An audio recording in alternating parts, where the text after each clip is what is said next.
What's happening, everybody? Welcome to Suffering. I mean Umineko. Well, they basically mean the same thing at this point in some ways. Oh, we have quite a lot to get to today. Today's going to be kind of special. As for how that is, you'll see. Archiver of Worlds with the $2. What a glorious Frederica Friday. Thank you so much. Artemis Chaffee with the $20. My wife got me to watch this series and it slaps so hard. I'm not caught up yet, but I wanted to thank you for doing this. Hey, thank you. I appreciate it, and good luck on catching up. There's a lot, but I'm glad so many of you have stuck with it throughout. And I guess that leads us right into it, so let's get going. Last we left off, Anje went into her gentle slumber after the big quiz game, but the party's not over yet.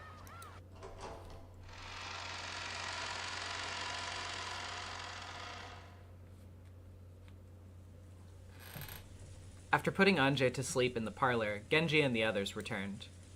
Thanks. Was she sleeping well?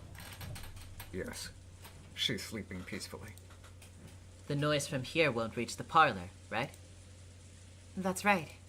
The door is closed, so I don't think it will reach. Anje, sweet dreams.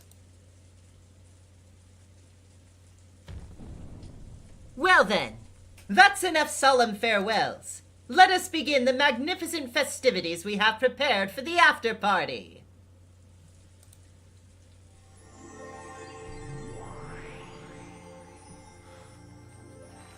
When Beato clapped her hands loudly above her head, a white flash filled the hall and its entire appearance changed in an instant. The hall had transformed into a golden party chamber, with gold butterflies flitting about and gold leaf dancing everywhere. Yes, the true party shall begin now. You said it. Okay, the anti-magic toxin is totally gone. Everyone, come on in. The party after the show is about to start. With a burst of applause and cheering, a tornado of gold butterflies rose up in the center of the room. By the time it passed, the number of faces had grown significantly.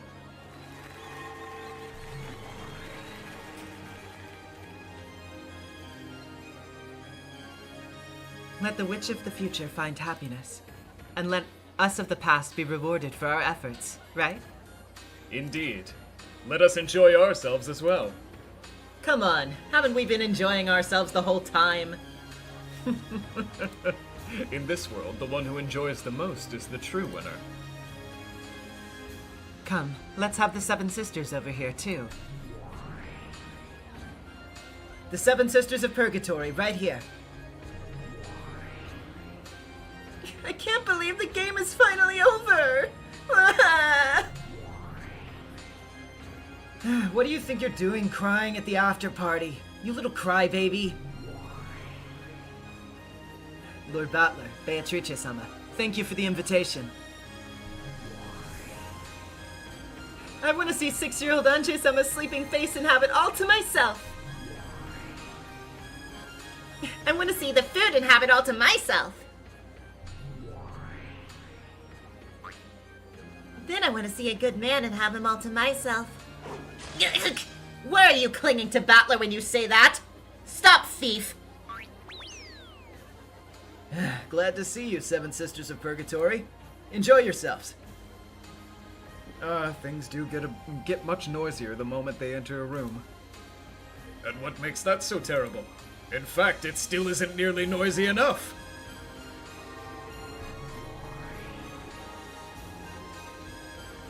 Another gold cyclone rose up. In its wake, 3 people with bunny ears came into view. Chester Sisters Imperial Guards, right here. It's such an honor to be summoned to a gathering such as this. I haven't had nearly enough fun for it to end, yeah? There, I agree with you. But fear not, for our game will continue much longer than this. For eternity, inside the cat box. Glad to have you here, Chester Sisters. Lord Battler, allow me to express our deep gratitude for your invitation. In the future, we will endeavor to show even more Come on, don't be so stiff and formal. Tonight, we're all equal. That's right, yeah. Battler gets it, yeah. Stop it, 410. You're getting carried away. We'll get in trouble. Hey there, Rite. Long time no see. Wow, how long has it been since we've had so many of us here? Not since Natsuhi's trial, right? And you could hardly call that a party. If you're talking about a party, You'd better not try to leave us out of it. Dang, just how many of them are there? if they keep coming like this, there'll be more of them than us humans. You can come on out now, Sakataro. Uryu.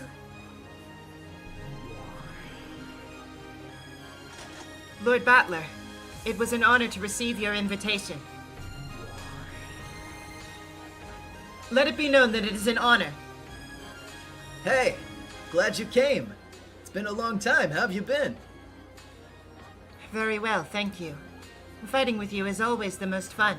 I have had enough of stamping documents.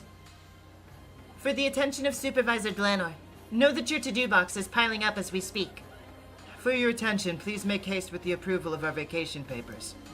We are anxious to see this matter resolved. Sounds like life in the Great Court is as restrictive as ever. Lord Battler, I fear I must bring you some unfortunate news. What is it? Glanor held out an envelope. It was one of the invitation cards that Battler had sent out for this night's party. The name on the card was Furudo Erika. We did all we could. The invitation was filled with stamps bearing the unreadable words of various foreign countries. Even without reading them, it was easy to guess that it had been returned to sender, destination unknown. I see. Vivian, everyone is here. Thank you so much. Holy crap. I'm going to assume, I don't know the conversion rate on that, but I was going to assume it's nowhere near 20,000 actual US dollars for sure. But thank you, I really appreciate it. I see. Thanks for trying so hard. The depths of oblivion are like an empty, endless desert, or perhaps the bottom of the sea. Her location is unknowable to all but Lady BERNKASTEL herself. I did send invitations to those witches too. We'll have to hope that they have the kindness to bring her along. Lady BERNKASTEL is just like a cat. She'll show up whenever she feels like it, and when she doesn't feel in the mood, she'll never come no matter how often you call her. Yeah, that kid's totally like a cat. She'll come to get her food, but she won't let you pet her head. Lambda Delta. So, you came. Believe it or not, I'm a busy person, okay? Still, I am Beato's guardian. Wasn't I your guardian too? So anyway, you know, I've got responsibilities and all that. And I happen to be in the neighborhood, so I stopped by. Hey, you, Goda! I brought a bunch of stuff for everyone. Could you just put these wherever for me? For someone who just dropped by because she was in the neighborhood, she had brought an awful lot of colorfully wrapped bottles and food boxes. BERNKASTEL isn't here yet. You really think she'd come? Okay, I figured so, Vivian, but still, thank you so much. Appreciate every little bit. She's not the kind of kid who'd drop by to say hi at a game she's lost. Probably. After all, she is very proud. I seem to remember her putting us through hell, but she's still one of the players in this game. Might as well have had her over to celebrate the final night of the final game. You're right. Without that kid, this game might not have reached its conclusion. Enemies and allies are the bare minimum needed to establish a game. True, without a foe, there can be no game. At least I can enjoy defeat as just another part of the game. That kid can't. Too bad. She's been through a lot. So please don't blame her too harshly. Actually, I was planning to thank her. A lot of crazy stuff happened, but thanks to her, we were able to make it to where we are today. Thanks. I don't know when I'll see her next, but if I'm lucky, I'll get my chance in a few hundred years. I'll let her know what you said then. Ah, that's right. They don't have invitations, but I brought 2 guests with me. Guests? Who? I'm pretty sure I sent invitations to all the usual suspects. Come on over, you two. I'll introduce you.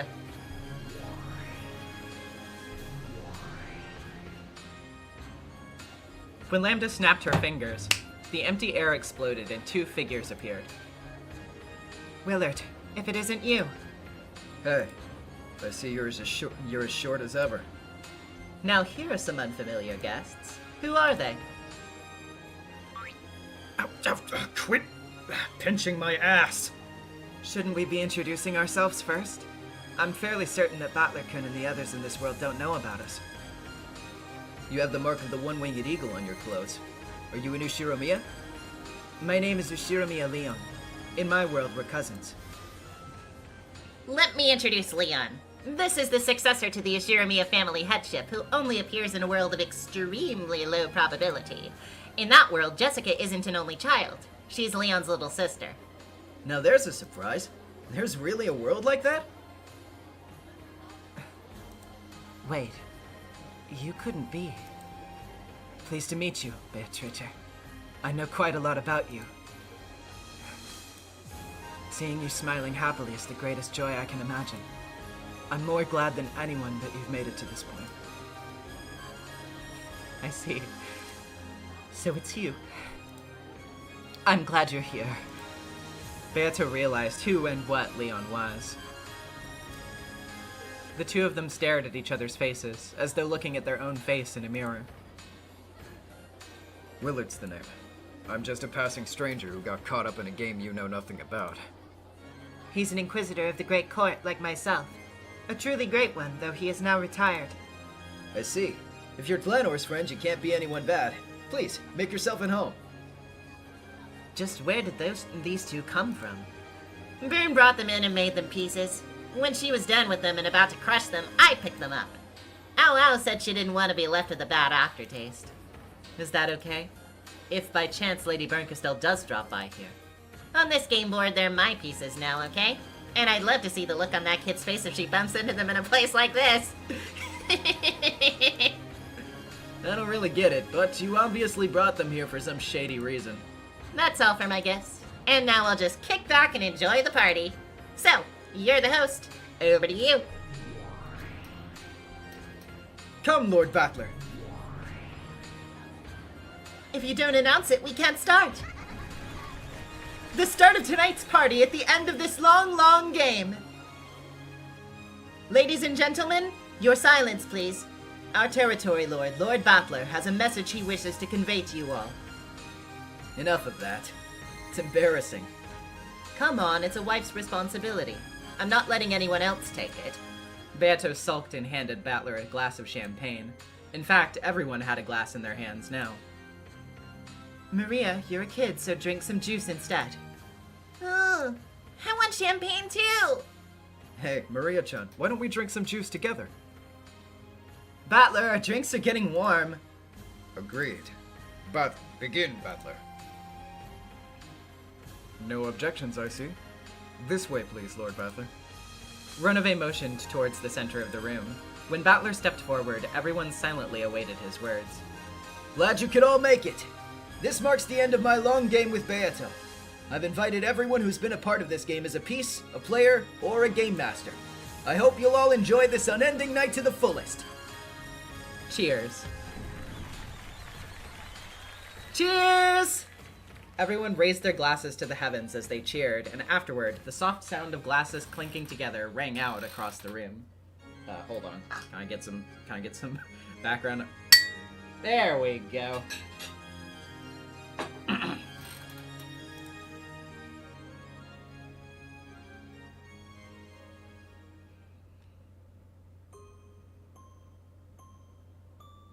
Only I was apart from all the fun noise.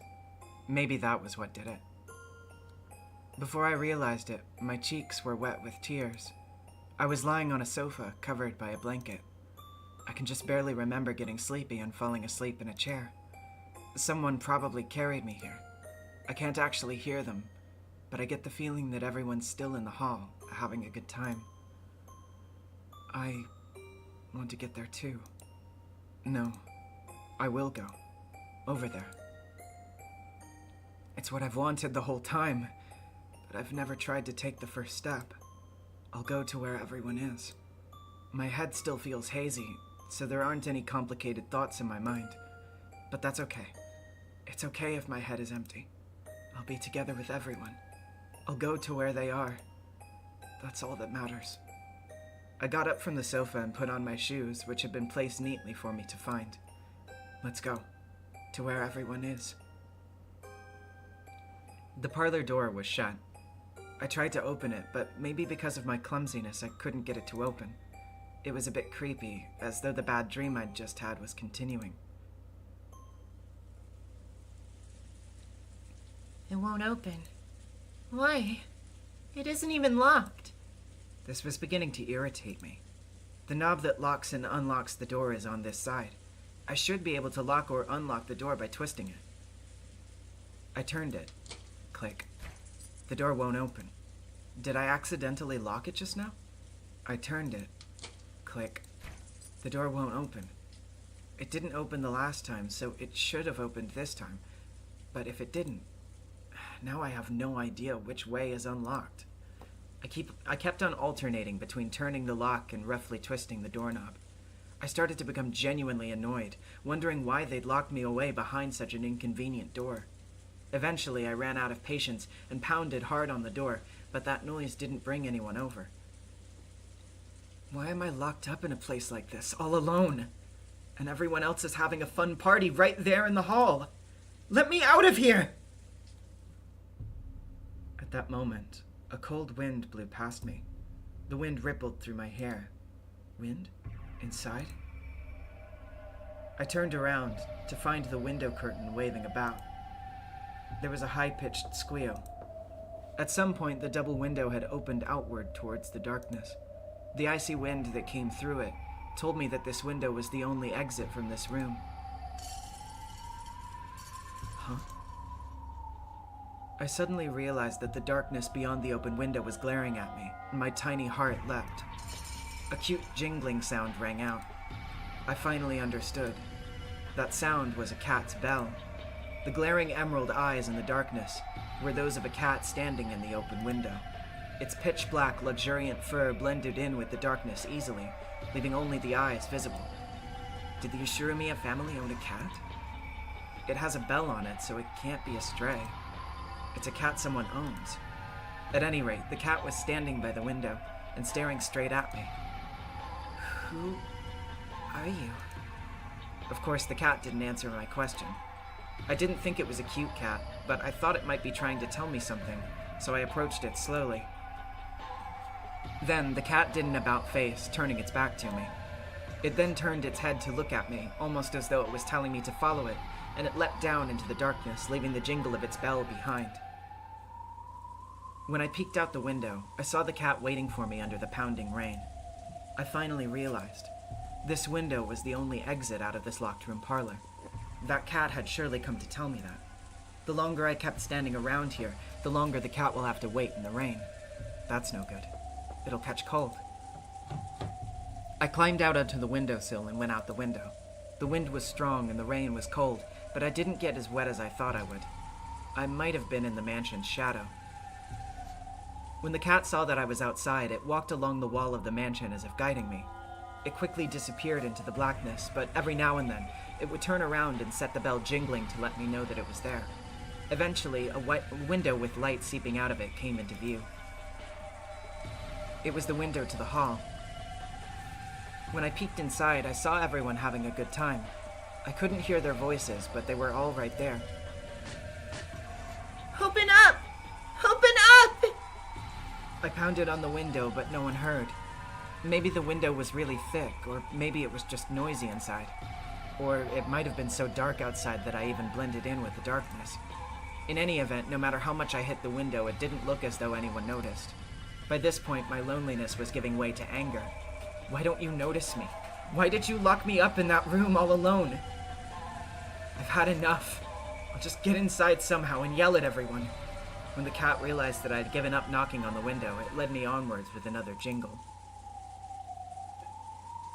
But just where is this cat going? I know it's following the wall of the mansion, but that's not the way to the front door. The front door might be locked. I'm sure the cat knows a place that I can get into the mansion from and is leading me there, away from the light seeping from the hall, and towards the blackness lit only dimly by the lights in the garden. The cat and I continued to walk. Then I found it. An open window. The cat stood below it and looked between me and the window, as though telling me to go inside. Thanks, kitty cat. I want to give you some milk to thank you. Won't you come in with me? When I walked closer to pick the cat up, it slipped away from my hands and flew into the bushes in a nearby flower bed. Then, as though it really had melted away into the darkness inside the bush, all traces of it vanished. No matter how much I strained my ears, I couldn't hear the sound of that bell. Suddenly, the wind changed directions, and the rain started to hit me fiercely. I can't stay in a place like this forever. I'll go inside. What? Oh, okay. I'll go inside. What room is this, I wonder? I climbed up onto the windowsill and entered the room. Then, the window silently shut and locked itself. Good. It saves me the trouble of doing it myself. The room was completely dark. However, as my eyes got used to the darkness, I was able to make out a few things. It was a large room. There was a long table and many chairs. It was the dining hall. Perhaps because I realized this and was relieved, I was suddenly unable to see again. I searched blindly along the wall for the light switch. Then, finally, I felt a familiar shape. Wouldn't it be annoying if I pushed this and the light didn't come on? Click. In fact, it was nearly the opposite, and an annoyingly bright light filled the dining hall and made my eyes hurt. I slowly opened my tightly shut eyes. And then, I saw the state the room was in. The dining hall was covered with blood, and there were people, many people, lying on the floor. Then, I realized that 2 of them were my own parents.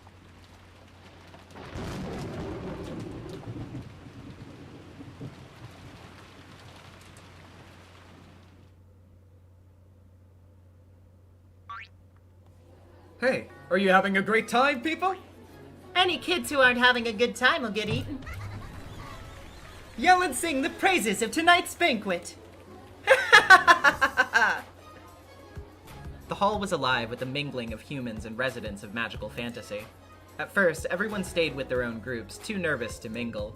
However, as time passed, people started to move around, and both halves began to chat happily together. Anyway, they never listen, do they? Leadership is important. You gotta lead by example if you want anyone to follow you. Maybe some subordinates are like that, but I've never had any success with ordinary methods.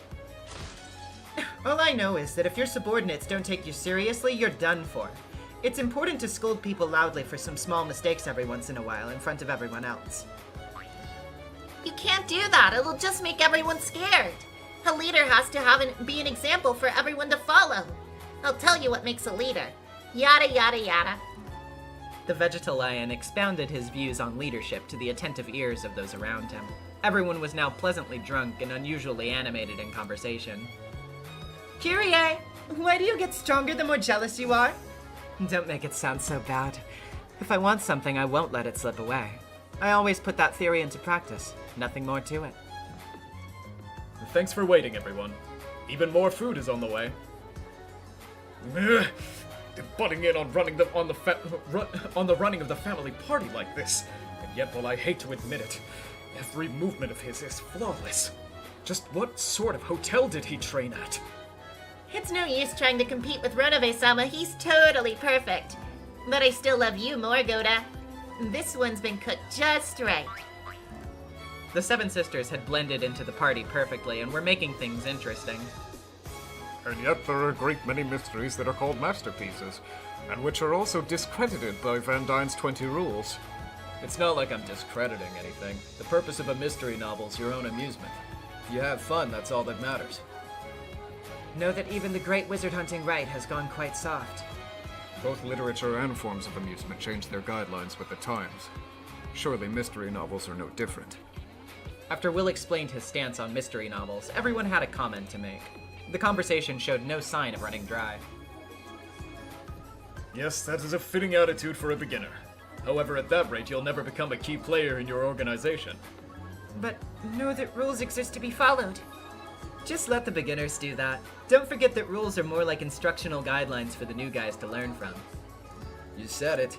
You can't really call yourself qualified till you learn how to move outside the rules. You still got a long way to go if you're letting the rules hold you back. I can't stand letting other people do the work. I'm Mammon the Covetous. I'll do all the jobs myself. That's quite some spirit you've got there. How much are they paying you for being a sister of purgatory? Come and get a job at my husband's business. I'll recommend you personally. The humans and the residents of Fantasy were now completely on casual terms. I see. So this is how it's done in the world of witches. Yeah, you got it, yeah. Where we come from, you pour the tea onto the saucer, press your palms on the table, and slurp it up like a dog, yeah? What the hell are you teaching her? Who does things like that? And Natsuhi, what do you think you're doing getting tricked like that and at your age? Satan, how can you be so rude to Natsuhi-san? Huh? Why are you crying? Satan, did I scold you too hard? Giester 410-san, make sure you never give my pure and trusting mother such a crazy idea again. Don't worry, I made sure it wouldn't leave a mark. 410 started yelling about animal abuse, jumping around in circles and holding her butt. I wonder if there's a prince out there for me. I want to have some hot, passionate love. If I fell in love, could I be a beautiful princess too? Of course! Love is a miracle, power, a mineral. It grants you invincible strength. The person who once claimed love equals lust seems to be saying something. Indeed. It would seem she's getting her fill every night. Shut up, you perverts! The circle surrounding Beato was always a lively one. I know how you feel. It's only when we're given orders that we find meaning in our lives. I get nervous when I don't have any orders. Someone order me to do something or I'll die. You can't have that attitude. You've got to find your own meaning for your own life and cut your own path. Yeah, that's right. Your resolve has to be certain and absolute, you know. Back when I was human, I lived like a daredevil all the time. A bit shakily, Lambda Delta started talking about her theory of life. Apparently, she'd also had her fair share of champagne. Digimaniac 33 with $5. Love is the powerhouse of the cell. That's an interesting way to rephrase the tried and true Umineko phrase. What a bizarre scene. It is, isn't it? Glenor-sama, would you like some more to drink? Something non-alcoholic. I am a kid after all. Shannon-chan, you'll do. Do you have a second? Battler came back into the hall. He was searching for a servant, and the first one his eyes met was Shannon. Of course, Battler-sama. Do you need something? Sorry, but would you mind lending me the key to the parlor? The parlor? The master keys can open that, but why? Well, I was just wondering if Anjay was asleep, so I went over there. The door was locked. Locked? After we carried Anjay-sama to the sofa, we shut the door, but we didn't lock it. Don't tell Anjay. She might have felt like she was being left out of the fun and locked the door from the inside in a huff. Oh, don't tell me, Anjay. Okay, yeah, Silly kid. Shall we unlock it then? Yeah, sorry about the trouble. But that would be good. Battler and Shannon left the hall together. In the hall, Lambda Delta started suggesting that they all have another quiz tournament together. Apparently, the Witch of Certainty would be handing out prizes. Everyone seemed enthusiastic about the idea. Smiling contently at the ensuing uproar, Battler headed towards the parlor.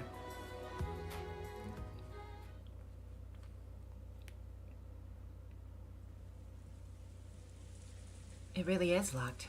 Shall I open it? I didn't knock on the door in case she was asleep, but if she locked it, that proves she was awake. Let's try knocking once. Battler knocked on the door and called Anjay's name. However, there was no response from the other side. He pressed his ear against the door, listening carefully, but there was no hint of Anjay unhappily throwing a cushion at it. She might have fallen asleep after having a little tantrum. Could you open it up for me? As you wish. Shannon took out her master key and unlocked the door. Then, she stepped back to let Battler go through. Anjay, I'm coming in. Speaking a quiet voice to avoid waking Anjay if she was asleep. Battler opened the door. Then, just as the door was opened, a chilly breeze drifted by. Neon roses with $5. This party rules. Well, for most of them anyway. The breeze, which felt like an outside air, immediately caught the attention of the pair, and they looked at each other. It could be seen at a glance that Anjay wasn't in the parlor. The curtains to the wide open window fluttered about. Anjay? Anjay? A blanket lay crumpled up on the sofa. It sat there just as Anjay had left it after waking up. The blanket was slightly warm. Clearly, she had been here until a short while ago. Anjay-sama? Are you there? She obviously wasn't playing hide-and-seek. Anjay was nowhere to be seen in the parlor. Battler peered out the open window into the rainy blackness. So, she slipped out the window in this rain and went... where? Do you think Anjay-sama might have gone out the window? That'd make her one hell of a sleepwalker. Since she didn't leave via the main entrance, she probably doesn't even have an umbrella. It was very hard to imagine any reason Anjay could have for going outside in this weather. I have a bad feeling about this. This shouldn't be happening. I'm the game master of this game board. So why are we in a situation that the game master can't understand? A large bolt of lightning lit up my surroundings for an instant, but I was unable to see any trace of Anjay.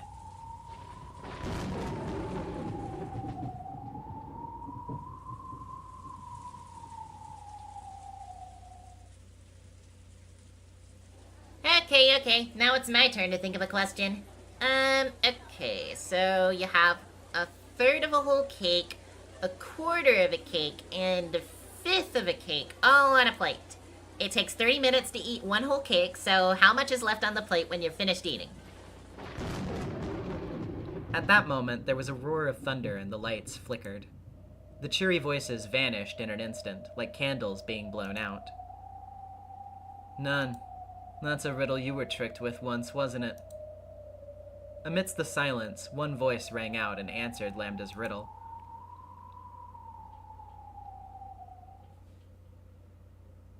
The crowd parted, and the form of a girl, a 1,000-year-old witch, came into view.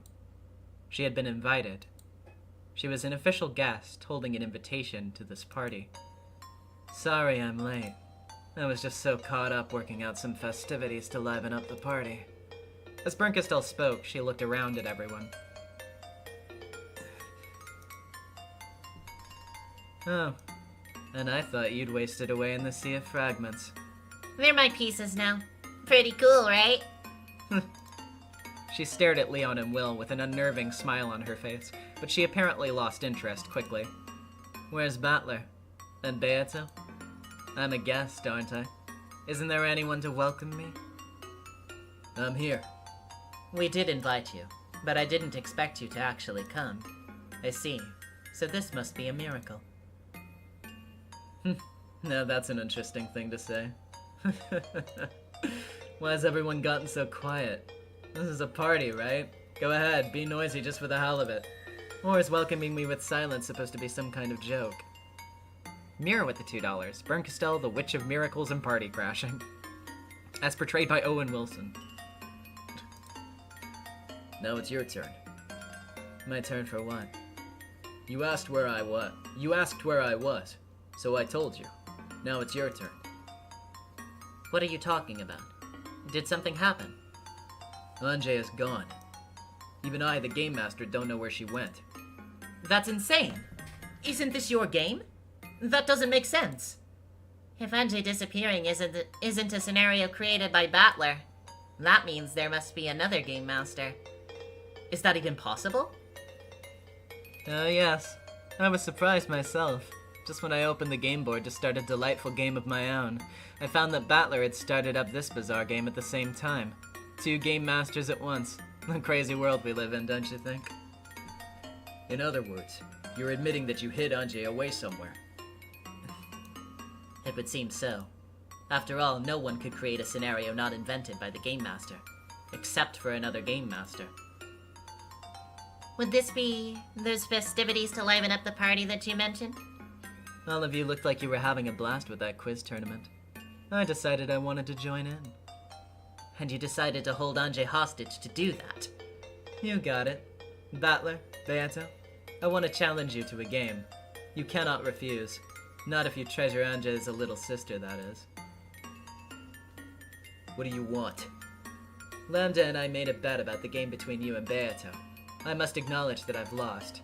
At least, that I've lost to Lambda. You try to act all dry, but you can really hold a grudge. It's like this, right? You're saying that you lost to me, but not to Battler and Beato.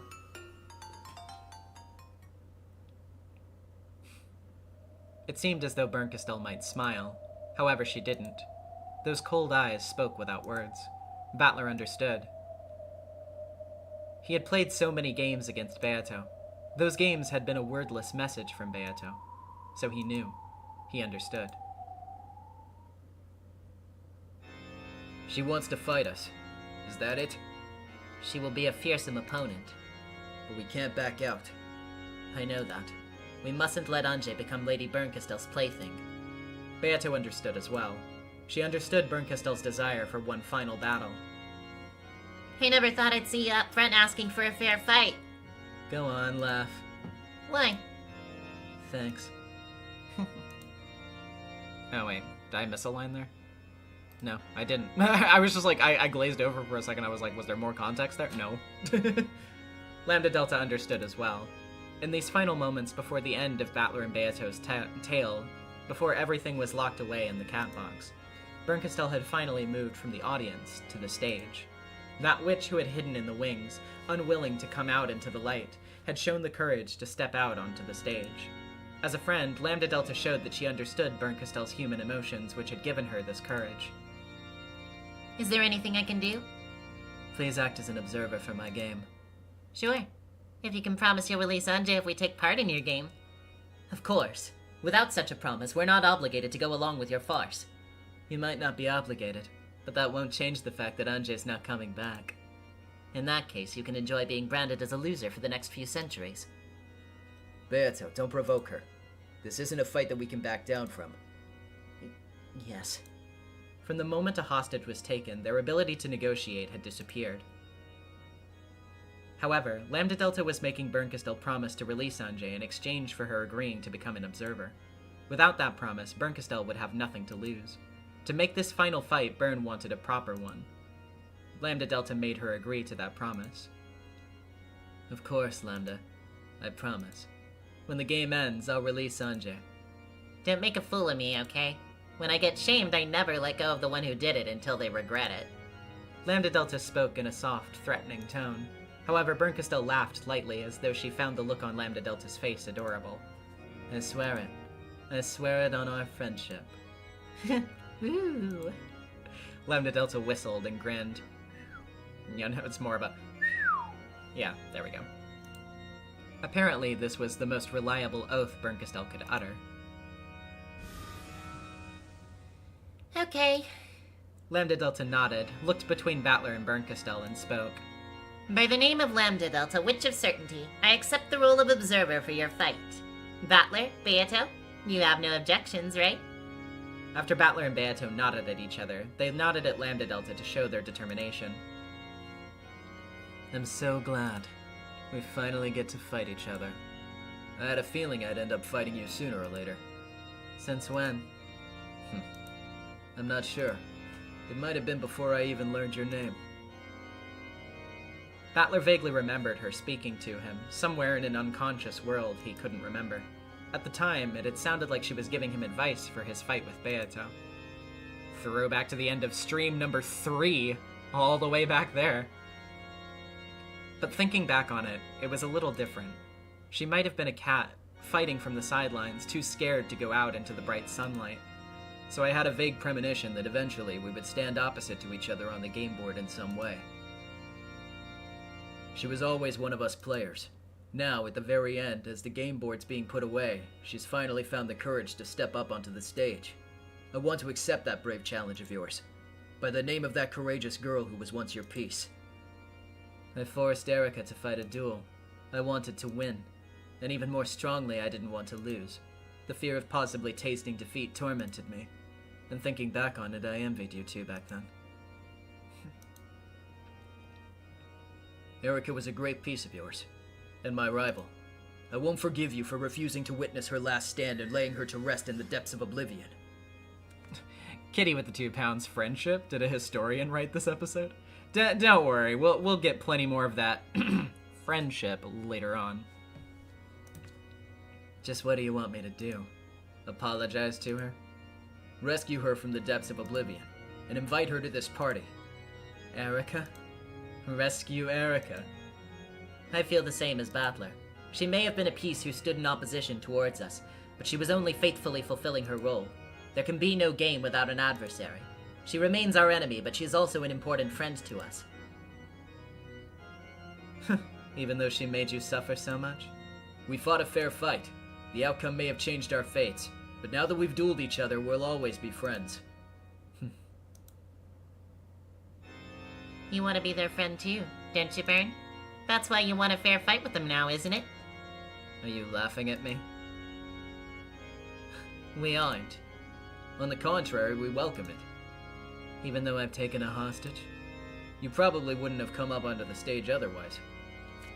Pining Tree, thanks for the channel member renewal. There had been no need to take a hostage. Battler and Beato would have gladly accepted a final duel if BERNKASTEL had expressed a desire for one. It was hard to make out anything from BERNKASTEL's silent expression. Okay. What's okay? I'll release Erica from the depths. That must have taken a lot of resolve. For someone as proud as BERNKASTEL, forgiving the piece who had caused her defeat should have been nearly unbearable. Battler knew this, so he realized how much this bit of compassion had cost BERNKASTEL. BERNKASTEL snapped her fingers, and a black cat slipped out of her shadow. I tossed her all the way into the deepest parts of oblivion. She might be late in arriving. It matters not. There's no danger of the food and drink running out. Go, Kitty. Guide that kid here. When she gave this order, the cat melted into the darkness, its bell jingling. I can hardly believe that you'd forgive Erica. I don't plan on forgiving her. She's not my piece anymore. Anyone feel like picking her up? After all, you already picked up Leon and Will. BERNKASTEL, you have my thanks. Then can we stop with the sentimentality? I've already had as much as I can bear.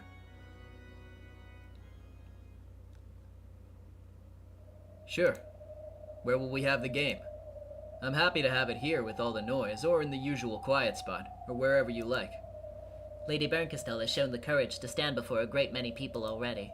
I see no point in making her suffer further. Good point. Then let's make it the usual place. Any objections, Bern? None. Sorry, partygoers. We'll be heading out for a bit, but please continue to enjoy yourselves. Zephyr, Furfur, liven this place up. When Erica gets here, let's have everyone give her a warm welcome. Yes, Lady Lambda Delta. Your wish is our command. Now then, let us take her to the usual room, a fitting place for our battle of wits. When Battler snapped his fingers, space shattered.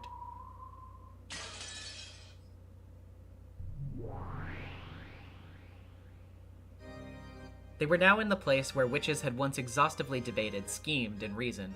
The witches' smoking room. BERNKASTEL had been invited there once again, and a final game would now begin.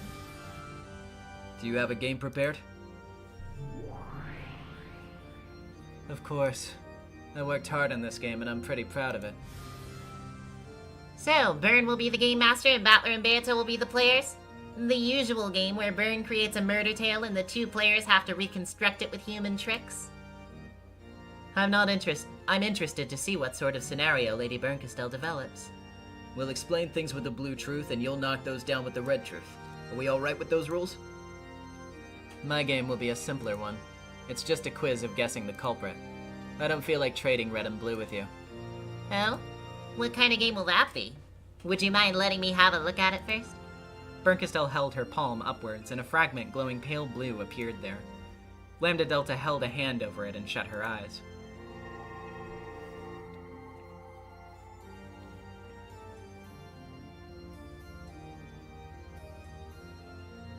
See?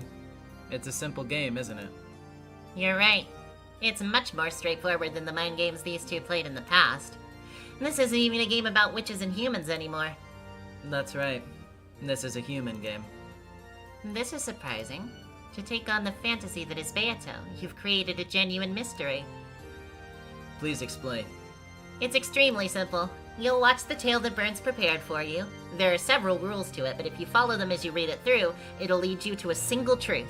In other words, an answer. So, it's an ordinary mystery novel? I see. In that case, there's no need for combat between Red and Blue Truth. In Beato's games, the argument was about whether it was a mystery or not. However, BERNKASTEL's game was a mystery. There was no need to argue that from the start. I've even cut out the motive and the tricks. There's only one question I'm asking you. Who done it? What a simple yet fitting game to conclude our fight. Yeah, no cheap tricks. Just a stoically simple game. This is a genuine duel. As the observer, I'll say this. This game's made to be solvable. In other words, I guarantee that it's a suitable setting for your duel. Bern, I know I keep saying this, but are you really sure? Battler and Beato's relationship started because they both loved mystery. I agree it's a pretty tricky scenario, but I'm not sure it'll be enough to stop these two. If my best tale can't stop them, then what will come will come. The important thing is that Lady BERNKASTEL put everything she had into this game. You're right. Will that be enough to stump us? That's all this simple game is about. Thanks, Lambda. Thanks to you, we know that this duel will be a fair fight. You're welcome. I'm happy too. It's very rare for Bern to bring a fight herself, and I'm honored to be here to see it. I'm also honored to have you as my opponent. Same here. I underestimated you, and I did it without even stepping into the battlefield. Just thinking about it makes me want to vomit. So, let me fight. Show us what you've got. If I win, I'll be able to look down on you for real this time. And if I lose, I'll surely be reminded of that emotion I know I've forgotten. Indeed. BERNKASTEL, whether you win or lose, I'll promise you one thing. What's that? When this duel is over, we'll be friends. Enough of that, please. The sentimentality is killing me.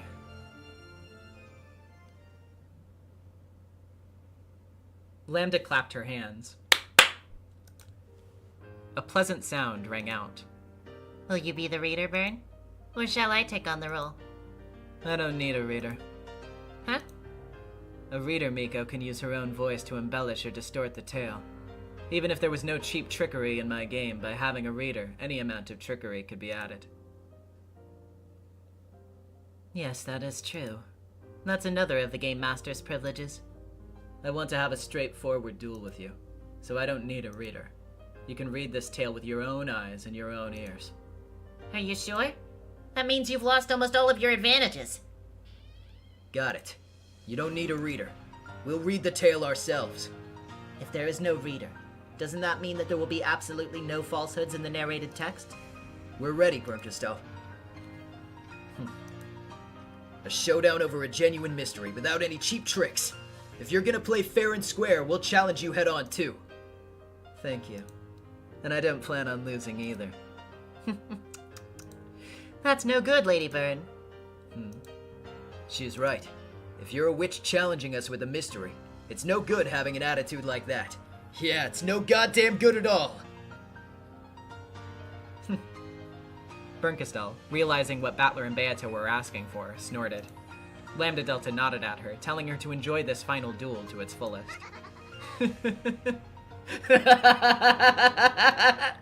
A human and a witch discussing a mystery side by side?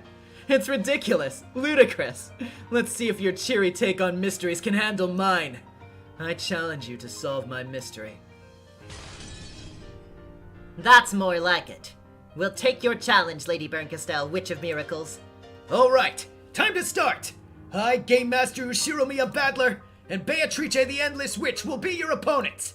Don't start crying when we wipe the floor with you. Take this! Behold a mystery from BERNKASTEL! BERNKASTEL took the fragment holding the game and smashed it against the table, shattering it with a brilliant light as the game's scenario laid itself out. The curtain rose on the mystery BERNKASTEL had created.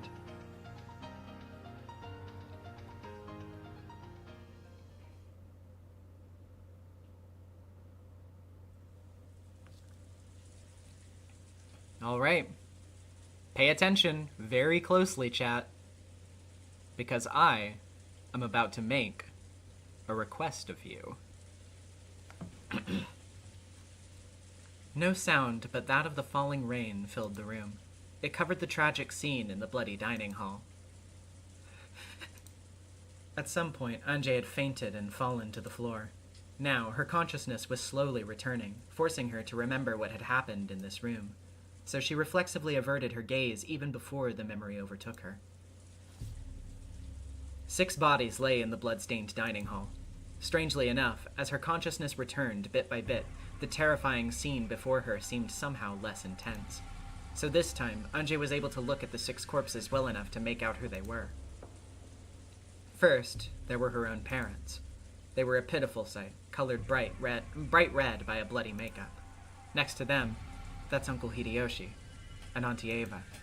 Both Uncle Hideyoshi, the uncle who had always said something funny and made me laugh, and Auntie Ava, the aunt who seemed to be so fond of me, are lying there dead. Genji-san, the servant, is lying over there, and the one lying right here is Auntie Rosa. 6 people. A full 6 people had their lives taken from them, and are lying in this room. Maybe I had cried myself out before I fell unconscious. The scene before me was still terribly painful, but I was somehow able to look at it without losing my head. So I'd already felt all the sadness I could at my parents' deaths.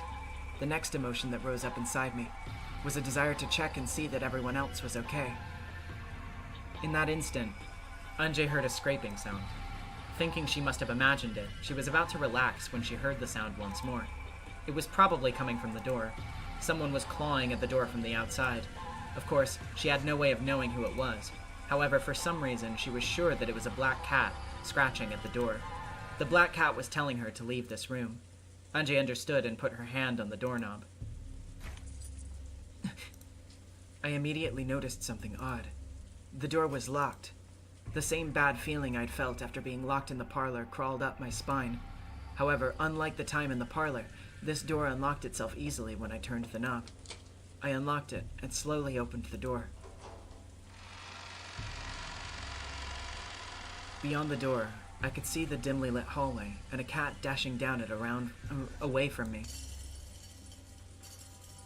Then it stopped, its emerald eyes glittering in the darkness, as though it was waiting for me to follow. The hallway was dark and dominated by an eerie silence. When the black cat saw that I was coming, it walked forward as if guiding me. I could hear nothing except the creaking of the floor, the jingling of the cat's bell, and the howling of the storm outside. The party is being held in the hall. I should be able to hear at least a little of the noise from this hallway. Maybe it got really late while I passed out in the dining hall. It was a reasonable conclusion. Then we finally reached the main hall. The hall was frigid, and no trace of that party atmosphere remained. Could all of that fun have been just an illusion? The black cat's bell rang out. When I looked up, I saw it had its feet on the stairway to the second floor, urging me to follow it. Are we going up to the second floor? The black cat seemed to nod, then silently ascended the stairs. Guests were allowed to go wherever they wanted on the first floor. But the second floor was Uncle Krause's family's house, and I remember getting in trouble for trying to go up there.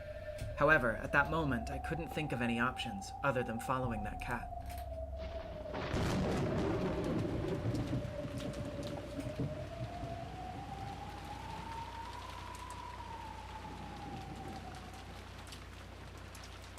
I walked along the dark hallway with the black cat. Eventually, we reached one of the doors. The black cat scratched at the door, then turned to look at me. It must have been telling me to open it. Okay, I'll open it for you. I put my hand on the doorknob and felt the resistance of a lock again. This door is locked. I turned around to tell the cat this, but inexplicably, a single key lay right in front of the cat. Anjay picked it up and stuck it into the keyhole. It was then that she finally noticed a strange sensation on her fingertips. Blood. Somehow Anjay's fingertips were stained red with blood. She let out a short cry and dropped the key that she had just removed from the keyhole. She finally realized. In the darkness, she hadn't noticed before. The black cat's key was covered with blood. The emotions that had gone numb in Anjay sprang back. A terrified scream rang out through the dark hallway. Even so, Anjay would eventually open the door. That door led to Natsuhi's room. Natsuhi's room was a terrible mess. Blankets and sheets were torn. Cosmetics and books lay all over the place, as though a typhoon had just ripped through it. And there were corpses. Kraus and Natsuhi's corpses lay sprawled on the floor. Very shortly, Anjay will step into this room. She will then scream in terror once more. And it wasn't just the dining hall in Natsuhi's room. In the stormy rose garden, Shannon's corpse lies exposed to the rain. Partway down the path to the rose garden is Jessica's corpse. When Anjay finds that, she'll probably dash crying and screaming into the guest house. And death awaits her inside the guest house as well. Just inside the front door is Nanjo's corpse. In the servant room nearby, even Goda and Kumasawa lie dead. The total number of corpses is 13. A full 13 corpses are waiting for Anjay. They wait in the mansion and the guest house on this desolate Rokenjima. For Anjay, exposed to the wind and rain and tormented by thunder to find them.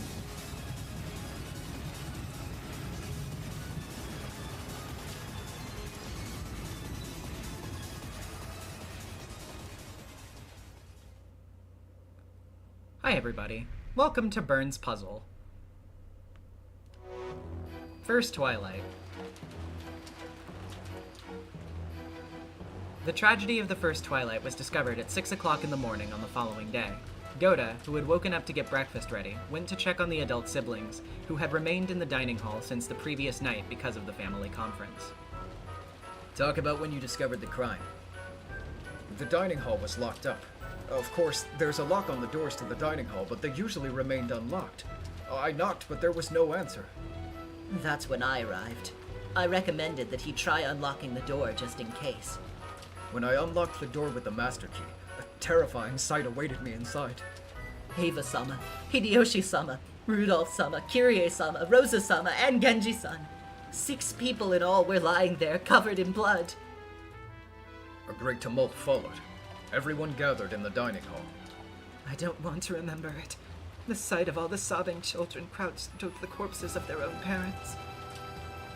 There was a chance they might have been alive still. Everyone was shaking them desperately. But it was no use. The death of each parent was confirmed by their own child. Dr. Nanjo and I confirmed that Genji-sama was dead. It was such a terrible way to be killed. Doctor or not, no one examining a body will reach the wrong conclusion. Looks like all of the victims died instantly. After inspecting the interior of the dining hall, we determined that all of the doors and windows had been locked, making it a locked room. David J with the $2. It sort of looks like the Indigo Truth. And our Habaki Gaming with the $2. It's been so long. Oh boy, oh boy. And nothing suspicious was found inside the dining hall. Of course, there was no one hiding in the dining hall either. Naturally. All of us are here right now. It's clear that no one is hiding. Oh shit, we don't have Indigo for this stream? That sucks. Oh well. We love you, Indigo. When you're watching this back over again, we miss you. But Dad, if that's true, it doesn't make sense. 6 people were killed and the dining hall is a locked room. How could someone have killed them and escaped? I'd rather not think of it. But perhaps the servants with their master keys are the most suspicious. They killed the 6, then left and locked the door with their master keys. It is a logical theory. That's absurd! Since there was no chance of the culprit hiding inside the dining hall, it made sense to assume that the culprit had locked the door after committing the murder and exiting the room. It was only natural that the servants with their master keys would fall under suspicion. And sadly enough, none of the servants had an alibi. Then again, it wasn't only the servants, everyone else lacked an alibi as well.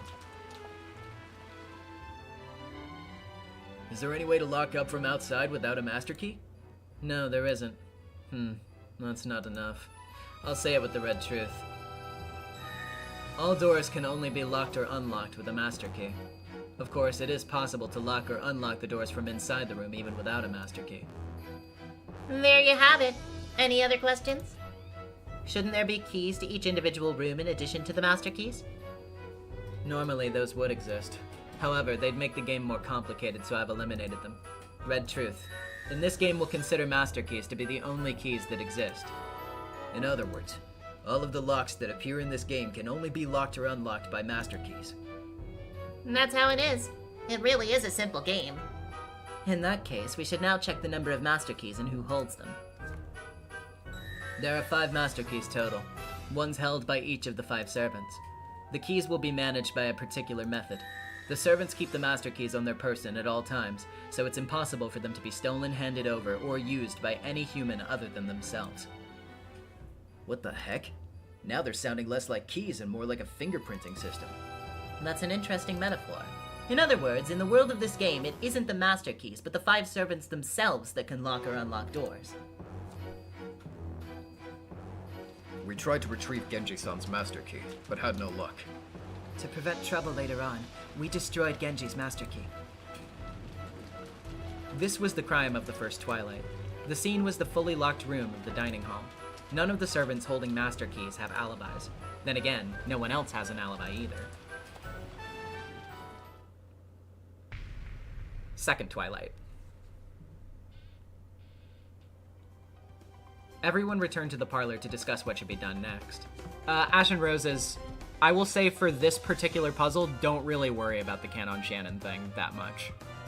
Just don't really think too hard about all that. Everyone returned to the parlor to discuss what should be done next. The phones were out, so they couldn't contact the police. Was the mysterious culprit hiding away somewhere, planning to attack their next victim at this very moment? Or was the culprit in here with them, mentally sticking out their tongue and tasting their next prey? None of them had alibis, and it was possible for any one of them to be a culprit.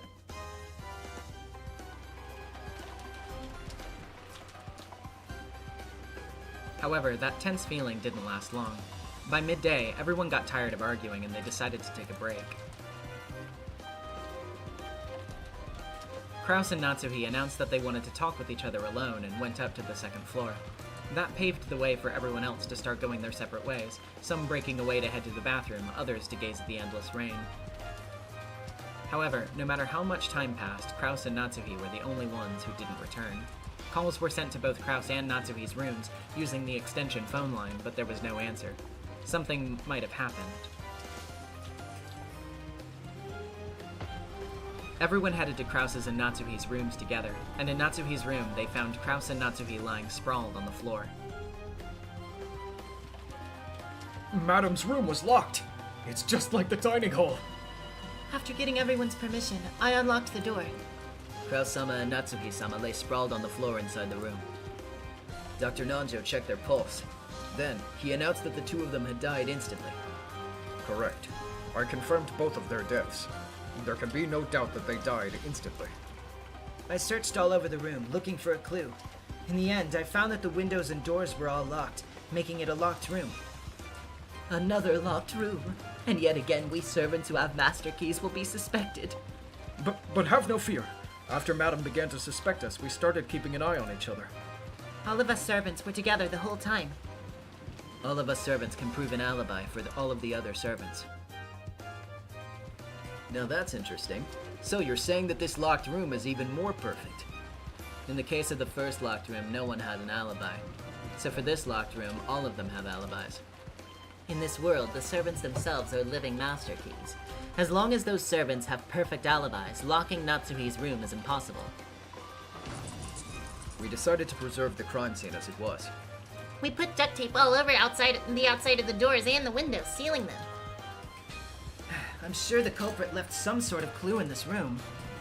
Shocks with the $20. Thank you so much for voicing these Umineko streams. I've been wanting to get into this VN for so long, but the length intimidated me. I finally caught up yesterday, so this is my first one live. Can't wait to theorize with everyone now. Thank you so much. I'm very excited that you caught up for this stream specifically. We made sure that no one would be able to enter or leave until the police arrived. Then we did the same to the dining hall. We also sealed the dining hall in the same way. We reached the conclusion that the entire mansion itself should be preserved. We also sealed the mansion itself, and all of us took refuge in the guest house. They sealed the whole mansion? Duct tape on all the windows? They even used a ladder for the windows on the 3rd floor? The game would get complicated otherwise, so I've simplified it. All of the windows have steel bars on them, so it's impossible to enter or leave by them. Therefore, we'll say that they can seal the whole mansion by sealing the 2 doors, the front one and the back one. Got it. That makes it easy. What do you think? Actually, killing the 2 people in Aunt Natsuhi's room would be easy. Someone just had to knock and get them to open the door. However, they couldn't lock it afterwards. Only the servants can lock doors. But all of the servants have alibis. Unless the servants are all in on it together. More importantly, the first Twilight has me suspicious. You think that one of the 6 who died in the dining hall was actually alive and committed the crime? It's because of Erika. I can't help but be suspicious when people are examining corpses. So, you think that one of the first 6 victims was alive? Yeah. And afterwards, they killed Kraus and Natsuhi. Then they locked the door from the inside, hid inside the room, and found a good chance to escape. That theory does make logical sense. I'll say it in red. The culprit of the first Twilight has definitely killed 6 people. Then I'll take a shot with the blue truth. Here is the true nature of this locked room. The culprit locked the door from the inside, then hid in Natsuhi's room. Then, after everyone left, they found an opportunity to escape. Sure, I'll deny that in red. The group sealed the room at the same time they left. No culprit joined the group as they left. Also, all of the seals on Natsuhi's room, the dining hall, and the mansion itself will never be broken. In other words, you can't use that trick where they hide under the bed and slip out later. Interesting. Nice going, BERNKASTEL. Thanks. This was the crime of the second Twilight. The scene was Natsuhi's fully locked room. This time, all of the servants with master keys have alibis. The whole group, realizing the dangers of being inside the mansion, took shelter in the guest house. Fourth Twilight.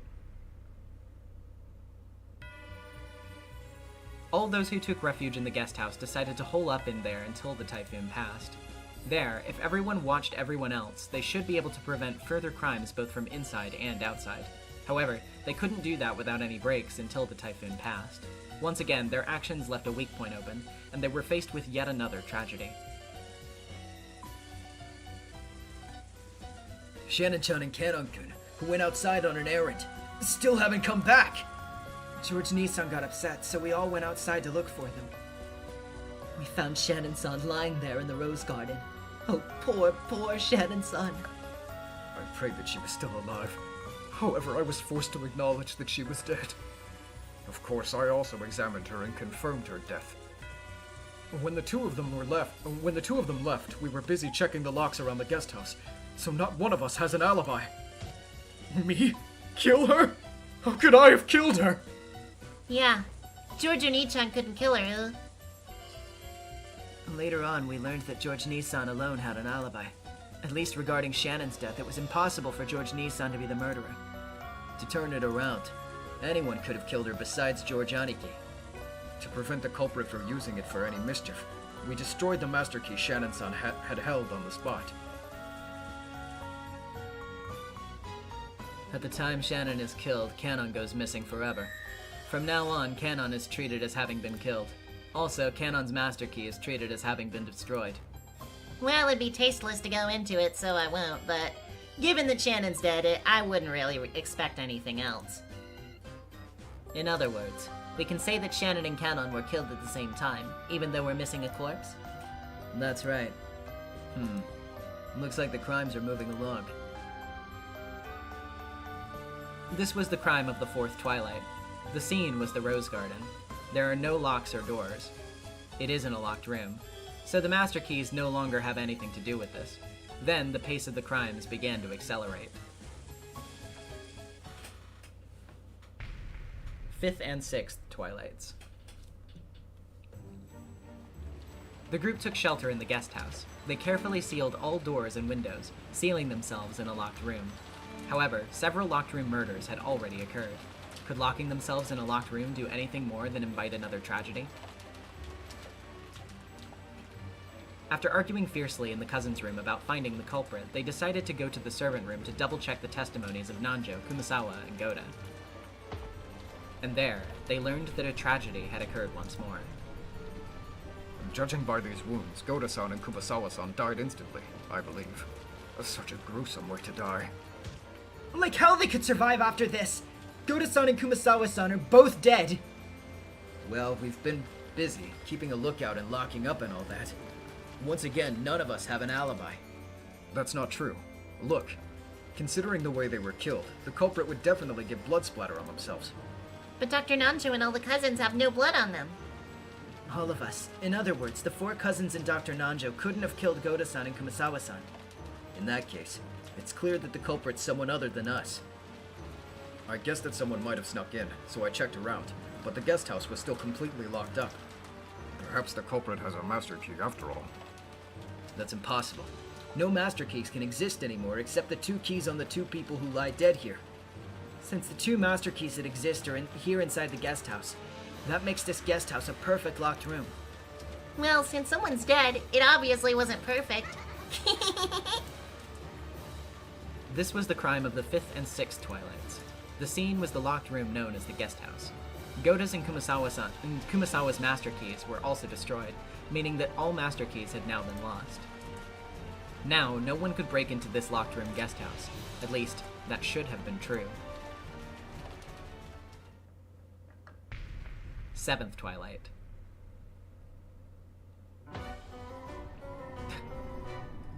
This time, Dr. Nanjo was the one who was killed.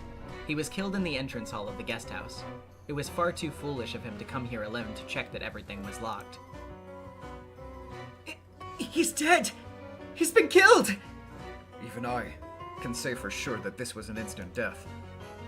Everything is locked up perfectly. How did it happen if this is a locked room?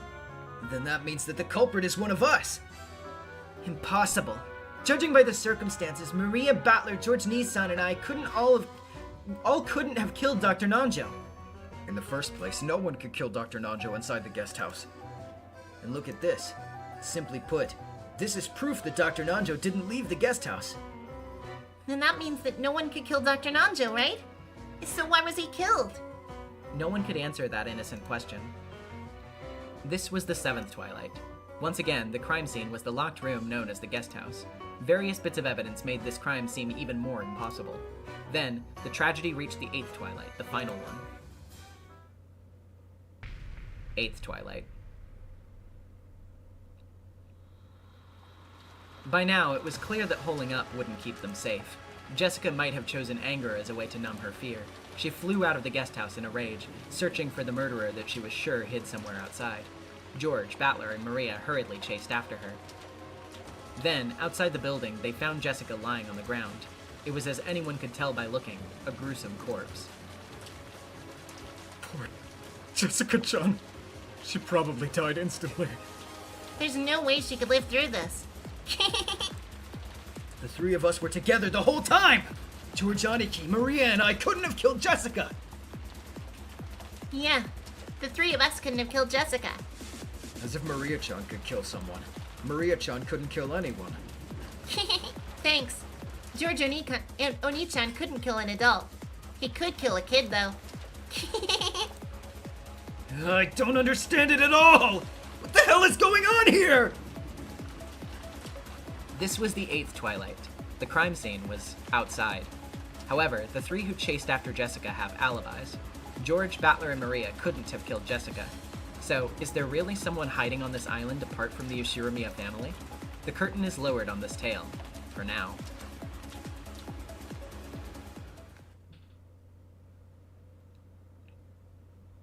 That's all for my tale. It's pretty well made. If you have a full-on reader, it'd stand up well against Beato's games. I agree there. You did a good job. Well, the real work comes from taking this, reading it, and making it worthy of proper theater going. Still, I'm stumped. On the face of it, the culprit has to be some mysterious person outside the Yoshirimiya family. And that would be the same as acknowledging the existence of a witch. Caro, thanks for becoming a channel member. We can also suspect the existence of some accomplices aiding the culprit. In the first place, What was all that purple text about? A new rule? I call them purple statements. It's a rule I made to make the story a bit easier to follow. Just think of the purple statements as important spoken statements. In other words, you might be able to ignore the spoken statements that aren't purple. Uh-huh. Well, that's nice of you. Then, are the purple statements as reliable as the red truth? Yes, you can think of the purple statements as having the same power as red truth. However, there's one exception. The culprit can tell lies with purple statements. I see. To turn it around, anyone who isn't a culprit can't tell lies. Purple statements. These seem to be the key to Lady BERNKASTEL's game. Yeah, that's right. I'll explain the rules for my game. The definition of culprit is one who murders. It's possible for a culprit to lie. It's possible for a culprit to lie even before committing murder. Characters who are not culprits only speak the truth. Characters who are not culprits cannot cooperate with the culprit. A culprit must carry out all murders directly by their own hands. A culprit must not die. A culprit must be among the characters appearing in the story. Purple statements are as absolute as red truths. However, a culprit can lie with purple statements. That's all. The definition of culprit is one who murders. Makes sense. It's possible for a culprit to lie. That seems reasonable enough, too. It's possible for a culprit to lie even before committing murder. Well, no surprises there. Characters who are not culprits only speak the truth. That's one where we should be grateful for. Characters who are not culprits cannot cooperate with the culprit, right? So the culprit can't use any accomplices to create an alibi. Damn. My guess was that someone had manufactured an alibi to cover for the culprit, but... Too bad for you. A culprit must carry out all murders directly by their own hands. In other words, there are no remote or indirect methods of murder like traps. A culprit must not die. In other words, no one can commit murder, set up a locked room, then commit suicide inside of it. And doesn't it also mean that dead people can't be culprits? That is a fairly vital piece of information. The culprit must be among the characters appearing in the story, so no mysterious strangers sneaking onto the island. The appearing characters are the same old 17 people after Kinzo is removed. No one else appears in the story, so no one else matters.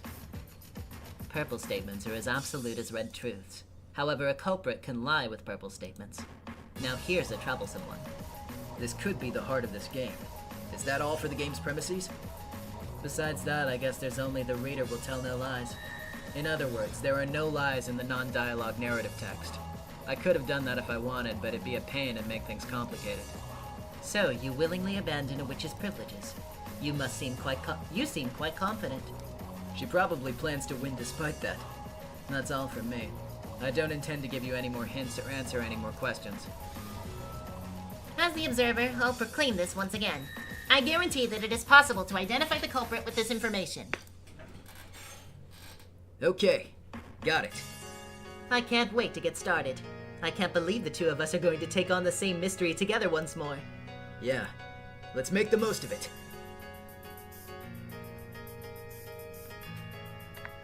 This is a real game between you and me. I recommend finding some paper and something to write with. That is, if you really intend to fight me. If you do get completely stuck, maybe you should listen in on Battler and Beato's reasoning. We'll have those be hints for when you get absolutely stumped and can't move forward. Still, I'd rather fight you one-on-one. If you plan to enjoy our little duel, then try defeating me by your own power alone, without relying on hints. So, let's enjoy ourselves, shall we? Enjoy this game that I've created, just for you.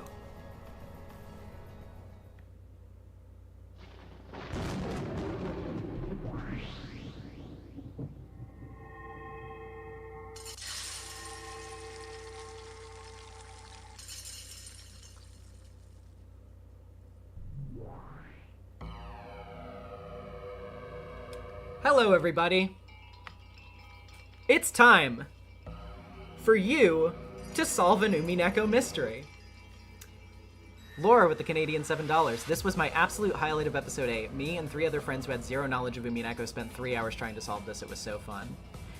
All right, so chat, lock the fuck in, because I am going to explain what we are going to do for this. Alright? Pay attention. So, I have set up a web page on Straw Page. This has every purple statement listed out for your convenience. And it has an ask box where you can send who you think the culprit or culprits is.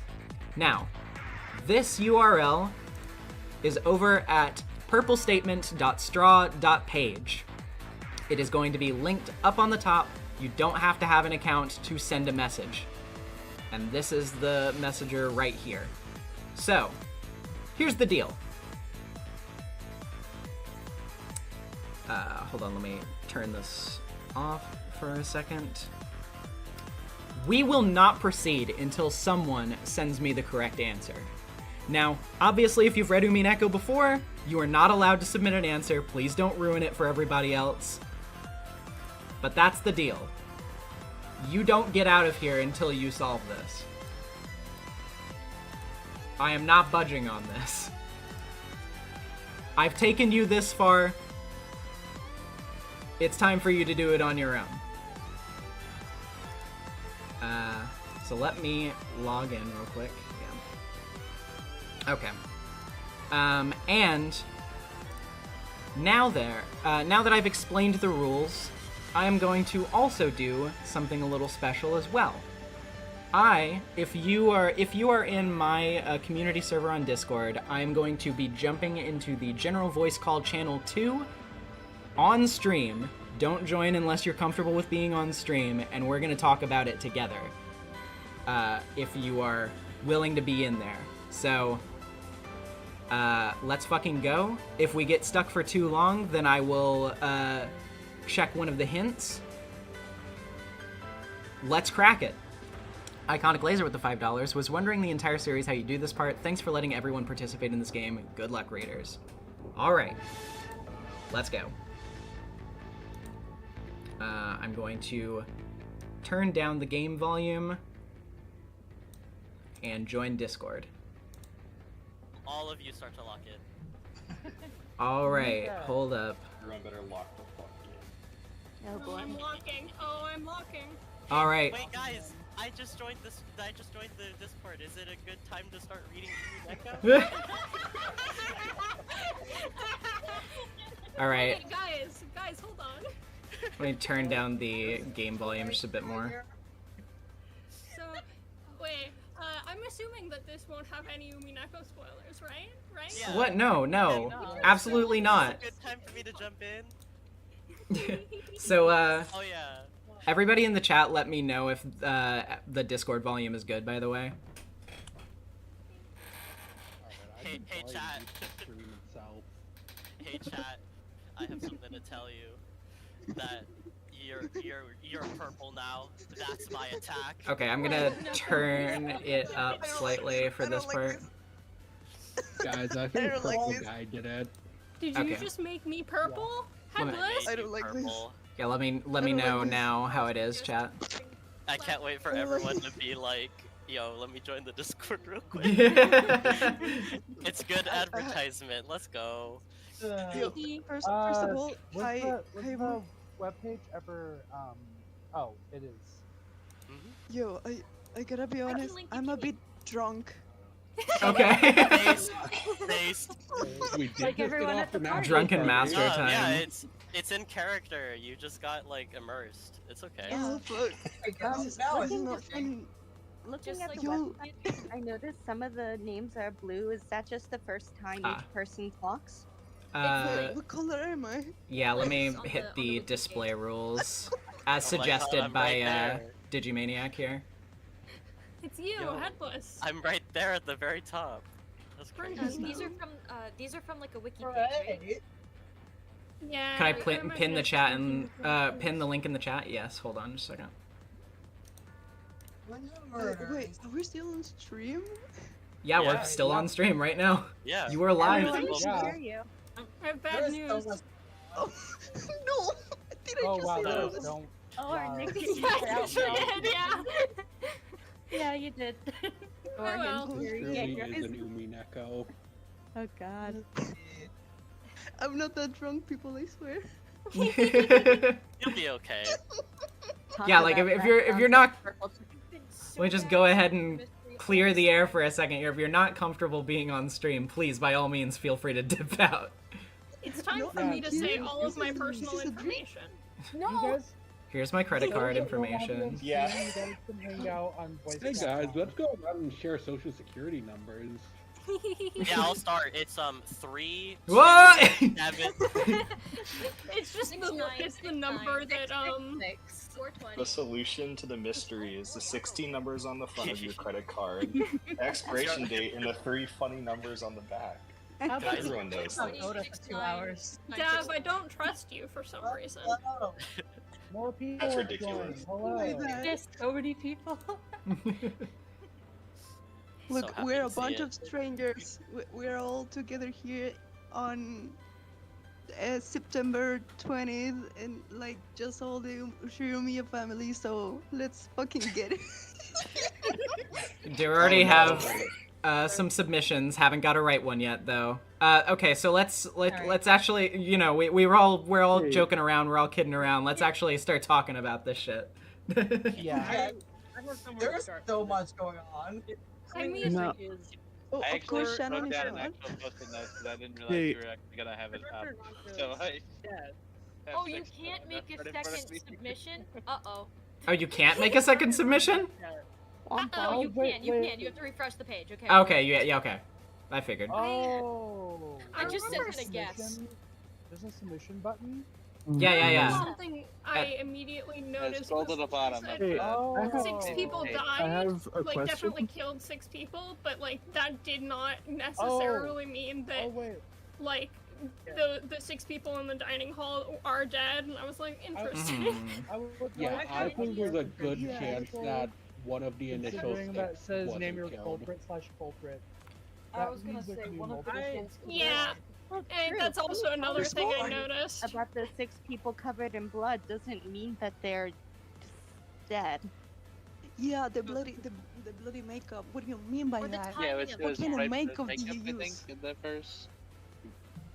Oh, why did the... Kiri, are you using the Yeah. Dracula? We know there've been survivors before as well, so there's no guarantee that they were all dead. I found something pretty interesting in Nando's. However, Kiri said the that she was 6 always people- trying to fix her However, makeup. What did she mean by that the whole time? Huh? If Canon is telling the truth, then the So- people who died are the 6 in the room. I should also think it's interesting. make a clarifying statement, just real quick. When I say submit your guess for the culprit/culprits, I mean that if there is indeed multiple culprits, you have to send me the correct combination too, or else it doesn't count. You can't just send me one of them. So there's a possibility. I'd like to say, with Nanjo's death, there is a contradiction between some purple statements. Mhm. Because George says that no one could kill Dr. Nanjo inside the guest house. Atler says that something is proof that Dr. Nanjo did not leave the guest house. But according to the rules, the culprit must carry out all murders directly by their own hand. Mhm. So, if Dr. Nanjo did not leave the guest house, then the culprit had to kill Dr. Nanjo inside the guest house. Wait, was Means there a that- rule for suicide? Right, there. He couldn't yeah. kill himself, right? Yeah, yeah. Kill himself. Mm-hmm. So, I mean, Alright. his body wasn't identified, so he could fake his own death. I mean, I think George did it. Why do you think I that? wish. Yeah, why? Yeah, why'd you think Jessica that? said that Nanjo is dead. George said it was an instant death. She also said But- that George couldn't possibly have killed Shannon. So Wouldn't there also be an issue Maria's with been the Maria one be who lying then if she instant said death. that Yeah, Maria said that George couldn't kill an only adult, so killed would she be lying? That's that's a funny thing to say. George If couldn't Maria- kill a child. I George mean- vouches for Maria, and Maria vouches for George. There's Yeah, only George vouches for everyone in that last scene. Also remember, if Maria is lying, that would make her a culprit. Yeah. Maria-chan couldn't kill anyone. So Maria's not a killer. No, again, The only way they're killers is if both of them are killers. It's both George by and... the Unless rules, George can is there be lying. multiple? You cannot by the ignore my rules, can heart there be to multiple culprits? Maria. That's the main issue here. This is the most I've thought for like the entire game. Maria isn't really It's a possible liar. that I've thought about a lot about things. No, no, no, no, no. Perhaps. Atropos, you literally, you solved the fucking epitaph. The gold is yours. Somebody was so close just now, but no cigar. Damn. Yeah, they submitted Goda trees. So That's true. That's true. It was Goda trees. It's What always is dead, though? Speaking of Goda, I'm kind of suspicious of him because he claims that he unlocked the door, and it could be that he just didn't unlock it. Very true. I knew it. Oh, He's right, always right, a right. culprit. So, purple truths are as absolute as red truths, so nobody can be mistaken. I think Unless they were the culprit and they're So the lying. culprit, in which case, Exactly. in which case they're lying. And the other way that they could be Yeah, but mistaken is what if it's I'm play on saying it's is trick that, words. like, I think, by the there's a way, difference guys, between lying and not saying the truth. I'm going to quickly. You keep talking amongst yourselves. I'm going to mute call for a bit and do the first hint with Battler and Beato to give everybody a little bit more to work with. Oh, there's hints. So, There's more? all right, chat. I will be giving you your first hint. So let me turn down the sound real quick. Turn up the sound of this. And go to it.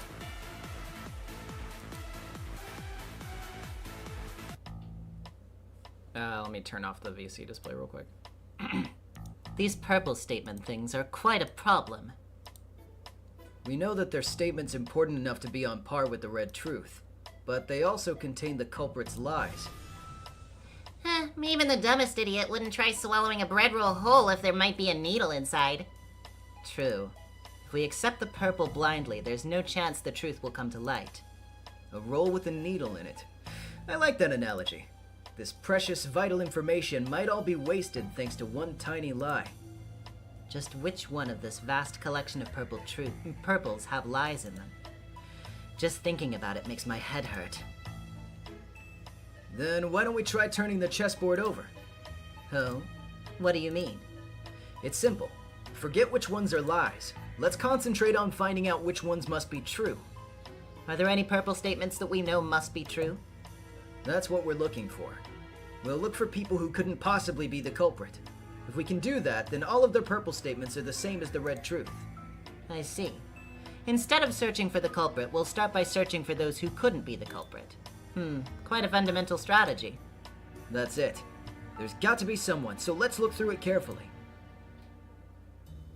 Well, that's a start, I guess. Let's see what they can do from here.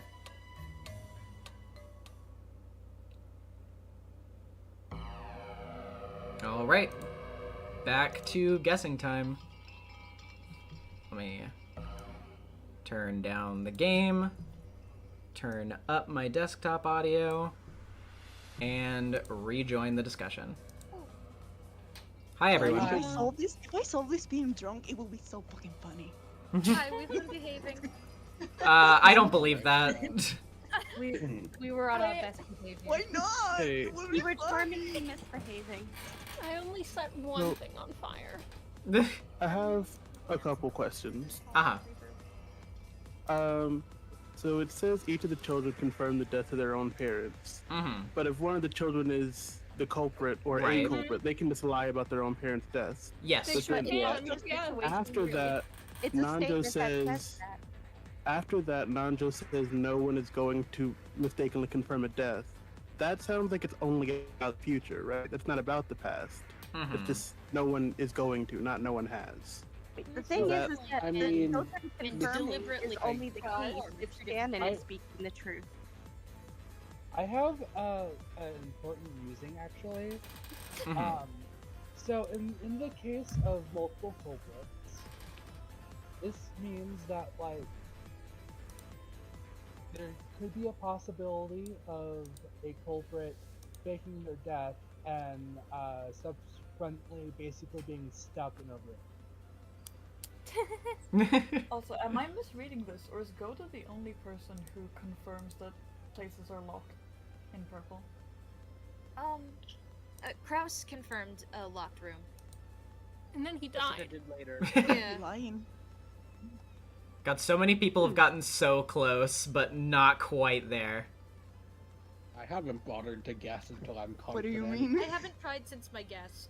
I threw out a guess, and I'm still trying to figure it out. I have to imagine it's multiple culprits. But, I think that Goda is speaking the truth just because given how much Bern wants to simplify things, having the person who's going around confirming everything is sealed up, lying, it seems like a bit of an overstep. You don't even have to logic that out. I think Goda an would just never important lie way to think about this. Yeah, Goda cooking a meatball. Yeah, That's he's not true. He's too dumb to lie. They're yours, my friend. Tell the truth. he's too dumb to lie. How dare you, Dav? No, that's just what he You can't wants you deny to that. think. It's Still true. him, though. That's just what he wants you to think. The He's purple evil and shadow malicious Battler. and disgusting. Atlas Dragon... doesn't lie unless he is lying. Dragon5122 in the Good way chat. to solve- If someone gets it right, do we just move on immediately, or do we need to boil down the reasoning as to why? No, you don't have to get the why. Just give me the culprit names, and we'll move on. Yeah, that's so easy. We're not If worried this about the is why done really- it in this story. It's just the who done just it. who done We're worried about. As evil Will would say, the heart? That's bullshit. Who cares about that? God, you mean Erica? Well, That's yeah. just Erica. That's true. I hate to tell you. She's not here yet, though. The heart. Character You would arc. just throw the heart to the trash She's still can. dead. It's fine. Goda It's can really I think still a be the good way culprit. to think about this is like choosing people like arbitrarily as the culprit, and then try to see if it makes sense if they're lying. No, I didn't let something accidentally slip, chat. They said she was on the way. Yeah, that was explicitly said. I don't know what Yeah, you mean. Fowler was like, go get her.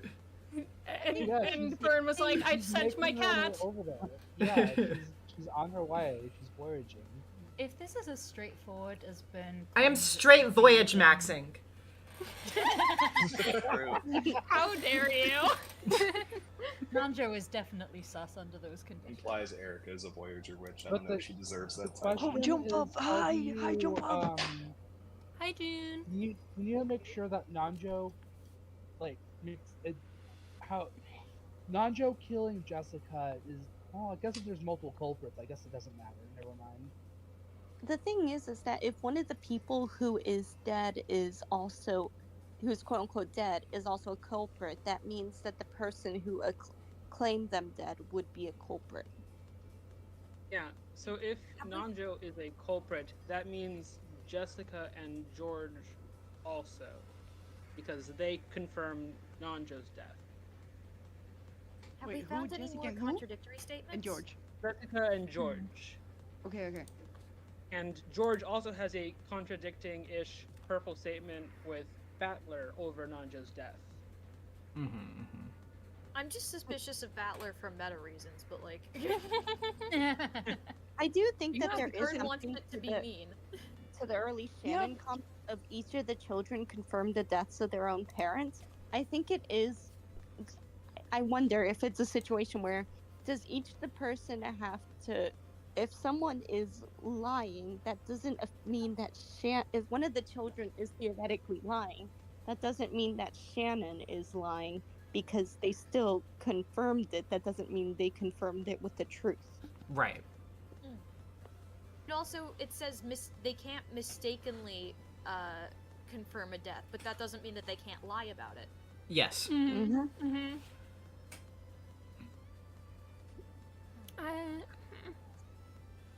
If one of the culprits is the children, they could have lied about the parents' death. Yeah. But I'm not sure about that. Stuck on George saying I was forced to acknowledge she was dead about Shannon. Yeah, that sure pretty is good. phrasing. Yeah. Yeah, Who it can't be forced you, something- George? It can't be something weird as everyone did it. We all ganged Why up on not? them. Nobody I mean, spoiled it any stories. We Nobody destroyed spoiled the any stories. Jeremy family. Guys, all I'm saying is Maria's super sus. All right, I'm gonna go ahead and go to the next hint. Yeah. But if Maria is enjoying. All right, everybody. We are going to lower that desktop volume, up this volume, and get to our next hint with Battler and Beato.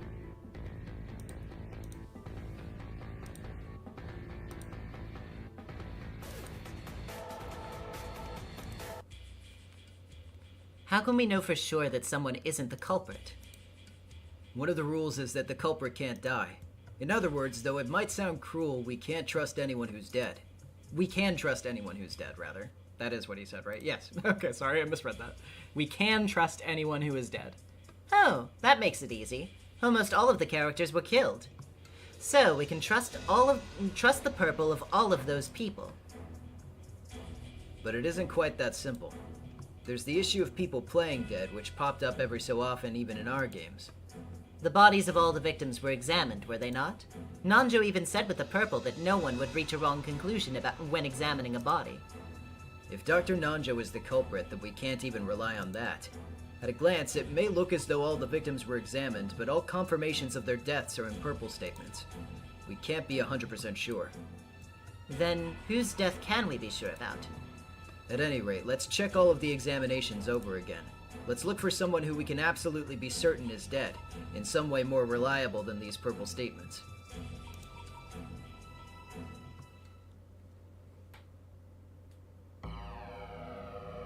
All right, back to the hint screen.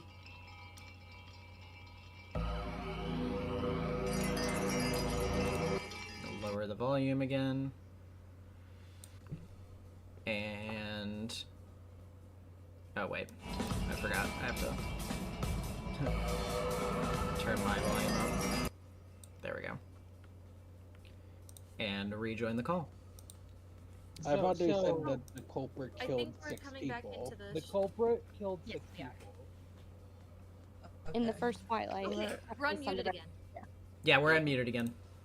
Welcome Yeah. back. Hello. Hi. Hi, Mom. Who's dead for sure? Any Mom. Jessica's dead for sure, right? Oh shit! What? Oh shit! Oh shit! Oh shit! What? Guys, What? someone Did got someone it. get it? Somebody got it? Somebody got it. Someone got it? Someone got it. MB Pal with the $20. I just subbed to the Patreon as well. Marcy, I'm so grateful for you Who introducing got me it? to this series. I wish you luck and love in all your endeavors. I'm proud to be here, even if it's just watching the VODs. Love you, everyone. Thank you so much. Say thank you, voice call. God, Thank you. Enjoy the rest of the stream. That is not what I told you to say. You are banned from the server. No, I'm just kidding. What? Oh no! All right. With It's my last breath. it's time to end our little call, and or at least I'll jump out of call, and it's time to end our little game. Into the void we go. All right, chat.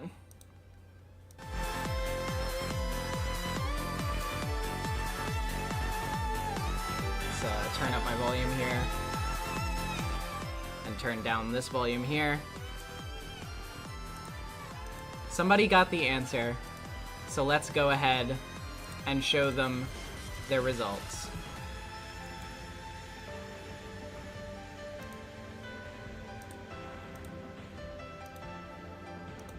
Somebody submitted the answer. Ushiromiya Battler. Ushiromiya Rudolph. And Ushiromiya Kyrie.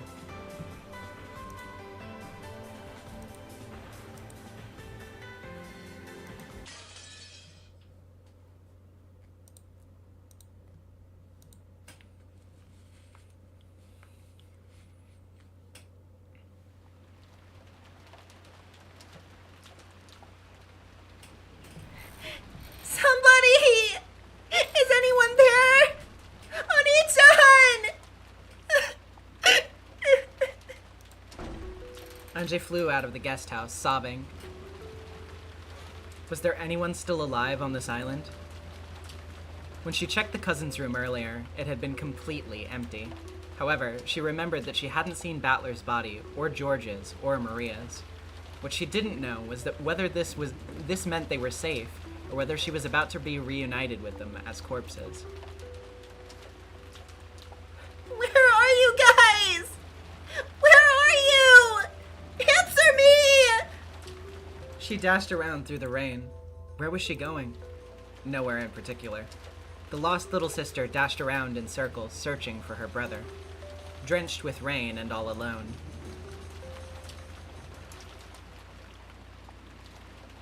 Eventually, I thought I heard my brother's voice from beyond a bush. No, it wasn't just his voice. I heard George Oni-chan's and Maria One-chan's voices too. I called out at the top of my lungs, but they didn't answer. But it's okay now. They're right here. They're right there. Just on the other side of the fence. I could even faintly see them through the fence. When I ran around the fence, I found myself standing in front of a shed or something. It must be a shed to store tools for the rose garden. Also, yeah, I'm with Digimaniac here. Anybody on stream want to note that they were the ones to submit the right guess? Because, yeah, I would like to congratulate who actually pulled it off. June Pop with the $5. Honestly, having Andre's family all be murderers is such a Burn thing to do. Yeah, it sure is.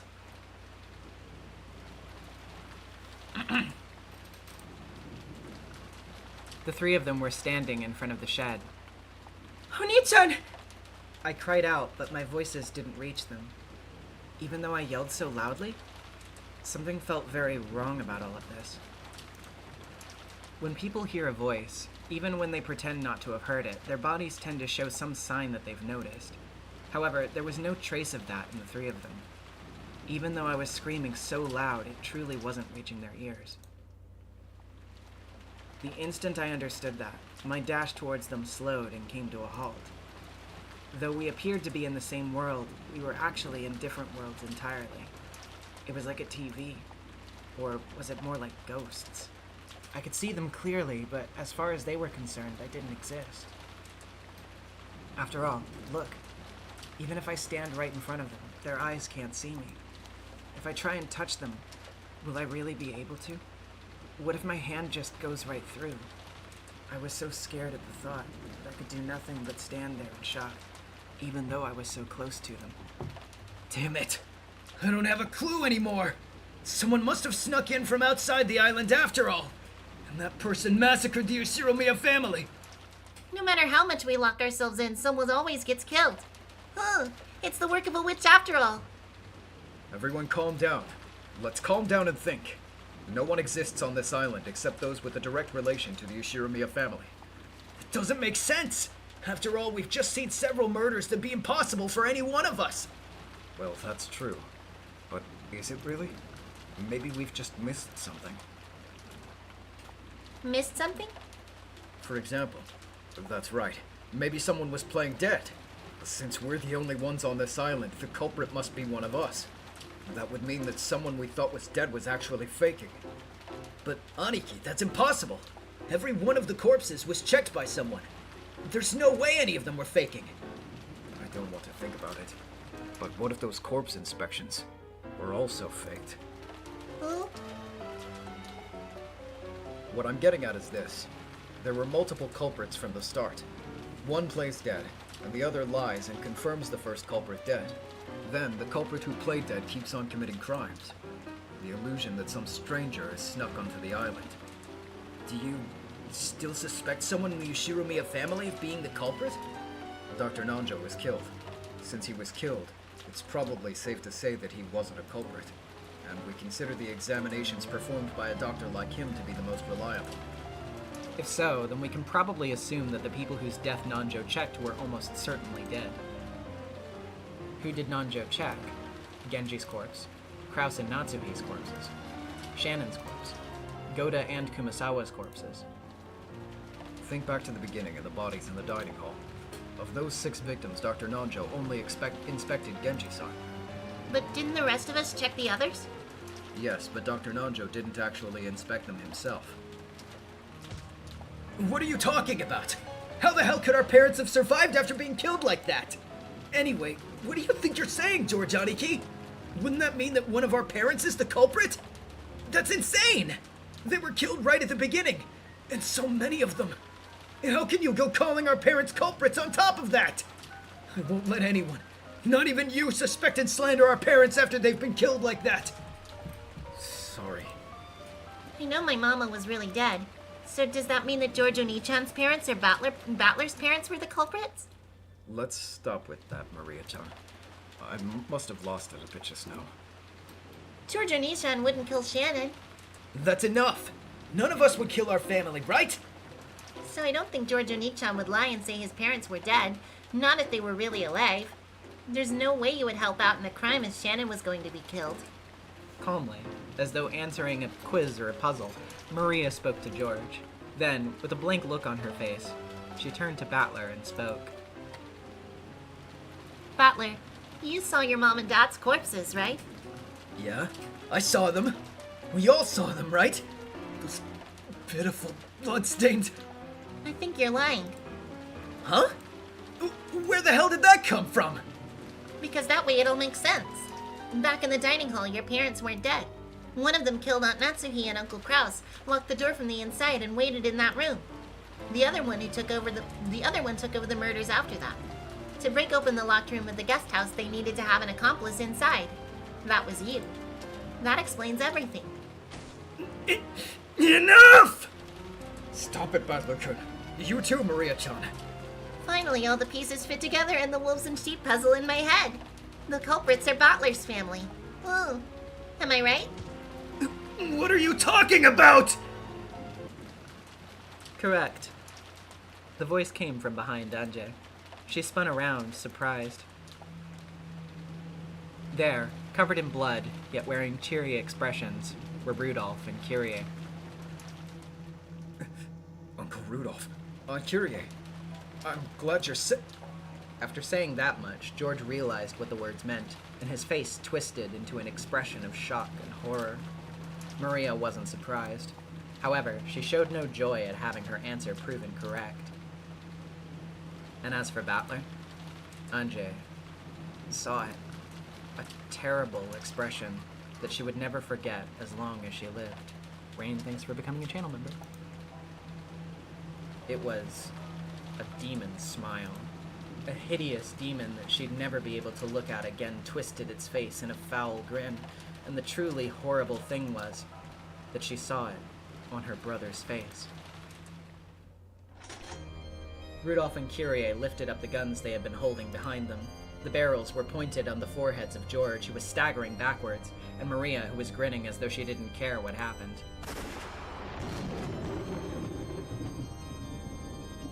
There was a flash of lightning and a crack of thunder.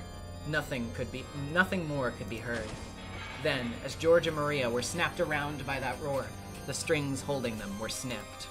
The two dolls fell into puddles with a splash and stopped moving. Dad! Mom! All of this occurred right before Anjay's eyes.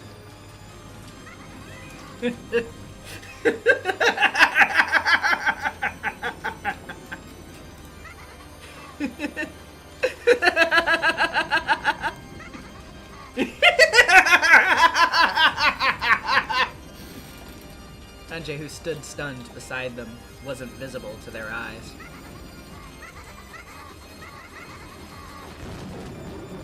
They guffawed, overcome with laughter.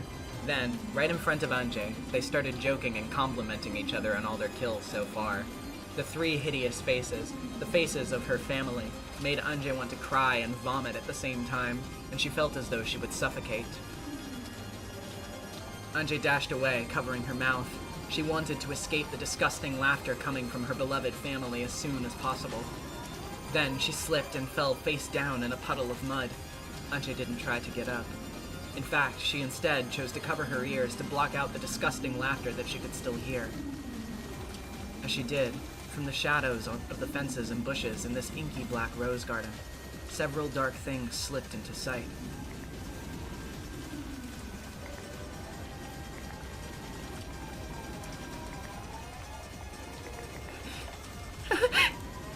Anjay looked around herself in surprise to see that eerie black shapes had appeared from all over the garden and were slowly surrounding her.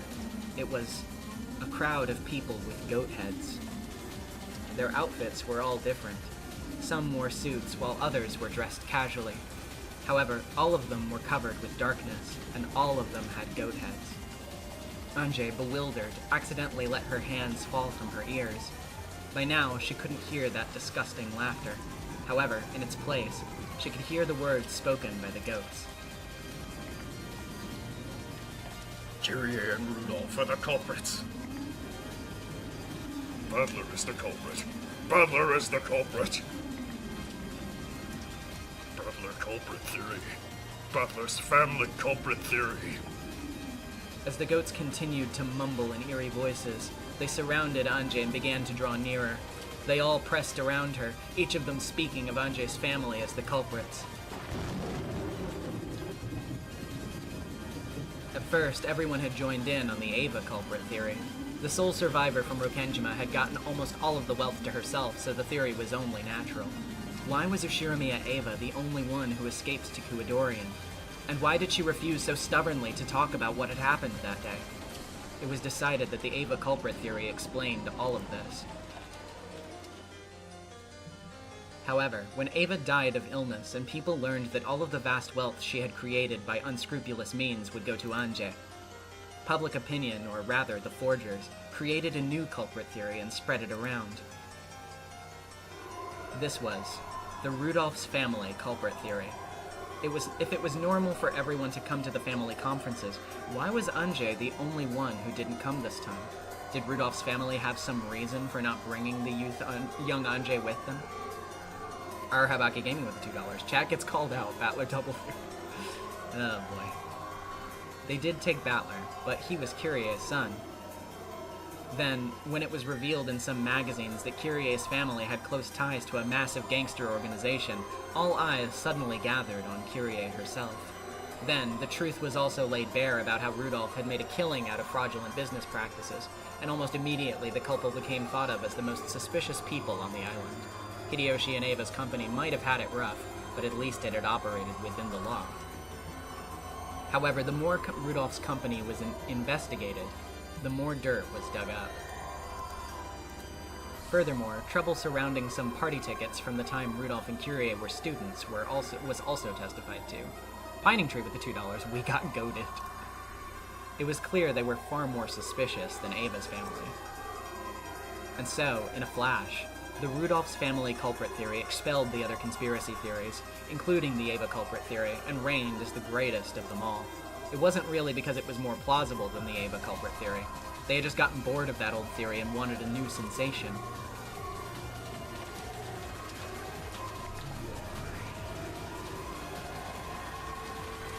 The goats seemed to bend and undulate. The sky rapidly turned white, becoming a ceiling lit by fluorescent lamps. The goats had changed completely, becoming the shapes of girls wearing goat masks. All of the girls were wearing the same clothes. It was a uniform, the uniform of St. Lucia Academy. Did you hear that the real culprits were Rudolph and Kyrie? Oh, I heard that. Yeah, I knew there was something suspicious about them leaving their kid behind. Didn't Ushirimiya Ava say herself that she was being poisoned to death? Isn't it obvious who was behind that? Must be nice for her. She gets her whole family's riches all to herself, right? I always knew the Rudolph's family culprit theory was right. I always thought there was something strange about Ushirimiya-san.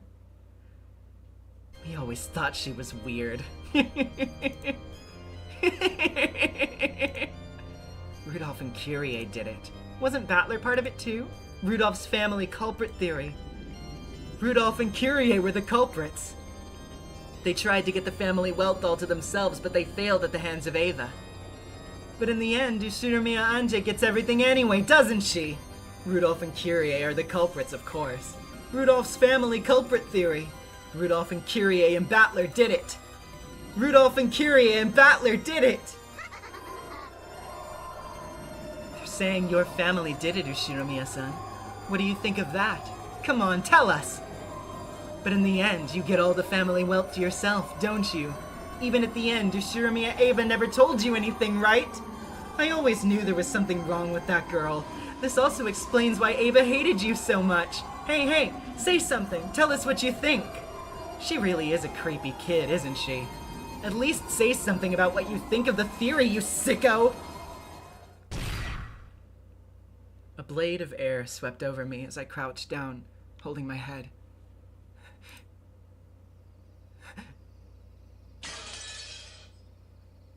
In a flash, the illusion of the goat-headed girl students who were surrounding me shattered. I was curled up in a puddle in the rainy rose garden, surrounded by goats. But then, those goats were also sliced in half, and the upper halves slid to the side. It was like seeing a master swordsman slicing through a stick of bamboo.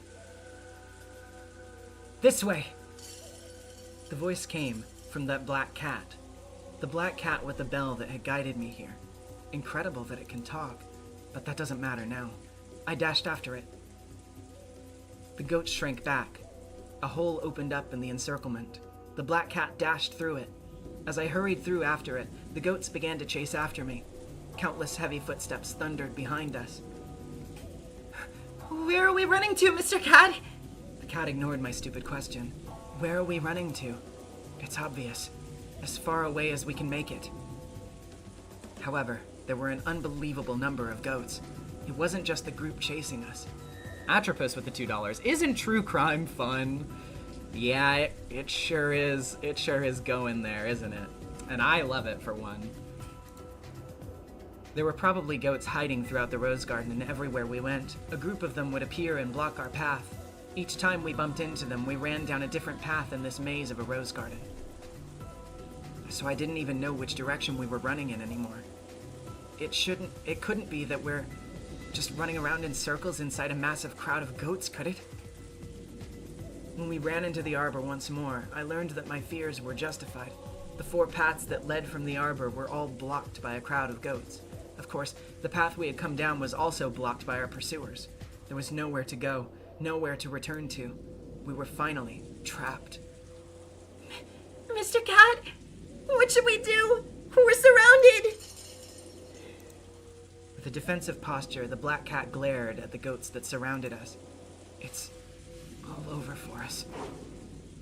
At that moment, I found myself floating in the air. A massive arm, large enough to crush my entire head, had grabbed my collar from behind. Before I could even think to cry out, I saw right in front of my face a pair of strangely glowing red eyes and a massive mouth with jagged teeth and foul breath. The mouth opened wide, and writhing as though it were a separate creature, a disturbing tongue stuck itself out. Then it spat words at me. Rudolph, Kyrie and Battler are the culprits. Rudolph and Kyrie played dead, and Battler lied when he inspected them.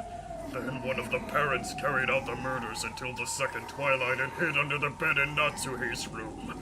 Battler killed Shannon, and then assisted in the murders in the guest house. The other parent carried out the guest house murders. This is the truth. Then, that gaping, smelly mouth slowly began to close over Anjay's head.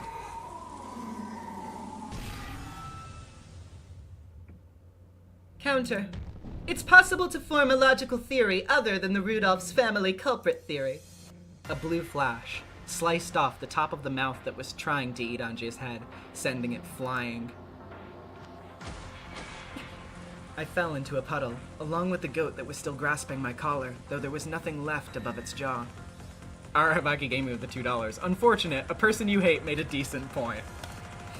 Without any hesitation, the goats stretched out their thick arms, as though this was their chance to snatch this prey for themselves, and they rushed toward me. All of them spoke in unison. Everything except the Rudolph's family culprit theory is impossible! Absolutely impossible!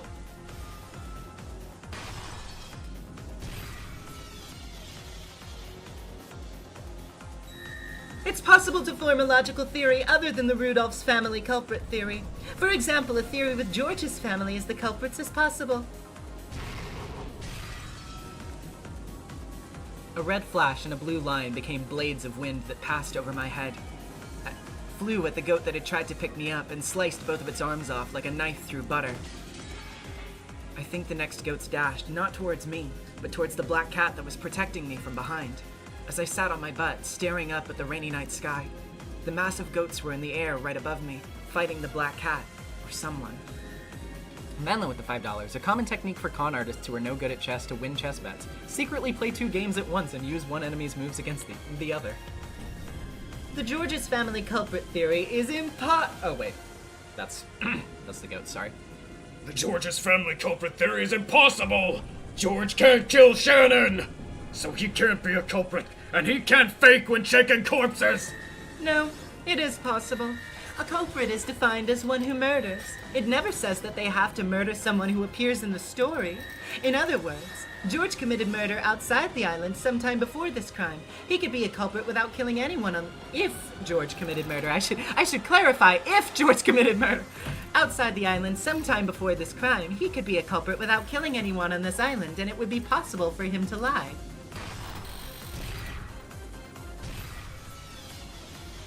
The deep red curves cut by the swings bit into the goat.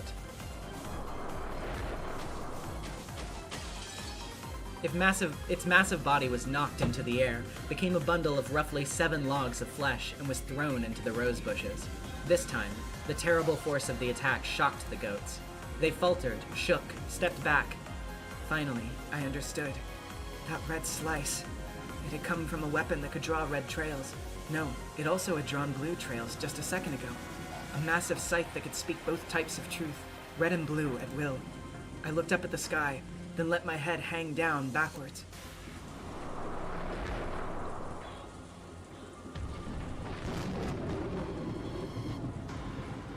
There was no black cat there. It was a girl holding a large scythe. How's that? A deduction like this is trivial for Furudo Erika. A stir passed through the crowd of goats as they acknowledged the presence of this girl who called herself Erika. It was clear that her mere existence here was potent enough to unsettle them.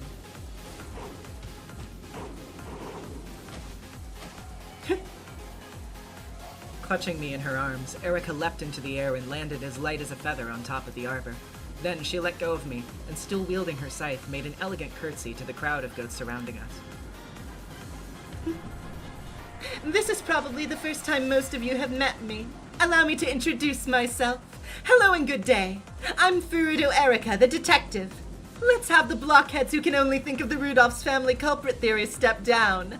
If anyone thinks they can counter my argument, please feel free. Digimaniacs with the $5. What do you think, everyone?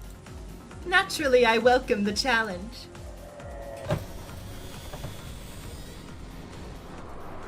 The goats all howled at once. It seemed to be a cry of shock, of fear, or possibly wonder.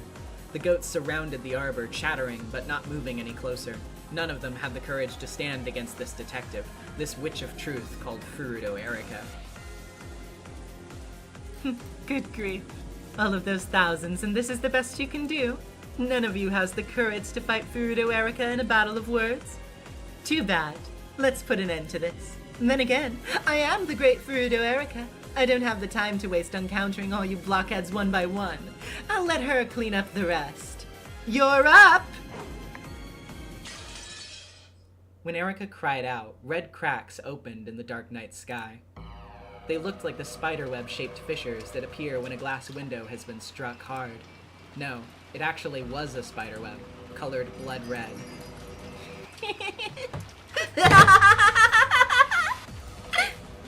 A laugh, a witch's laugh, rang out through the spiderweb-covered world. It sounded somehow familiar to Anje. And there, standing above the spiderweb. Oh, Robopon with the $50! Let's fucking go! I recently got my partner into Umineko, and I just remembered these streams. I'm a little sad I missed most of the answer arcs, but at least I'm able to catch the tail end of this journey. Welcome, and thank you for joining us! And thank you so much for that donation! Gazing down on the goats who must have looked like ensnared little bugs was the witch. You forgot me, and you call him the ruler of Rokenjima? You forget me and you think Rudolph is the culprit? It was the witch who lurked inside of Ava. a witch of the future who would one day call herself an endless witch after the cat box closed over this world. Who dares speak of the murders of this island without involving Ava Beatrice? How impertinent! On this island, who lives and who dies is totally up to me! All of the wealth and gold is mine! Everything about October 4th and 5th in 1986 is mine to do with as I please. It all belongs to me, Ava Beatrice! Ava swung her one-winged staff at the crowd of foolish goats beneath her and sentenced them to death.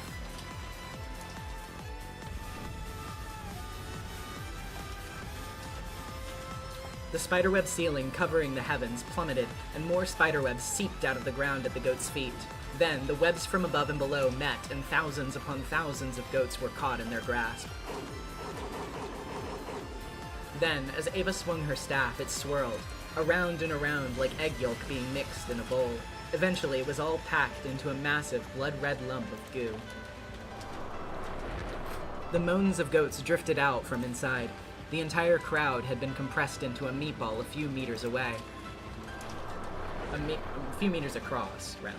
So you morons doubt that I'm the culprit? Reaching the Ava culprit theory and giving up there is good enough for the likes of you.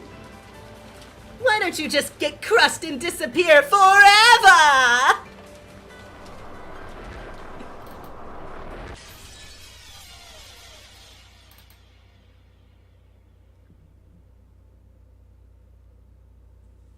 Squelch.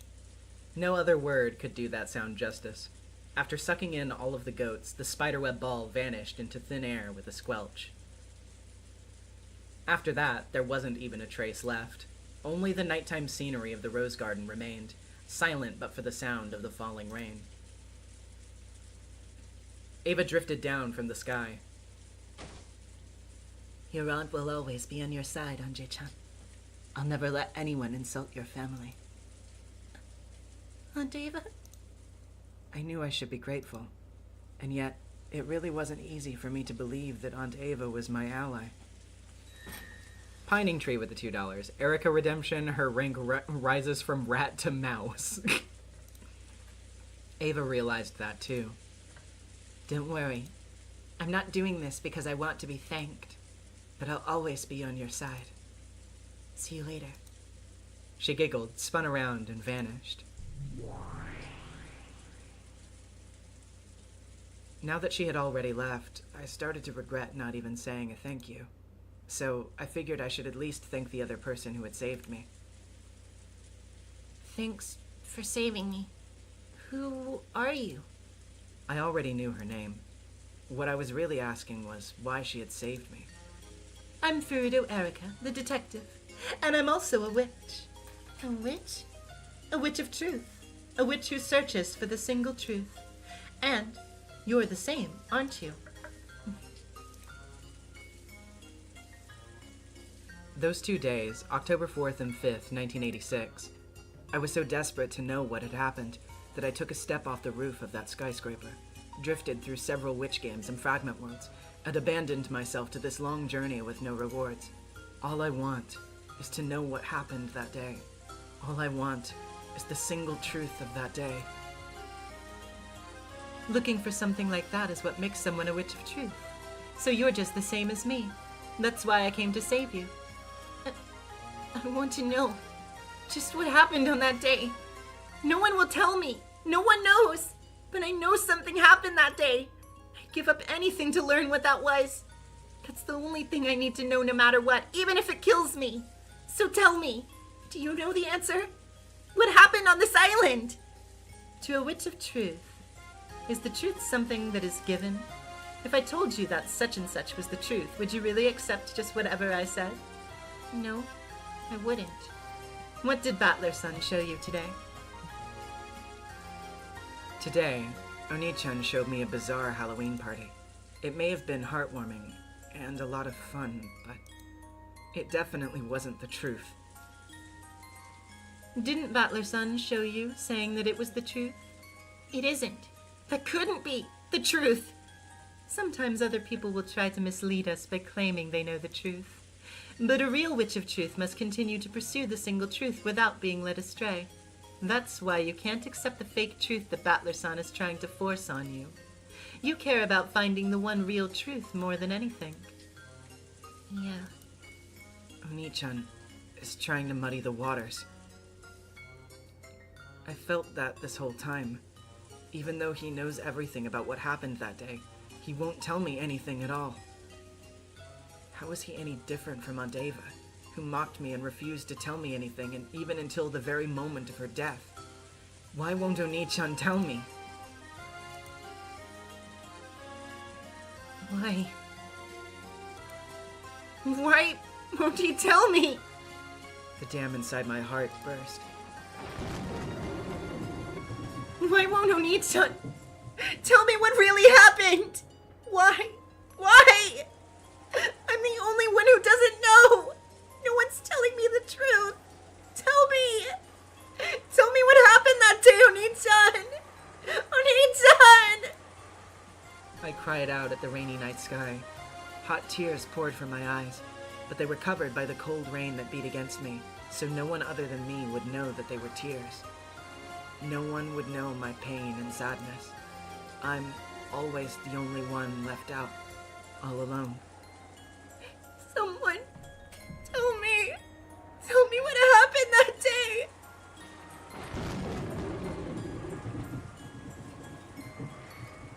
No one can tell you.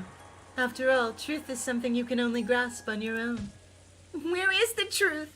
How can I find it? Everyone is hiding it. They won't tell me. I'll grasp it myself. So please, just tell me where the truth is hidden. Very well. I can tell you. As that voice... Oh, okay, it was a different voice, sorry. As that voice rang out, the world bent and swirled. After blinking several times, I realized that the world had become a sea of stars. No, that's not quite right. There are stars up there in the sky, but those lights below me aren't stars. They're lights from building windows, street lights, car lights. I was floating in the dark sky, over a city lined with skyscrapers. I can't tell you what the truth is. However, if it's a question of how the truth can be reached, I can show you the way. Various bad memories are jumping out at me from the back of my mind. That's right. I was chained in place in that strange theater thing, and forced to watch a repulsive fragment where Mom and Dad committed murder. I never said that what you saw was the truth. But you used the red to... You yelled out and interrupted and stopped me from saying any more. This is all truth of a sort, but not necessarily true. That's what I was about to say. Just how far are you willing to go to mock me? I apologize, but I did want to test you. Test me how? I wanted to see if you were ready to accept the truth, no matter what it may be. The truth can betray you sometimes. In fact, there are times when it shows itself as the thing you desire least. That fragment I showed you was probably the worst one imaginable for you. However, you aren't fit to reach the truth unless you have the strength and the courage to withstand it, even if it's something like that. I have no comeback. Finding the truth is my goal. I just want to know what happened on that island on that day. I don't think of myself as wanting to hear only the facts that are pleasing to me. Have I really been prepared to face the bloody, unbearable truth that's probably waiting there for me? If I find the truth, it'll mean having to confront my family's tragic end directly and accept it as it is. And accepting that means abandoning any faint hope for that convenient miracle. The idea that one of them might have survived somehow and might return even though 12 years have passed. Even though I know a miracle like that would be completely ridiculous. If I'm honest with myself, I have to admit that that faint hope it brought me has given me comfort these past 12 years. I want to know the truth, but I want one of them to come back. Those two wishes contradict each other. By learning the truth, I'll be forced to accept that no one is coming home. The truth is always cruel. At times, it can even cut down your hopes. Most of the time, humans don't realize the costs of learning the truth. I simply wanted to see if you had the necessary resolve. I must choose between my two contradicting wishes. Will I find the truth and abandon my optimistic hopes for my family's return? Or will I give up on the truth, and keep waiting for the family that's never actually going to come back. Deceiving my numb self forever with the childish illusion my brother provided for me. Tell me, Anja, are you truly determined to learn the truth? I am. And your resolve will not falter? Yeah, I have to second Laura here. Bern also didn't say that wasn't the truth. It won't. After hearing my immediate reply, BERNKASTEL stared at me. Are those expressionless eyes of hers measuring my resolve? Now that my brother has even gone to the lengths of becoming a game master to cover up the truth, the only thing I can rely on in my search for the truth is the path that BERNKASTEL can show me.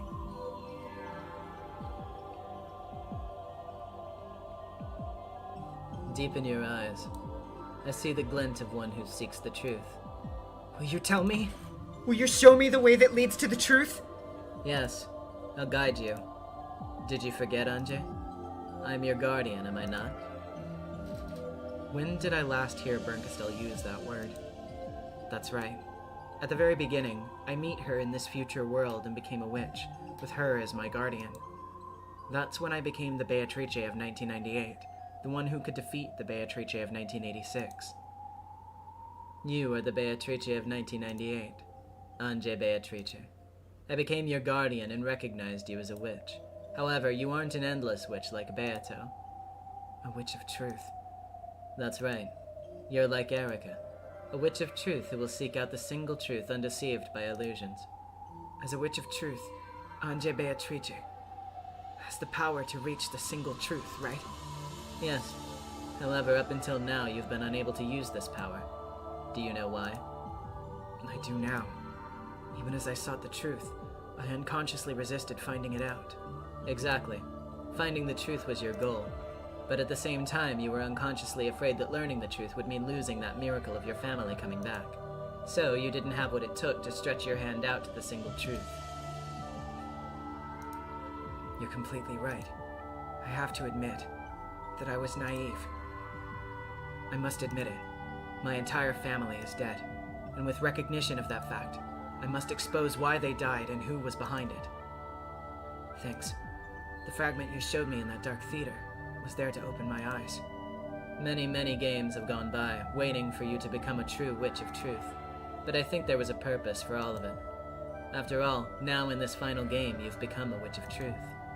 Tell me, what happened on that island on that day? I won't ask you to tell me that directly, so guide me. What can I do to reach the truth? It's a bit too chilly here. Let's move. To where?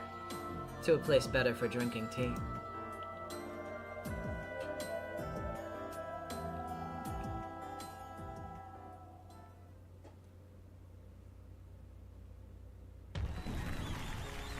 Massive applause filled the hall.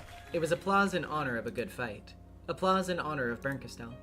Yes, Lady BERNKASTEL's game was another splendid one. We're going to reveal her game board to all of you, so have a go at it. It's pretty awesome. But you solved it in the end all the same. A game that no one can solve isn't a game. The main point is whether it was fun or not. It was fun. I guarantee it. Same here. At first, I thought there was no way anyone could solve it, but the way you use one confirmed purple statement after another to narrow down the suspects made for a nice puzzle. Come everyone, gather around, gather around. Just what sort of game is Lady BERNKASTEL's mystery? That's for you to find out for yourselves. Objects resembling chessboards were set out on several tables, crowds gathering around each, looking down with interest. Oh, it's like a logic puzzle. Quite an orthodox one, don't you think? So, this is what a witch's game is like. Looking at it like this, it's just a game. But for the pieces, it's a massive series of crimes. Indeed it is. It would not do to waste such a rare gift from Lady BERNKASTEL. Let us take this opportunity to enjoy ourselves. Still, this is a tough one. It almost makes you wonder if it was even made to be solvable, doesn't it? You can't get anywhere unless you start believing it was made to be solvable. A battle of wits can't begin until you trust the questioner that the problem can be solved. And we'll guarantee that it can. Come on, have a go at it. With Battler's encouragement, discussions over BERNKASTEL's mystery game began at each table. The mix of humans and fantasy creatures in heated discussion was truly a sight to behold. Beato and BERNKASTEL sat in a chair far off from the discussions. Would you like some tea? Any kind of calming black tea for me. With milk, if you don't mind. As you wish. Is there anything you need, Lady BERNKASTEL? Please add some dry plums to the black tea. That's the trick to making terrible tea drinkable. Come now, don't sulk. We're honestly complimenting your game for being such a fun one.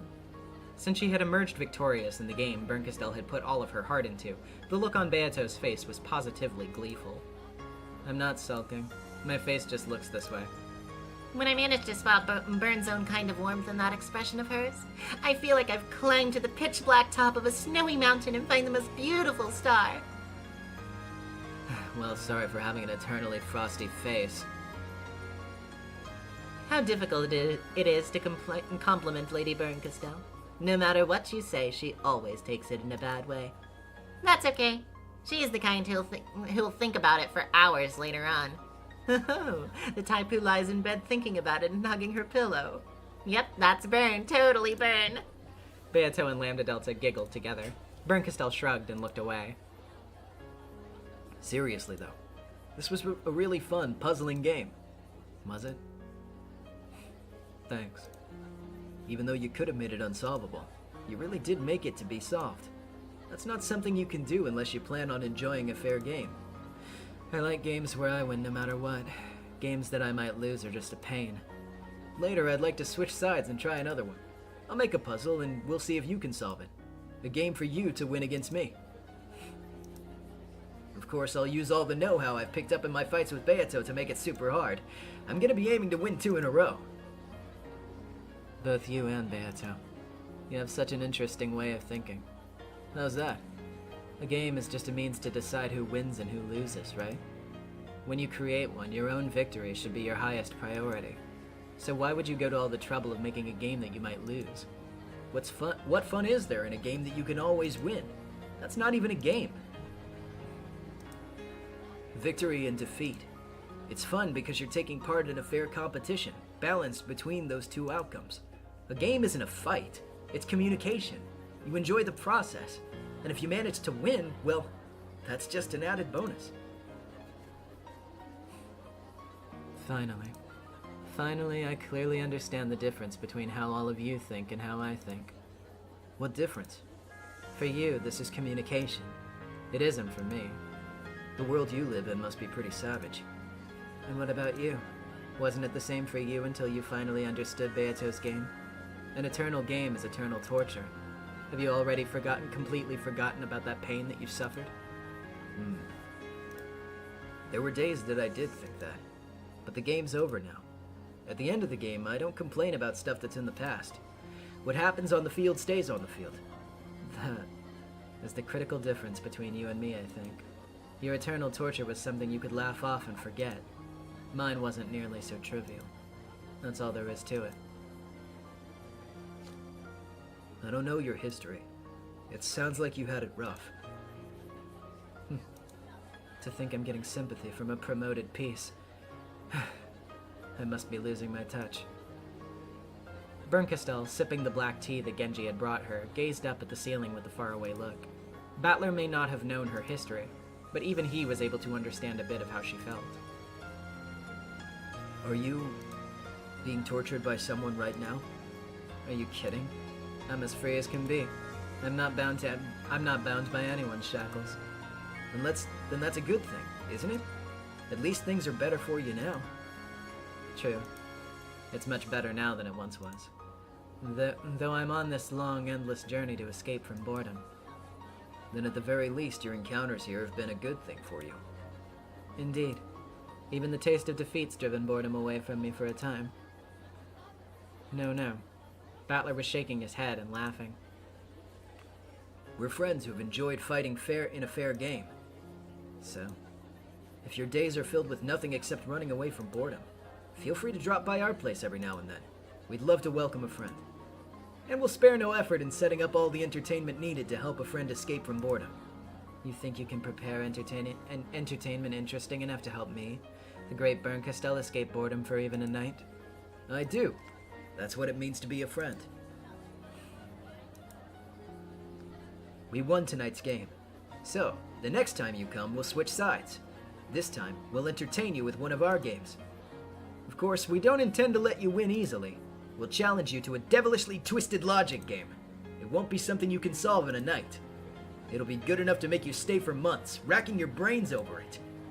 You would entertain the great BERNKASTEL as a friend? Yeah, we would. After talking with you, even this dried plum tea is starting to taste sickly sweet. What a pain. I heard from Beato. Sounds like this dried plum tea stuff's one of your favorites. Next time we'll toss some high-class dried plums covered in gold leaf into your tea, so make sure you come again. If you really plan to do that, I suggest you find some better tea to start with. Tea like this doesn't inspire me to pay you a second visit. Come on. Guess you drink high-grade black tea all the time. Alright then, next time why don't you invite us somewhere we can drink some of this high-quality tea? Me? Invite you?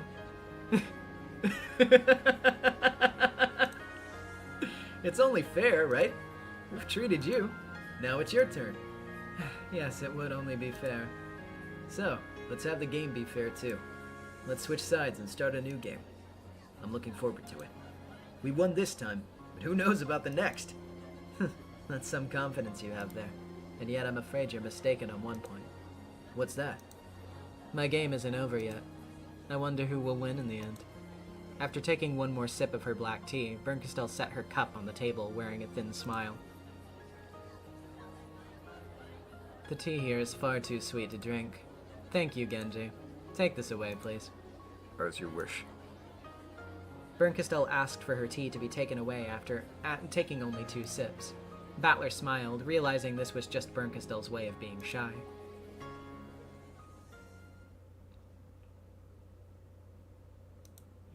Battler, why are you smiling with such a foolish, carefree face?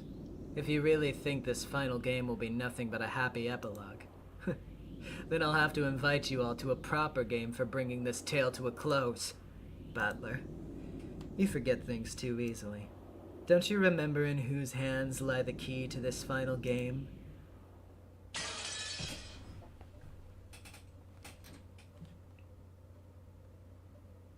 The inside of my nose itched. I'd never regained consciousness to a smell before. Slowly, I opened my eyes. Wait, when did I lose consciousness in the first place? I don't remember going to sleep or falling unconscious. That's right. BERNKASTEL invited me to come to a place better for drinking tea.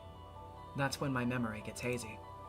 And since the smell of black tea is what woke me up, where am I? Oh, Aurora's study. I hate to admit it, but her taste in tea really is excellent. I was sitting on what appeared to be a sofa in a dimly lit study. BERNKASTEL sat across from me, and right before my eyes was a beautiful cup filled with steaming hot tea. Isn't this place? I remembered. I've been here before. Wasn't it? How pleasant it is to see you again, child of man. Yes, that voice. Just hearing it brings back memories. Long time no see, my master.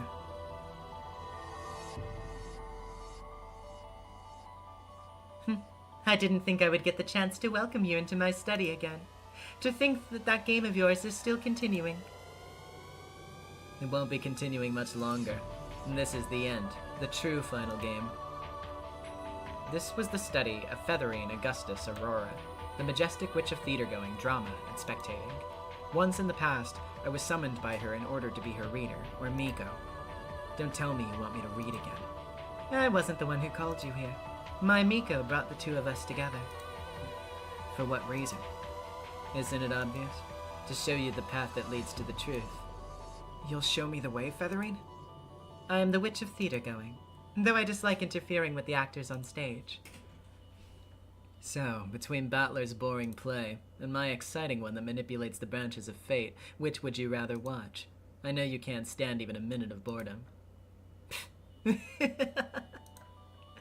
As Featherine rocked her rocking chair, she looked up at the ceiling and chuckled. She clearly holds some key to the truth, I see.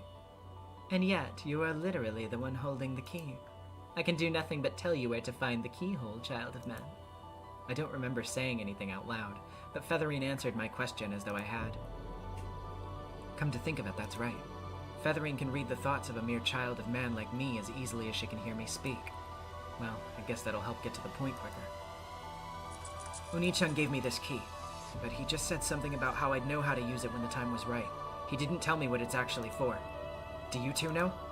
What is this key for? Oni-chan said it was something very precious. Explain, my Miko. No way. You explain. You demand that your master explain? You've got to participate on the stage every now and then. Otherwise, you'll just go senile all the faster. My. And yet the memory of my long overdue appearance on the stage when Ranjay was reader should have been enough to last me a few more centuries. Tell me, what is this key? A physical manifestation of the decision you are to make. This tale, this game, will end by asking you to make a certain decision. What you hold there is the act of your decision embodied in the form of a key. The physical manifestation of my decision. Exactly. Ultimately, Battler is probably planning to put you in front of two doors, both of which can be opened by the key. Then he'll ask you to choose which door to open. He must have told you that much, right? He didn't tell me anything at all. He just kept saying things like, you'll know when the time comes. No one will tell me anything. Not Oni-chan, not anyone. Battler probably wants to respect a decision that you make by your own free will. But Anjay, you should have at least started to figure it out by now, right? Figure what out? There's an answer Battler wants you to choose, isn't there? Those words made my heart jump in my chest. I've been thinking that. Oni-chan is clearly trying to distance me from the truth, to gloss over it with a vague tale that's almost like a daydream. At the 1986 family conference, everyone had a wonderful time as they faded away. Everyone is smiling down on you from heaven, so you don't need to feel alone even in 1998. So give it your all and live on by yourself. I get the very strong sense that Oni-chan is intending to end it just like that. And every time I ask him about it, he dodges the issue and says something about how the decision will be mine in the end. That's right.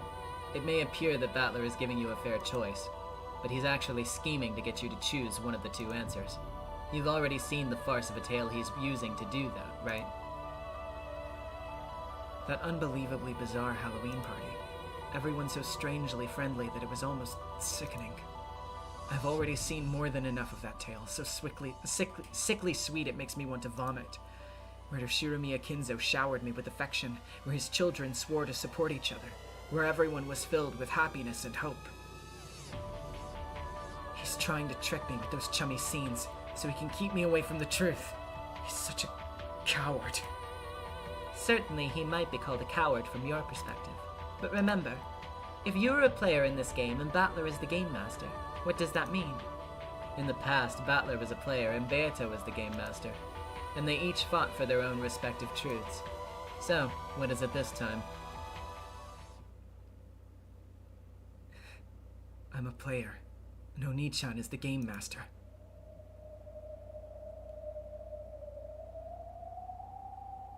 Could it be that I've misunderstood everything from the very beginning?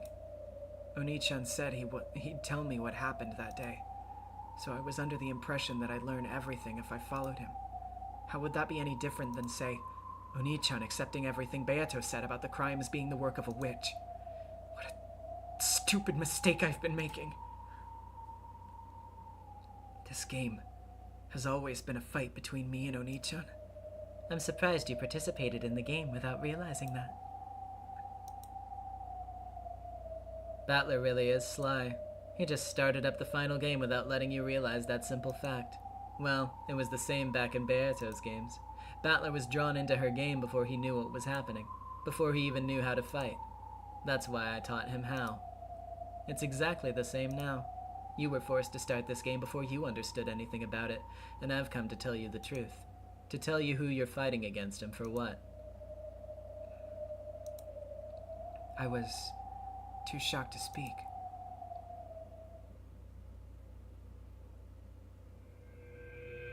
And finally, I realized what I needed to accomplish in this game. I've always been passive. I was sure that Oni-chan would tell me everything, so I naively thought I just had to believe whatever he said. No, that was wrong.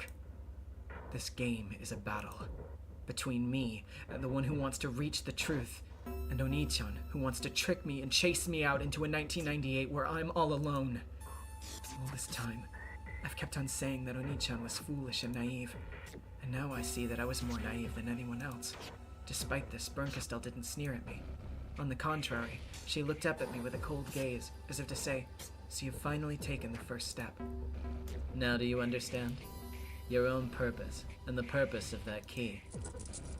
I gripped the key that Oni-chan had hung around my neck, and for a while I shook with an emotion that even I couldn't understand.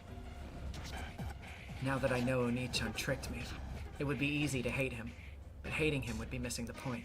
After all, this is a game between me and him. Oni-chan has done nothing but make the optimal moves to win against me. If games aren't just a playful way to communicate, if they're the process that decides who wins and who loses, there can be no fair games. The best strategy is to obviously hit your opponent with a sneak attack and defeat them before they even know what's going on, never even telling them the rules. In that sense, Oni-chan hasn't done anything wrong.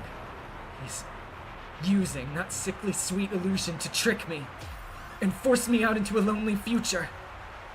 They'll be the only ones having a good time in the cat box, and I'll be the only one chased out.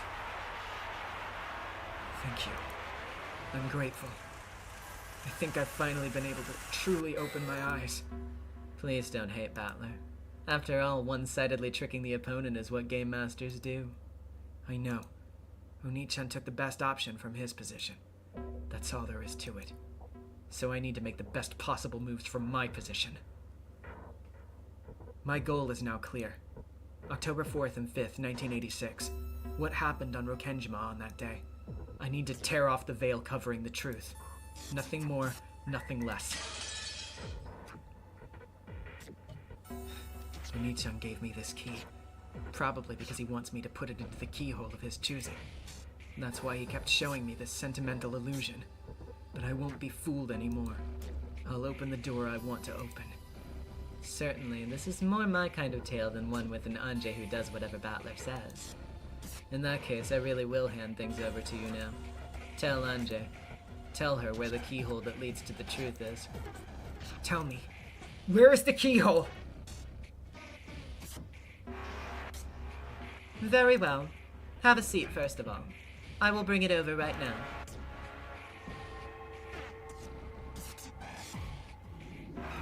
When Featherine rose from her rocking chair, my vision seemed to twist and bend.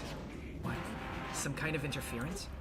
Why now, when Featherine is about to show me something important? Is my head getting suddenly...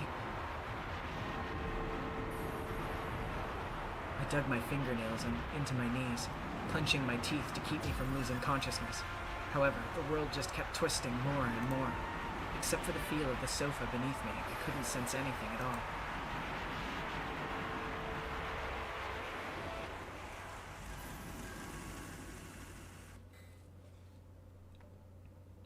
Missy? Huh? Looks like she's here.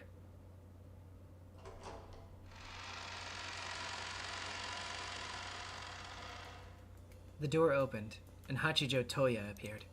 What's going on? This isn't the world of witches, but the world of humans? I was sitting on a sofa, and Amakusa was behind me. There's no need to feel confused. Featherine and Hachijo Toya are the same being. To her, the difference between the two worlds is a trivial thing. To put it in the words of that lover of theater-going, it's like having a slightly different background, but background behind the stage. So there was no reason for me to feel hesitant. Should I call you Hachijo this time? How complicated names are. Even though both of us are still here, just like before, you have to wonder what to call me. True. Calling you Featherine would be a bit rude to you now. To an actor, the names of the parts they play are only temporary. Precisely, child of man. Featherine? Amakusa's eyes went wide as he wondered what I was suddenly talking about. I ignored him and continued. So, what are you going to show me? As I spoke, my eyes were caught by that heavy-looking object she held under her arm. At a glance, it looked like an encyclopedia with a fancy binding. Do you know what this is? As Featherine spoke, she set the heavy object on the table. My first thought was of a grimoire. The heavy book had a mysterious, mythical feel to it, like something Maria One-chan might carry around. And the most remarkable feature of it was the large, sturdy lock that held it shut. Why would someone go so far as to keep people from reading a book? Why don't you take it and observe the back? The back? I flipped the heavy book over on my lap. And as soon as I saw it, I gave a small gasp. Eva. Ushiromiya. Ushiromiya Eva! Without a doubt, those words were written there in English letters. What is this? Aunt Eva's diary? Could this be that rumored? Do you know something about this? Just a rumor.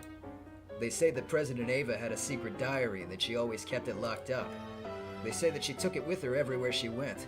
At least that's what I heard from some of the other bodyguards. A secret diary? And why is that here? It was in the hospital room where Ushiromiya Eva passed away. This diary was hidden behind her bed, so it remained in that room for some time after her death before it was found. It was probably someone who worked for the hospital, or else a patient or their family who happened to find it. Of course, by that time, there was a huge movement dedicated to the Rokenjima mystery. A locked diary found in the hospital room where Ushiromiya Eva spent her last moments would be absolutely priceless. The discoverer probably handed it over in secret to one of the witch hunters, who would be able to accurately determine its worth. Luckily, the witch hunters who got their hands on this book were all noble and upright people. Not content to boorishly destroy the lock and reveal the truth, they simply satisfied themselves with the fact that the truth of that day slumbered just on the other side of this mysterious lock. Thanks to that, Eva's diary has remained undamaged to this very day. It's already known that Natsuhi, wife of Kraus, the eldest son of Kinzo, sealed all of her complaints and repressed feelings by writing them down in a diary which she treated like a sort of charm. So Aunt Eva did the same thing? It's possible, at least.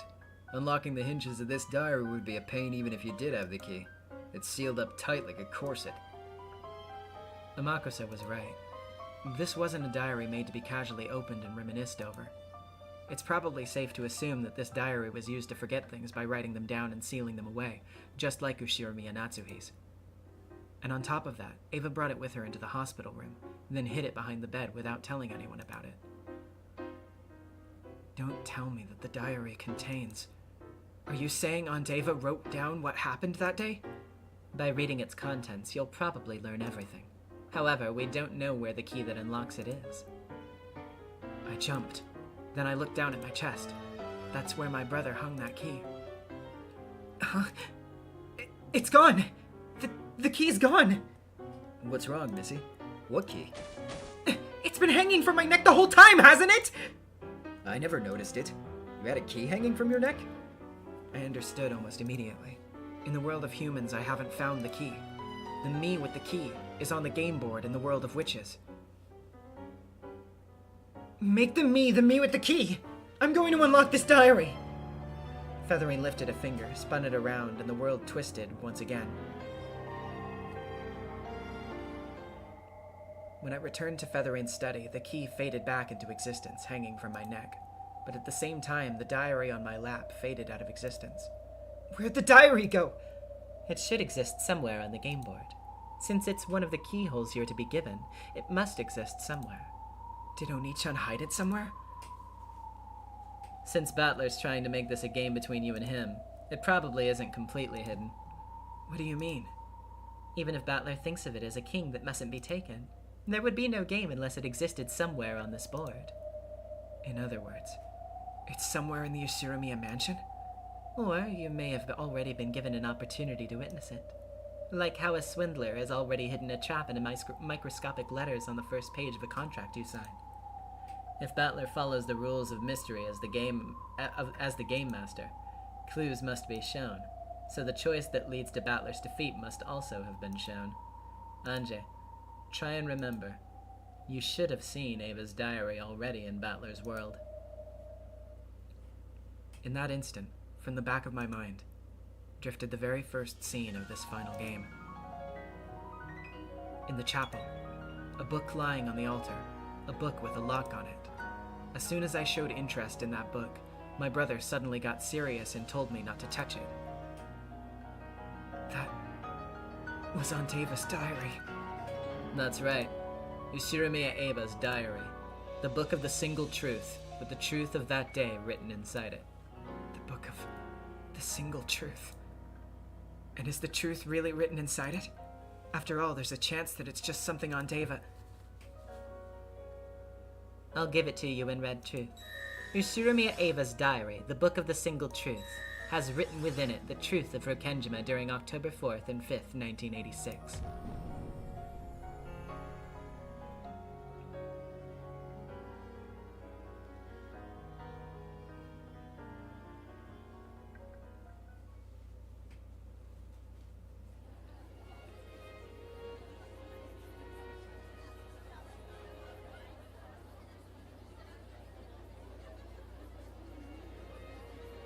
Evie Curry was not the same book.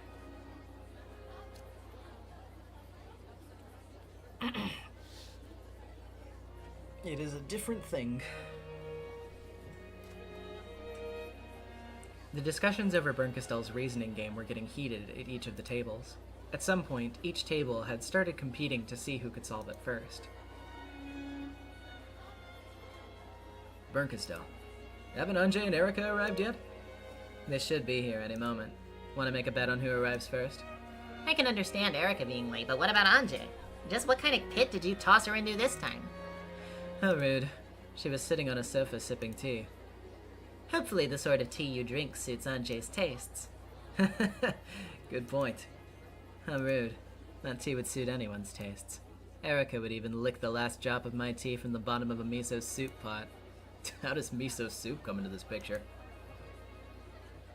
Now that you mention her, Erica, this will be a long-awaited reunion. Yeah, come to think of it. Can't wait to see how long it'll take her to solve BERNKASTEL's game. This sort of game is what that kid's best at. She'll probably read it from start to finish 3 times, then just say the answer right away. Probably.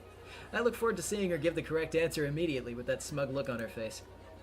Come now, this is Erica we're talking about. She'll probably pull out some twisted logic and say that it was possible for someone other than Battler's family. Good point. In fact, I'd like to hear her proud, twisted logic even more than the right answer. Apparently, Battler and Beato were looking forward to their reunion with Erica. They had already dueled with Erica in 2 separate games, but now there was no distinction between foes and allies. They truly wanted to welcome her to this after-show party as a friend. Still, it's a bit unexpected. What is? You know, it's surprising that you'd let Anjay go this easily. Making sure that Battler and the others couldn't see her face, Lambda Delta sniggered. Is it really so surprising? Of course it is. I thought that being you, you'd torture Battler with one tough puzzle after another before releasing her.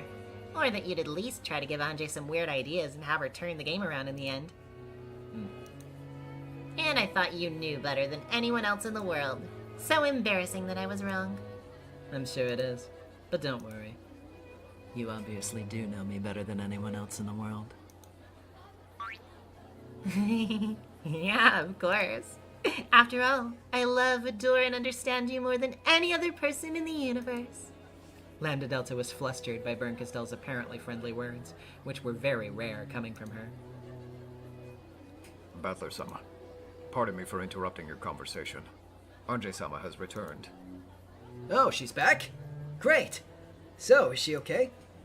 It seems that she was soaked by the rain, but Kumasawa is bringing her a towel now. When Battler heard this, he breathed a sigh of relief. Then he turned to face BERNKASTEL, showing her a forced smile as though apologizing for still suspecting her just a little. BERNKASTEL showed no reaction and simply continued to wear a blank expression with a slight smile. Anjay-sama's returned.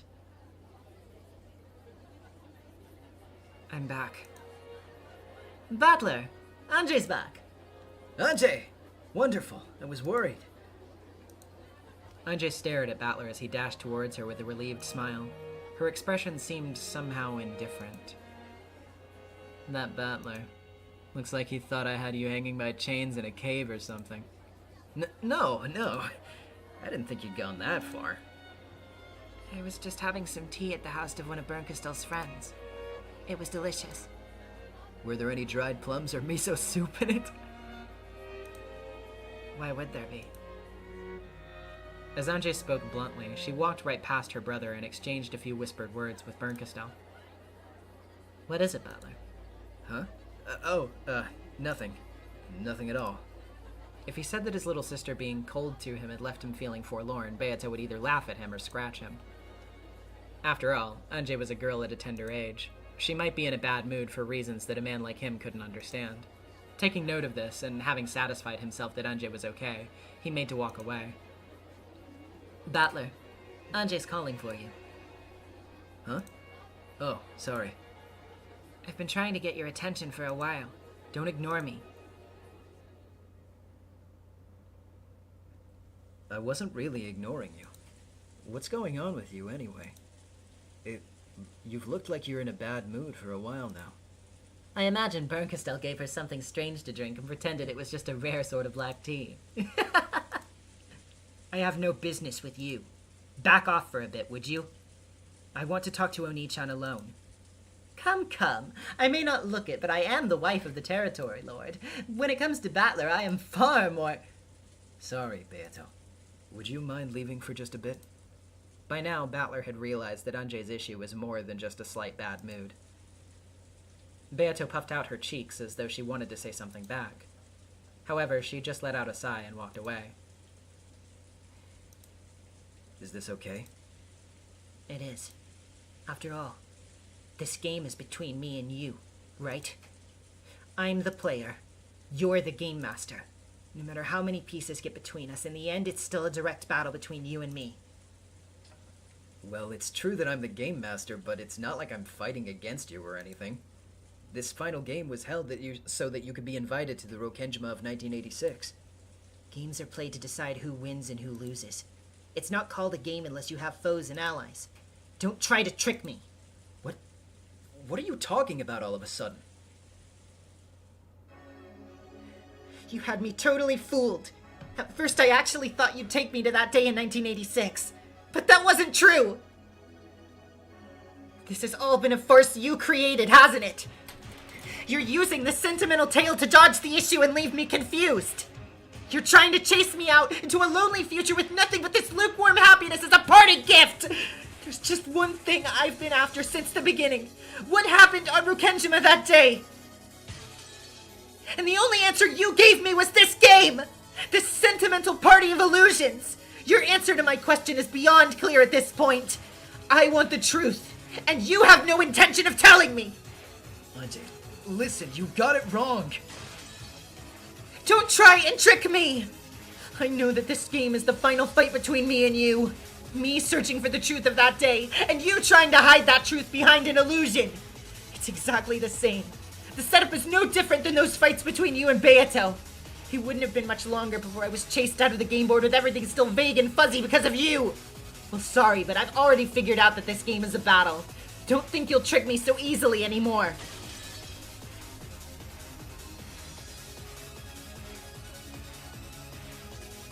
Anjay's shouting tore apart the peaceful atmosphere.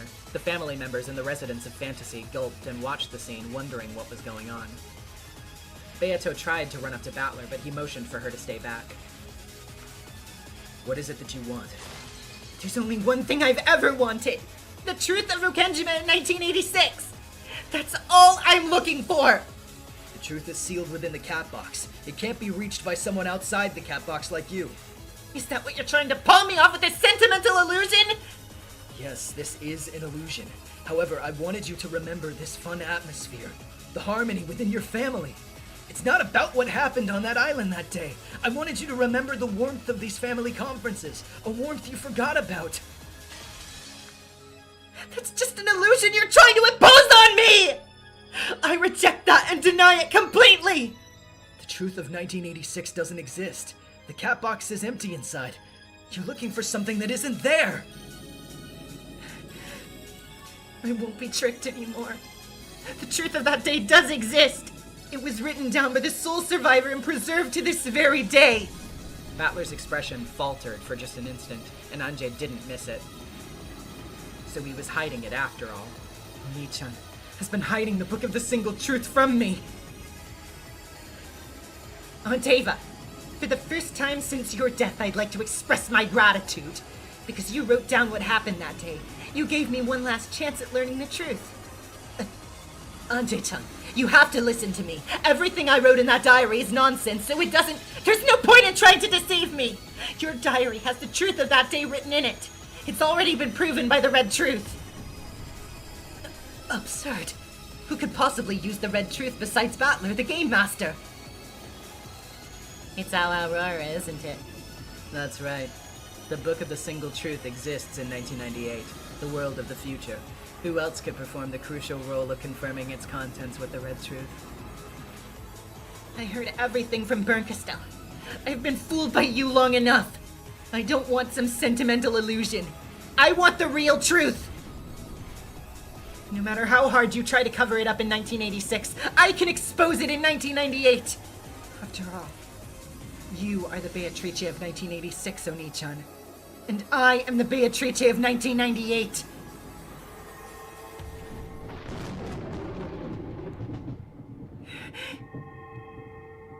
A cyclone rose up around Anjay. It was a golden swirl of gold butterflies, just like the golden witch Beatrice.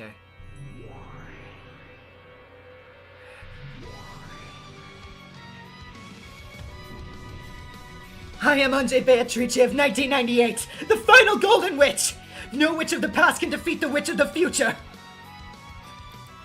Rain with the gifted 5 memberships. Thank you. Anjay Beatrice, the witch who rules over the future in the year 1998. She stands completely on the outside of the cat box, making her entirely different from all the other witches. Just what will she find in this final game? Oh, I skipped that line, sorry. The cyclone of gold broke apart, and as gold leaves scattered across the room, the final witch who would inherit Beatrice's name in the future appeared. Anjay, Beatrice, you are the golden and endless witch. I'm not. I am the witch of gold and truth. No illusion can stand in my way. Your boring party is over, Oni-chan. Now it's time for my party to start. I've even readied a game to liven things up. You're up, Aunt Ava. Huh?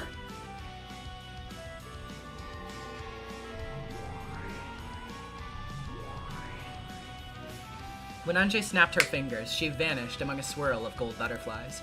In her place, in the middle of the cyclone, a girl wearing a dress appeared, bowing modestly.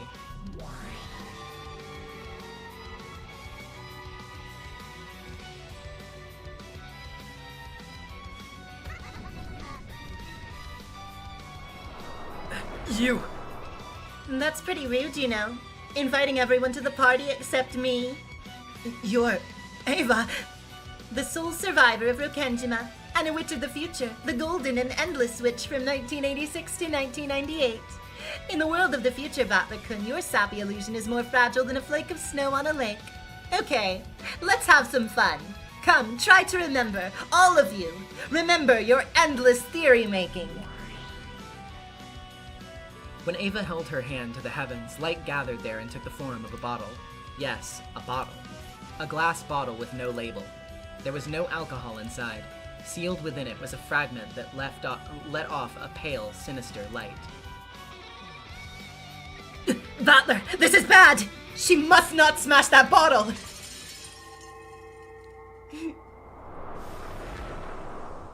It's showtime!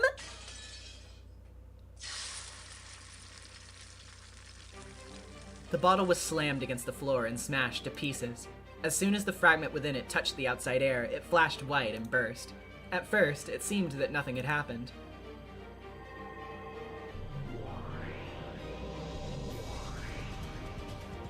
However, Ava grinned at them before becoming a cloud of butterflies and vanishing. Come to think of it, BERNKASTEL was gone as well. What did she do? It was probably a fragment she brought back with her from the world of the future. Perhaps we could call it the contents of the cat box in the future. So what does that mean? What now? At that moment, they heard a tremendous hiss. It was as though large chunks of hail had started falling everywhere. An earthquake accompanied that noise, and the whole mansion groaned. Dust began to fall from the ceiling. At the same time, it seemed as though the curtain-covered window glowed with a pale light. What on earth is going on?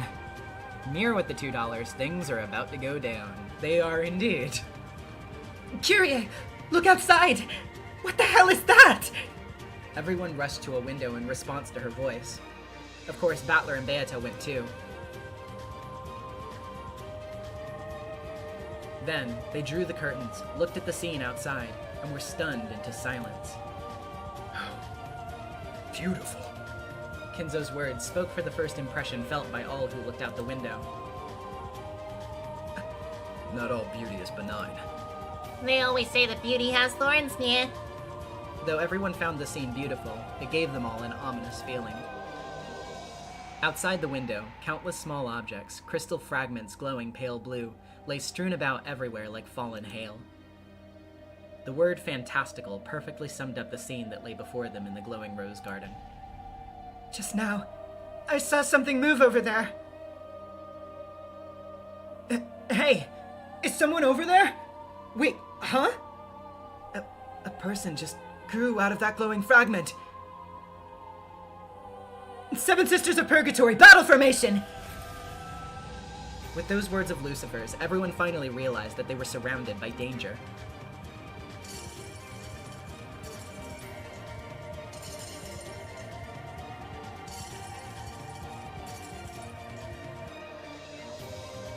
One by one, the countless fragments shook and burst, and large dark bodies rose up from inside each. They were giants with goat heads. One after another, they appeared from the insides of broken fragments. The realization that the countless fragments lying all over the rose garden were responsible for the blue glow covering the entire area sent a wave of cold terror rushing over all present. 45! Wide area surveillance! My radar's filled with white!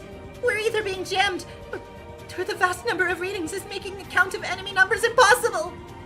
Even as she said this, the glowing rose garden outside the window was filling with giant goats. The fragments carrying the goats weren't just in the rose garden. They were spread evenly across the entire island. Not just the rose garden, but the entire area around the mansion had to be half covered with goats by now. For your attention. Know that we are completely surrounded. Yeah, we noticed. What'll you do now, Battler? Only one thing to do with uninvited guests, and that's show them to the door. Who are these people? I'm guessing they aren't your minions, right, Beato? The goat forms they hold are probably just imitations of the pieces on this game board. They aren't Riche's or Leah's minions. This is something worse. I see. A manifestation of the messages within the bottles. Messages within the bottles? Beato's message bottles? No. These fragments are delusions from the people of the future. Endless possibilities are hidden within the cat box. Because of that, those outside the box can imagine the insides to be any of an infinite number of things. It would seem those endless delusions are the true nature of these creatures. What will those goats do to us, I wonder? It doesn't look like they're coming to give us a handshake and a pat on the back. Our Habaki Gaming with the $5. Oh god, oh fuck, she summoned chat in the flesh. I remember you mentioning this, Mercy, but it's been a while. Welcome to the party, chat. Enjoy your stay. Those people, their lowlifes, making up and passing around stories, imagining the tragedies that might have unfolded for us on this island. They found it so interesting that I never talked about the truth. They kept on creating tragedies one after another for their own enjoyment. I see. So, they're fragments of the future, containing delusions about the 1986 cat box. In the future world, any and all interpretations can and do exist. Unless we deny them, each one will be able to call their own views the truth, and they will remain on this island. What a fix we're in. Looks like we're surrounded and fighting for our lives.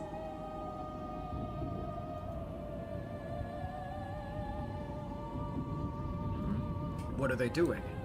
They're eating. They're eating something. They're eating the roses? The squirming crowd of goats was busily doing something. If you looked closely, you could see them sticking their heads into the rose bushes and munching away. And it wasn't just the rose bushes. Light poles, the bricks of the flower beds, and even the stone paving itself. They were biting all of it, almost as if they were trying to eat up the whole island. No. They aren't just eating. If they aren't eating, then what are they doing? What they're doing is not eating. They're eroding, shaving away the game board itself. They're eating the game board? In the future world, everyone believes that we were swallowed up by the tragedy today. That's why they won't accept a truth where we enjoy ourselves in peace. Truths of the past are inferior to the truths of the future. The merciless future fangs and jaws of those goats refuse to accept our truth and are eroding it, replacing it with the truth that they wish to see. Damn it! This is our truth! It's not for those people in the future who have nothing to do with us anyway to rewrite as they please!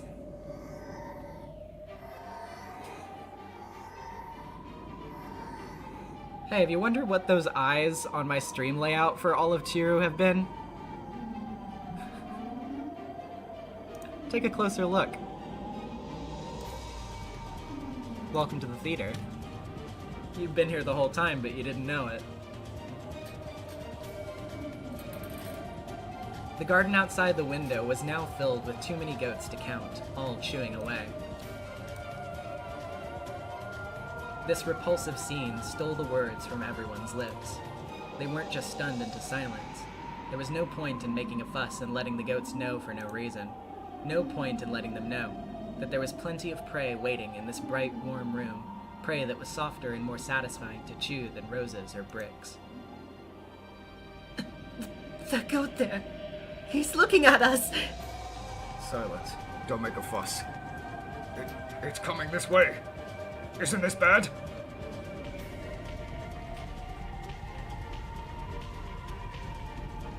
They saw one of the newly born goat heads slowly towards the... Newly born goat's head slowly towards their window.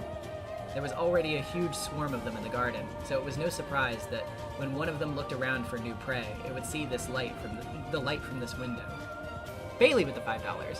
Damn true crime fans, eating our island. Wait, what? Its immense, eerie body slowly approached. As it grew closer, they could finally see its disturbing form clearly. The eyes blazed and were yet still cold, ruthless, and reptilian. In the club, straight up eating it. The cruel fangs and jaws could tear apart and crush anything. Any fangs that could chew through brick would hardly have a problem chewing through humans. Its massive body had to be taller than the windows themselves, and it was lumbering towards this window.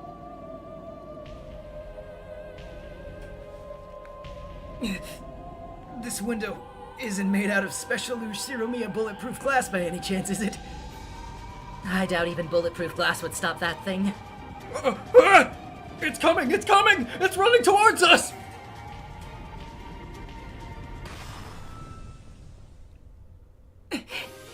For your attention! Know that this window shall not be breached! The power of Cornelia's seal formed a shield around the glass. The goat was blown back, unable to even touch the glass because of this power. Its weight made the earth tremble. They could feel that clearly, even inside. But that tremor had also drawn the attention of the nearby goats. A pack of goats started shuffling closer, and then, realizing that they were in competition for this new prey, the pack quickly broke into a thundering charge. The window protected by Cornelia's seal would probably be safe. However, there were many windows in the Great Hall. For the first time, those windows became a source of terror instead of sunlight and a lovely view. Gertrude!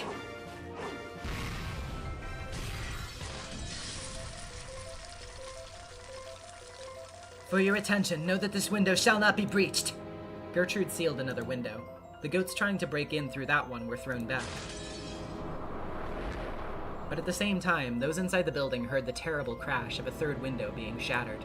Scattering fragments of glass everywhere, the massive goats broke through the window frame and entered the building.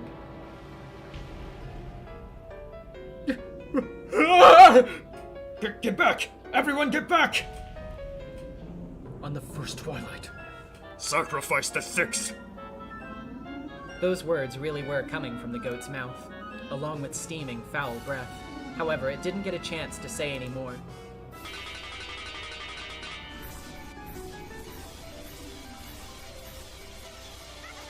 Forehead, neck, shoulder, chest, side, gut, knee. The stakes of the seven sisters buried themselves in deep, one after another. What rough, unappetizing flesh for piercing. I just couldn't bear to gobble up any more of these. Several other windows shattered one after another, and the goats squeezed their way in through the window frames. Their mouths were still stuffed with the bricks they had just been snacking on. Each time they chewed, it made a ghastly sound like bones being crushed. We will repel them. Chester troops, prepare for close-range combat. Hold up. You start firing away, we'll have all of the other goats coming to join the party. Let's fall back to the second floor. If we can seal the staircase, that will buy us some time. Everyone, upstairs! Hurry! After sniffing noisily as though scanning the smells around them, the goats started chewing on whatever chairs, tables, or curtains were close by. The goats would chew anything to bits, as long as it was near them. If the others were careful not to attract the goats' attention, they would be able to escape from this place. The humans ran on up ahead to the second floor, while the fantasy creatures who were used to fighting guarded the rear. The goats were completely absorbed by their all-consuming feast in the hall. Even the portrait of Beatrice, which might have been called the symbol of the whole Ushiromiya family, had now been brutally chewed up. Battler, the humans have all taken refuge on the second floor. Good. Blanor, seal all the staircases. Gertrude and Cornelia will handle it. However, they need more time. Loud beating sounds, whether that could be called knocking was unclear, and sounds of shattering glass could be heard from all parts of the mansion. Well now, ladies and gentlemen, it's time to work. Seven Sisters of Purgatory, right here! Let's go, you lowlives! Tonight's it's all you can eat! Chester troops, halt all external tasks. Cancel automatic updates, accept no data, take no prisoners. Eisern Jungfrau of the 7th District. By the Territory Lord's order, carry out your duty. I'll lend a hand. Leon, you're in the way. Go up to the second floor. But Will! Leave this to us and go. You have your own job to do. Protect your family. I understand. Everyone, stay safe. The mansion was filled with the sounds of bashing, crushing, smashing, and chewing. Circling Spyro, this is better than Endgame. Yeah, Endgame wishes. Endgame wishes it could be Umineko Episode 8. The goats in their wave of destruction were drawing steadily closer. Lord Battler, Gertrude and Cornelia have finished sealing the other staircases. The large staircase here is the only one that remains. The other staircases are tiny, so they went fast. On the other hand, this staircase is huge. Looks like you'll have your hands full buying time. Lambda Delta spoke as though it was someone else's problem. It only took a glance at her face to see she had no intention of lending a hand. Even so, Beato didn't scold her. This was a game between Battler and Anje. Lambda Delta was only a theater-goer who had been invited. Don't think badly of me. Even I'd die if I was torn apart by nothingness. Sorry, but I think I'll stick to being an observer. That's what you've always been. Though it is a shame that we can't ask for your help. Nah, she's being nice. Doesn't want to steal our show. Sure, let's say that's the reason. As a Voyager witch, Lambda Delta could retreat from this game board of battlers if she wanted to. In other words, she was the only one who wasn't in trouble now. See you later. I think I'll watch this game between you and Bern till the end. I'll be rooting for you. As you munch on popcorn. Of course. I think I'll have some soy sauce butter flavor today. Lambda Delta vanished with a pop. As soon as she did, a black hole opened up in midair and Gap fell out of it. Battler, Riche, could you come here for a second? You should probably see this.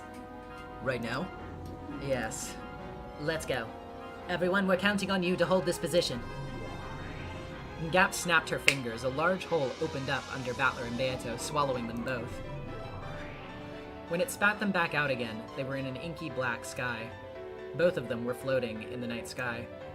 They could see Rokenjima far beneath them. And as soon as they realized this, they shuddered. This is... It's not a crowd. It's a sea. It was no longer a crowd of goats, but an entire sea of them. Just as Rokenjima poked out from the ocean, the mansion was now poking out from a sea of goats. People in the future really are amazing. Just how many of them have imagined the tragedy on this island? They're nothing more than the worthless drivel from outside the cat box. Let's clean this place up. Now look over there. It's hard to tell, but look at the shoreline. The shoreline? It's easiest to see near the harbor. Look closely. See it? Don't tell me! Yeah, you're probably right. They're eating it. To be clear, by the way, just because I have made a bunch of chat jokes about this, obviously in narrative you're still supposed to take the goats as being people in the real world. Obviously, you know, it's... Once again, it's kind of a V3 situation where it's like the audience isn't necessarily being criticized here, but it is a fun little meta moment regardless.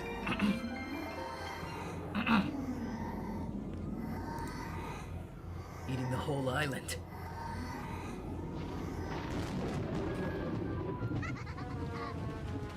Come, try to remember fragments of the future.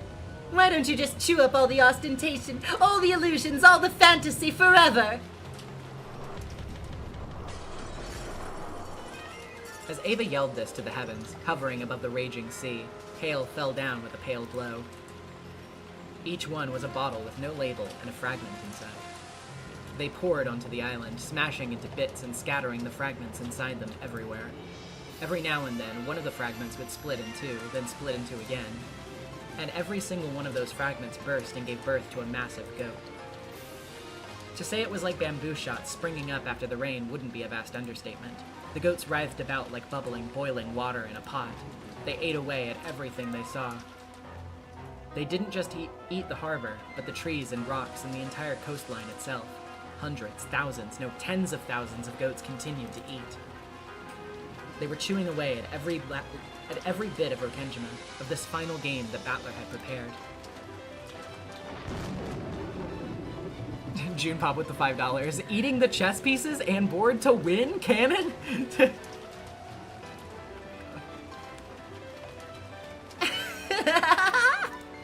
Too bad, Battler-kun. The future wants a tragedy on this island.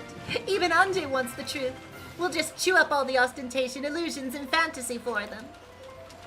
Jam Jam with the Canadian $2. Roar, I'm a goat, Jessica's bye. No, that's impossible. No, actually, that one's right. Oh, okay, well that's fine then. By now, Battler and the others had to admit it. The future wanted a tragedy. Even if the truth of this island had been a gentle, peaceful thing, the future didn't want that. The truth they wanted was painting over the past. The past is such a fragile thing. Even the cat box is being chewed apart. Just who are these people? Are they really so determined to throw us into a tragedy?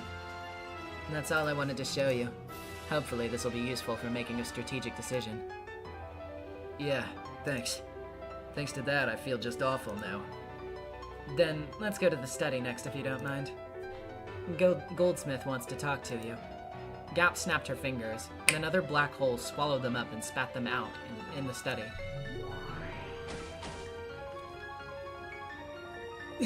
Ow, ow, ow, ow, ow. Oh wait, that was Beato. Ow, ow, ow, ow. Hey, don't copy me. What the fuck? Wait, oh, don't copy me. Fucking game master ass. Listen. Never mind. Gap, if you're gonna drop me, at least do it on a bed. Grandfather, we're in trouble. There's absolutely nowhere left to go. I know. And even waiting out the storm from here is not an option.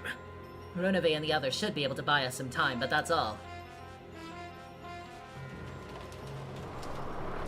If they just holed up in the mansion and fought from there, it would only be a matter of time before the swarm of goats got them. Trying to repel a few of the goats who barged into the mansion would be like using a cup to bail water from a boat with a hole in it. We could fight defensively for a while, but then it would only be a matter of time. We need to think of something while we fight. Can we escape? Where to? Is there any way for us to leave the game board? Outside the game board is outside of our territory. Only a Voyager which could leave it. Only BERNKASTEL and Lambda Delta could do it. However, there was no way BERNKASTEL would help. Even Lambda Delta had already announced that she would be an observer instead of lending a hand. So there's nowhere left to run. No, there is just one place. Where? The Golden Land. I see. Is that our only option now? Indeed. The Golden Land is the most impenetrable place on this game board. If we wish to escape, it's that or nothing.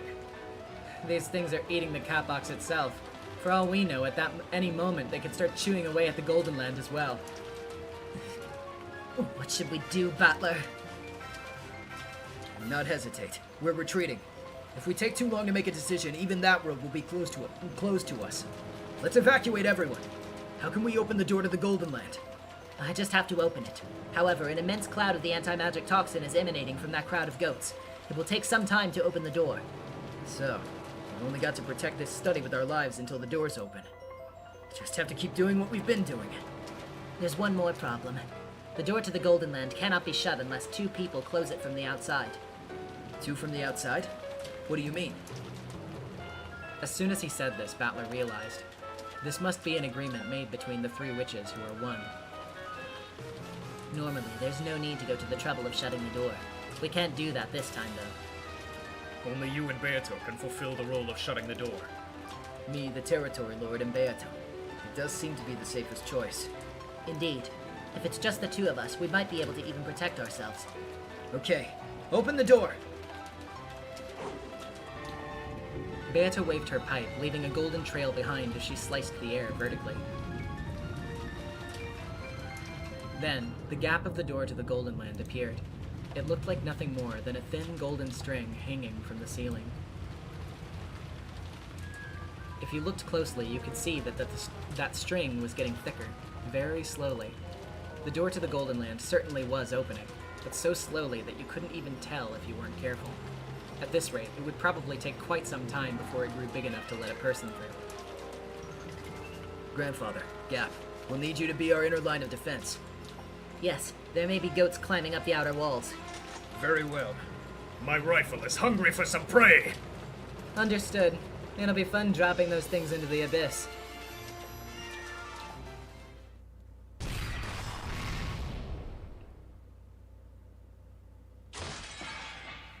A giant was sliced at an angle, split into 2 parts, then fell to the floor, showering it with filthy dark blood and guts. Splendidly done! I'll let you have the next one. Countless massive goats, which had forced their way in from rooms and windows all across the mansion, wandered about in search of something to chew.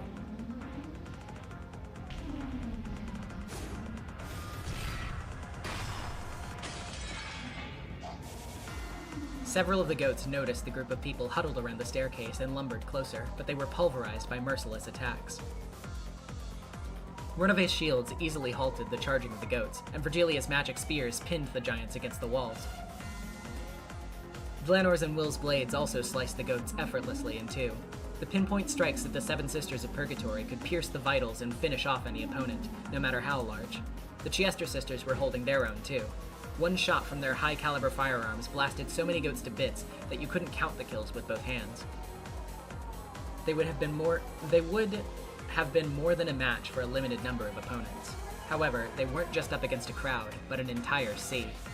It was like a pebble trying to face the approaching waves of a stormy sea.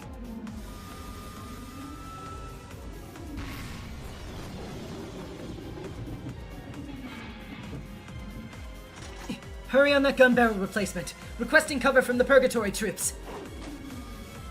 You ran out of bullets and you're nothing but rabbits. Lame. I don't want to hear that from a bunch of 7 paperweights that can only kill 1 person at a time, yeah? Yeah, keep them coming! Don't let us get bored! The hall was filled with the corpses of massive goats. As if in fear of this sight, the goats that came in one after another formed a wall, keeping their distance. Perhaps they think they're no match for us.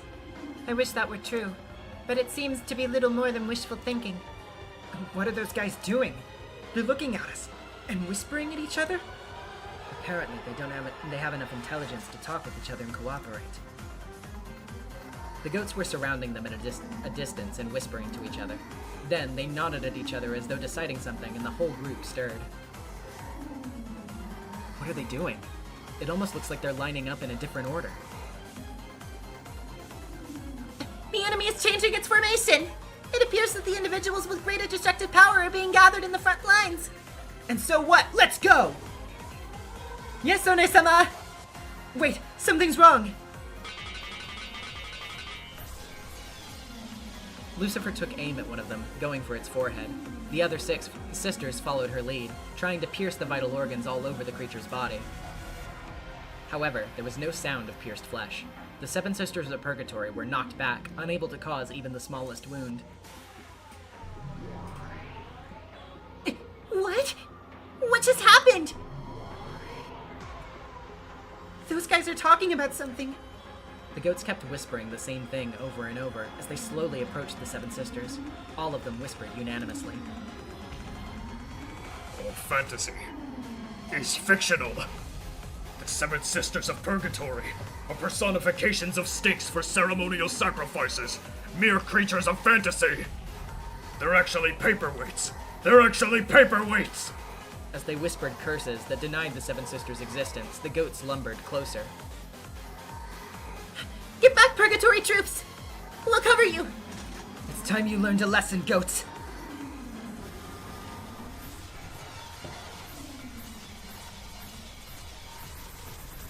Hi again, Smiles. I think it would be kind of difficult to explain everything that's happened so far unless you just went back. We're like 3.5 hours in. You probably just need to go back. The golden bows of the Chester troops mowed down the wall of goats with a shower of bright golden bullets. Some of the goats were torn to pieces, but some of them seemed completely unaffected. Then, the goats who were all uninjured all whispered at once. The Chester sisters Chester Sisters Imperial Guards have Maria's rabbit dolls as their vessels. They're actually rabbit dolls. Maria's imagination, fantasy, fictional beings. All of the crimes can be explained by mystery. All fantasy is irrelevant. Looks like. We've got lots of people who won't accept the existence of magic. And that means? No magical attacks will have any effect on them. Does that mean all of our attacks will be completely useless? Endless 9, yeah. If they don't accept that we exist, our attacks can't hurt them, yeah? Is that possible? We'll have to test it. Ronove stepped forward, stamped on the floor twice, and a red barrier rose up in front of him. The crowd of goats dashed into it with a terrifying force. While some goats were blown away by it, several of them slipped right through the magical barrier. Ronove is a creature of magic, a creature of fiction. Genji is Ronove's vessel. An imaginary version of Genji. I see. So even my attacks will not affect some of them. There was no longer any point in Virgilia trying out her own magic spear. Some of the goats must also have decided that her existence was fictional as well, and she would no longer be able to hurt them. All of these great demons, great witches, high-level furniture, and weapons were overcome with fear of the crowd that surrounded them, a crowd that would not be affected by any of their attacks. What are we going to do? We'll keep fighting them until the end. You do not have permission to die in battle. Fantasy is all fiction. Fantasy is all fiction. Fantasy is all fiction! A shriek came from one of the goats became a signal for the wall of them to break. They pushed forward with gaping mouths and foul breath, each trying to reach their prey first, trying to return these fictional creatures to nothingness. Look out! Virgilia leapt in front of and held several of the 7 sisters who had fallen on their butts, overpowered by the ferocity of the approaching goats. However, even Virgilia was a fictional creature to these goats. They could chew through her like cotton candy. Madam, quickly! Ronove threw himself at the oncoming goats. Even he would be chewed apart easily. Knowing this, Ronove leapt forward. Even if my magic no longer functions, I am still the fiercely passionate and loyal man I always was. And furthermore, did you expect that I would simply sit by and watch a lady die? Ronove is fantasy. Ronove is fantasy! Ronove slammed his right fist into the side of a goat's face. As soon as he pulled it back, he swung his left leg into the goat's gut, then spun around into a reverse roundhouse that caught the goat again. Ronove knew. He could do less damage than a mosquito bite against those who didn't accept his existence. This is what it meant to face an anti-magic defense of Endless Nine. Ronove is fantasy, a fiction, an illusion! The goat swung its log-like fist with a sound like a storm. Ronove dodged by a hair. If he had been just an instant slower, that massive arm would have crushed his head like glass. Ronove! Stop this run! I, Ronove, cannot help but rise to the challenge when I see a lady in a pinch. A bad habit of mine. Ronove grinned and tried to act tough. He had already abandoned everything. There was nothing he could do here and now, except become a shield to buy time. He had already chosen to abandon his life for this. Ronove is fantasy. He cannot be real. He cannot be real! Those of fantasy do not exist. Do not exist! Fantasy is all puke spittle. Puke spittle!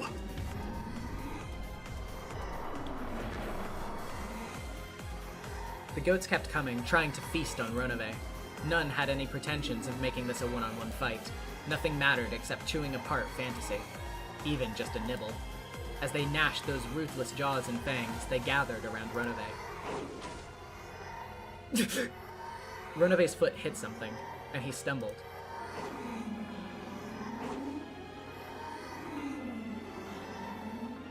In the same instant, several massive arms reached out and lifted him up. Ronove-sama! What are you doing, Tiesters? Shut them down! We would have done that already if they had any effect, yeah? Everyone please stand back. I should be able to buy you some time as they savor my flesh. However, I think they'll find that Ronove has quite a few little bones in him.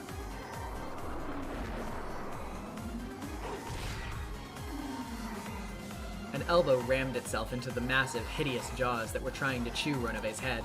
Of course, the goat did moan, but that did nothing but deprive just one of the goats his right to the first bite of Ronove's head. Many jaws opened wide, trying to crush him and throw him down into those heartless stomachs which would permit no heartwarming fantasies to exist. Shocks with $2. Nom. I won't accept fantasy. Won't accept. Explaining everything with mystery is possible. Possible! Fantasy is puke spittle! Everything is mystery!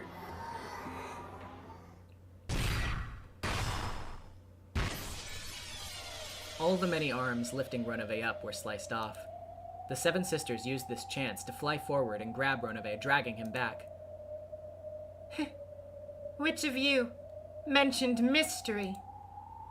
Is Glenor's blade effective? I see. If the opponents are calling it a mystery. Blood-red longsword in hand, Glenor slowly walked forward. Behind her walked Will, tapping his back with his black blade. Well, if you don't think it's a fantasy, then let's hear what your theories are. I cannot wait to hear your opinions. The crowd of goats stepped back. Though they had been so vicious against the fantasy creatures, they stepped back when faced with this pair wielding swords of mystery. There have been a great many locked room murders on this game board. Choose whichever you please, and we will parry all of your attacks. No. We don't have to defend anything. Indeed. A mystery is always the source of the challenge. Why should we be forced to play defense? Do you guys get it yet? You are the ones in the hot seat now!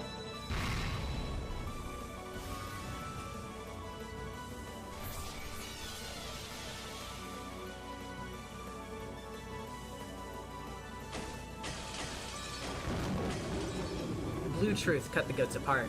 That Blue Truth dwelt within each and every one of the riddles in Beato's games so far. What about the locked room with the chain? First game, second Twilight. What about the locked room of the chapel? Second game, first Twilight. What about the tricks to killing Nanjo? Third game, ninth Twilight. There was no end to the blades.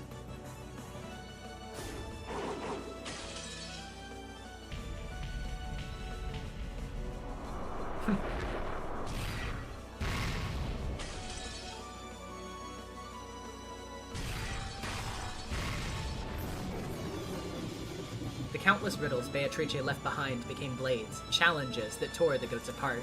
If they wanted to deny fantasy, they would have to make a counter-argument. They would have to deal with every single trick as a mystery. However, although the goats spoke words of anti-fantasy, most of them had prepared no answer for the mystery. Well, every now and then there was a goat who did have an answer. Someone outside the Ushiromiya family was hiding on the island and... Nox is first. It is forbidden for the culprit to be anyone not mentioned in the early part of the story. Our Habaki game with the $2. God, Will, and Glenor are just like me for real, so good. There were multiple culprits all working separately, and it just happened to look like a single culprit. Van Dyne's Rule 12. There must be one true culprit. You mean everything but that is forbidden? Boring, right? To have a genre like that? Personally, I think mystery should be more flexible. The 10 Nox commandments and the 20 Van Dyne rules are behind the times. The definition of the mystery genre is changing with the era, I think. They're getting rebellious. Perhaps we're behind the times. In that case, let's see if you have any theories that can satisfy us. Come!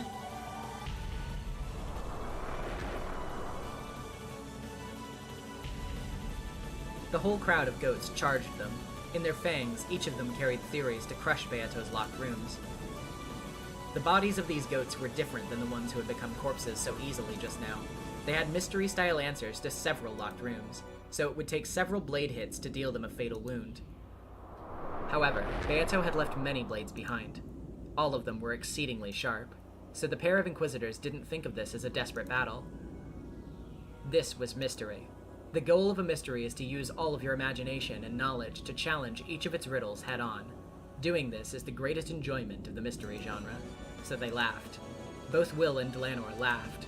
With smiles of admiration as the theories the goats had put everything they had into, they countered with blades from all the locked rooms. The crowd of goats was no longer an encirclement, but a great wave threatening to swallow the pair up. And yet, the pair repelled the enemy without giving an inch. They resisted firmly, cutting through the tsunami of wailing goats. It was like an ice-breaking ship knocking a path through a frozen sea. They entered the locked room through a hidden passage that no one else could use, and... Nox is third. It is forbidden for hidden passages to exist. After the hidden passage was used, it was welded shut and became unusable, so no hidden passages existed at the time of the inspection. Nox is eighth. It is forbidden for the case to be resolved with clues that are not presented. These are all fake murders, and no one is actually dead.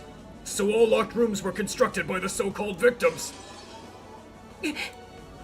Delanor hesitated for just an instant. After all, this cliched and simple theory managed to get around both Beato's locked rooms and the Nox Decalogue. Delanor saw nothingness inside the goat's massive jaws.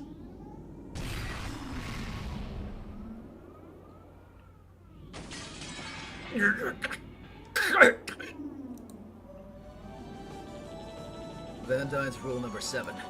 It is forbidden to have a crime without a corpse. Surely the jaws of that goat had closed over Delanor's head. However, the upper and lower jaw were no longer connected, so the upper half slid off to the side. Looks like even the great Nox never forbade fake murders. There are many splendid mysteries besides murder. The goats didn't give the pair enough time to have a nice long chat about mystery. The next massive figure immediately enveloped them. Will's blade drew a diagonal slash across its chest, but it only cut through its clothes, leaving no wound. The 20 wedges don't work on this one. Dlanor also hit it with her longsword, but still, it just cut its clothes without leaving a mark on its body.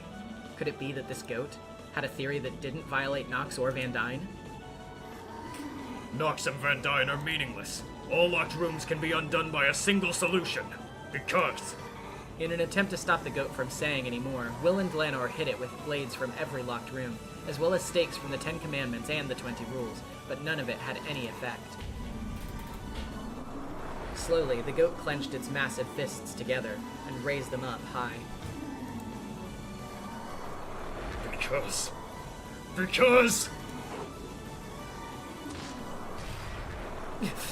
Will! With a roar, Will slammed into the goat giant with his body. Though its massive bulk bent back slightly, Will was still leaping into a death trap. However, if he hadn't done so, he wouldn't have been able to protect Dlanor. The goat grabbed Will. It lifted him up and held him high in the air. It was like a little kid showing off his favorite toy and waving it around. Let's hear your theory. If I'm to hear a great theory before I die, it will be a fitting end for me. Van Dyne and Nox are useless for making theories. The goat's massive hands closed on Will like a vice. All the bones in Will's body creaked. Let's hear your theory. There's no need for a theory. What? Because making theories for any of Beatrice's games is a waste of time. What do you mean?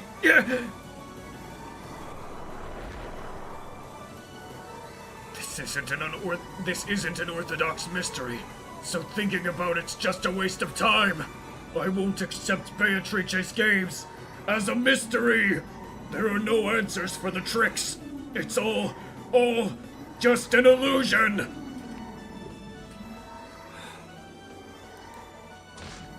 You're thinking it's just a waste of time.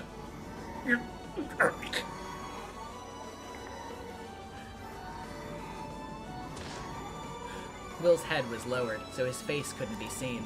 However, at the arm of the goat holding him was shaking. The embrace of those log-sized arms with superhuman strength was being slowly pushed away by Will's shaking arms. Thinking is just a waste of time. You say that, and you call yourself a mystery fan?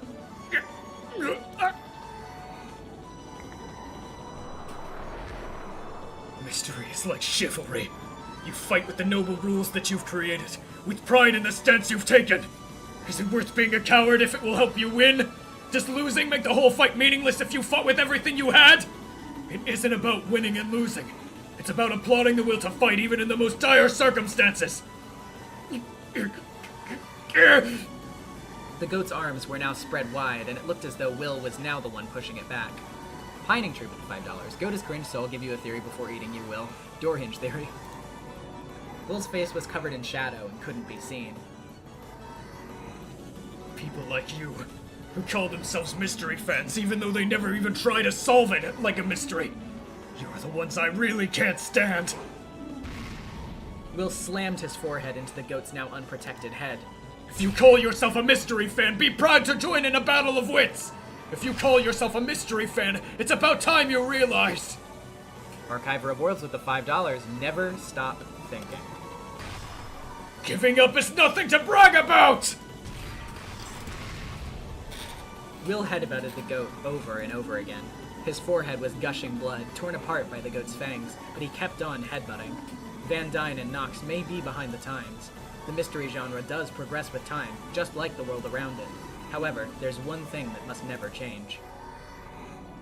That is pride. What is a knight proud of? Not victory. He's proud of the courage that lets him stand up to anyone without fear. Will couldn't forgive the kind of coward that could turn tail from a fight and then brag about it. People who call themselves mystery fans, but who have no pride where the ones Will just couldn't bear. The goat, unable to put up with this anymore, threw Will down to the floor. Then, he lifted his fists again, determined to crush Will to pieces this time. Bring it! You probably will beat me to a pulp, but that'll be no victory for you. You'll destroy your own pride with your own hands. Pointless. Pointless! This is no mystery, so why make theories? Thinking is just a waste of time. Useless, useless, useless! Die, die, die! A fist like a cannonball swinging down towards him was the very last thing Will saw before he shut his eyes. If you stop thinking.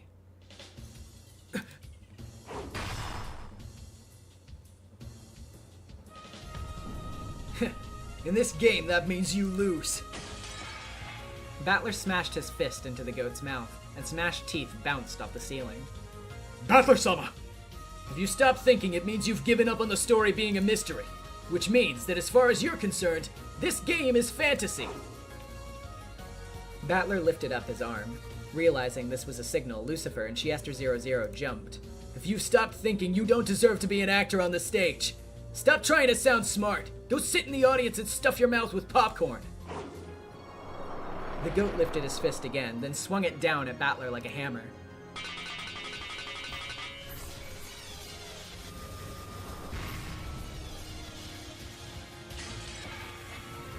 If you've surrendered to fantasy, then that just makes you another target, yeah?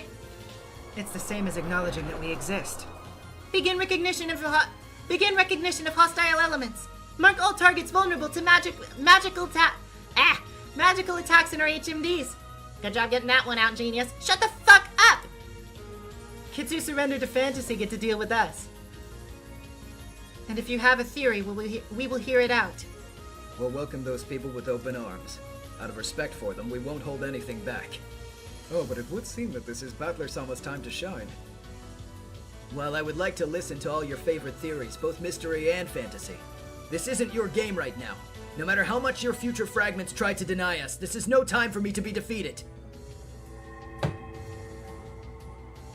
A golden glint gathered in Battler's hand. It was so bright that the whole hall was bathed in gold. Golden butterflies flitted about, as though the whole hall was being swallowed up by the Golden Land. Battler lifted, his golden longsword high. Feel free to challenge Beato's game as a mystery or a fantasy. I welcome it. But know this, I'm not gonna let you deny this final game of mine. Feel the shame of your indiscretion, of impugning the honor of those who have passed away. A slice of the golden longsword flooded the hall with a sea of golden light.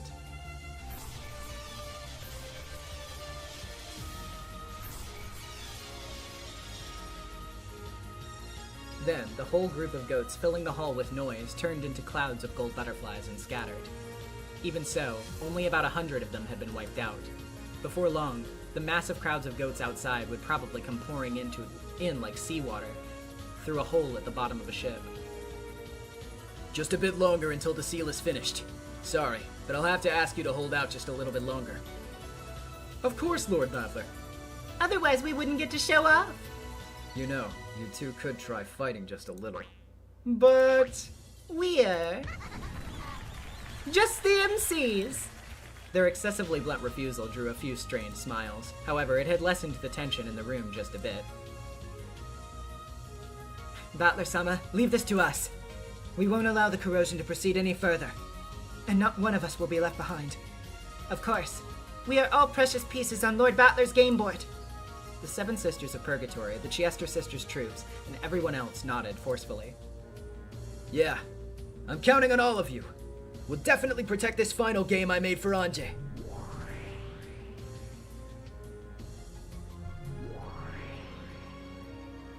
They're managing to hold their ground down below. The door to the Golden Land is still slowly opening. It will take some time, though. There you have it. We'd better start buying some time ourselves. The sea of goats that covered the ground below them was jostling about more and more. By now, even the sea surrounding the island had disappeared. The horizon was gone, and the chewed-up island was now floating on an eerie emptiness like space. The goats had flooded the edges of Rokenjima, seemed to be spilling off the sides. Looks like that's it for this game board. As long as there's a game master in pieces, the game board can always be laid out again. As long as you have two people together, you can create any sort of game. True. Where on earth is Anjay? Where did you hide it? That's right. The chapel! What's happened to the chapel? It's still there! The chapel looked like a white building floating in the pitch-black sea of goats. Yes, this was strange. There was no way those goats, who consumed everything, would go out of their way to avoid just the chapel.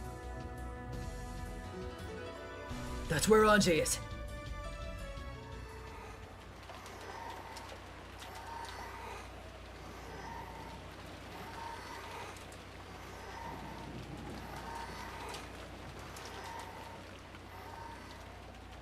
Outside the chapel was a sea of goats.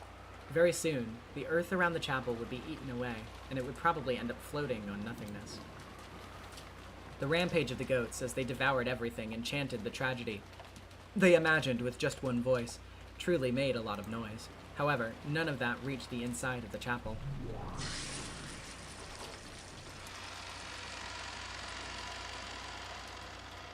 Anjay finally broke the magic seal on the entrance and stepped inside. The seal was supposed to be unbreakable by anyone.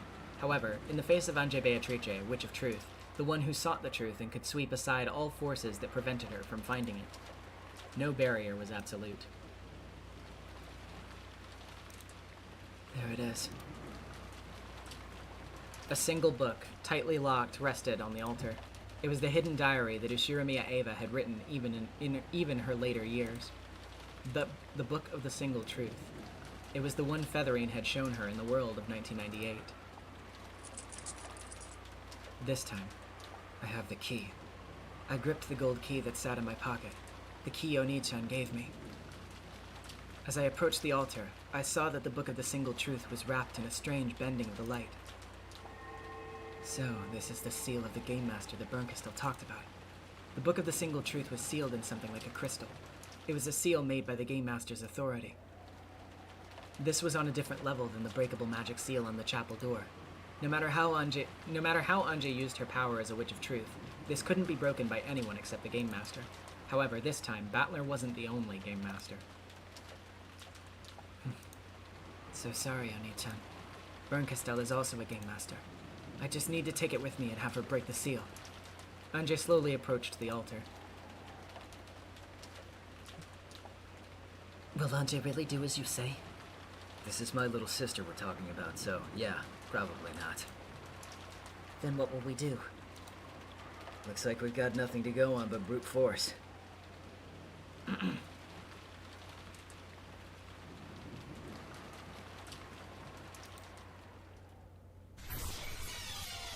At that moment, a fierce impact hit the pair of them. Beato was flung away, and Battler was sealed inside a massive crystal that extended up to the heavens. Damn! What the hell is this? Battler! What is this? It was a barrier, a massive cage of crystal. Battler was shut inside a crystal cage like a tower, so large that you had to look up to see the top. Beato, I need you to take care of Anjay! What will you do?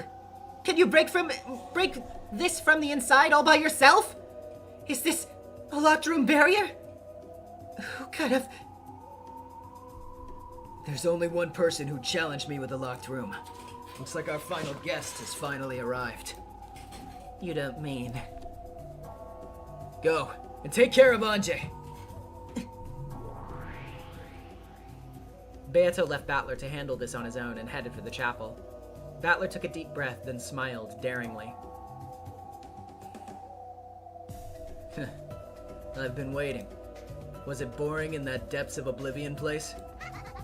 The answer was a laugh. Yeah, that's right. That laugh is enough. Looks like you're doing well. It wasn't boring. After all, I believed. I'll bet you did. I believed too.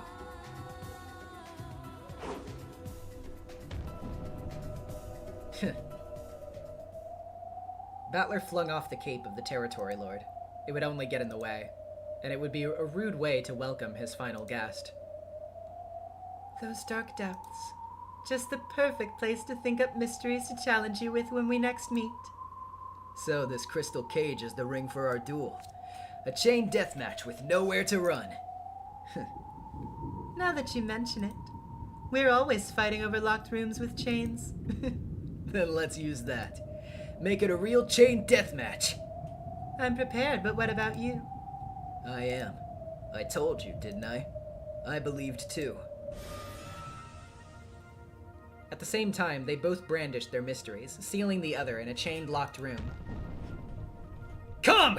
Fruto Erica! Entertain me, Battler Schwan!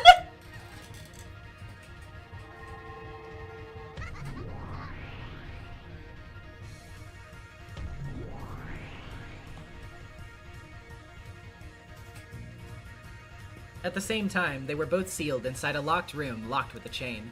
Of course, it was easy to set and unset the chain from the inside. However, stepping into their opponent's chained room would be difficult.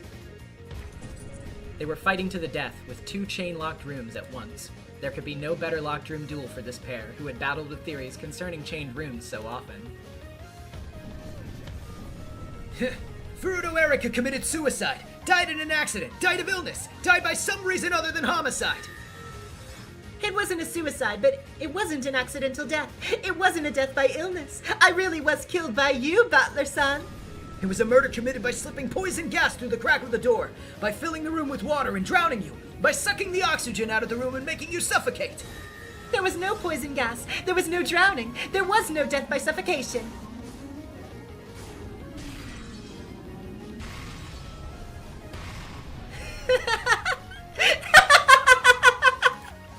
A locked room murder with poison gas. Death by drowning. Suffocation. Crazy, right? It's funny, isn't it? Good! Shiromiya Battler committed suicide. He died in an accident. He died by illness. Time for me to test your locked room. Red truth. Shiromiya Battler was stabbed to death. Let's say the weapon was a knife stuck right into his back.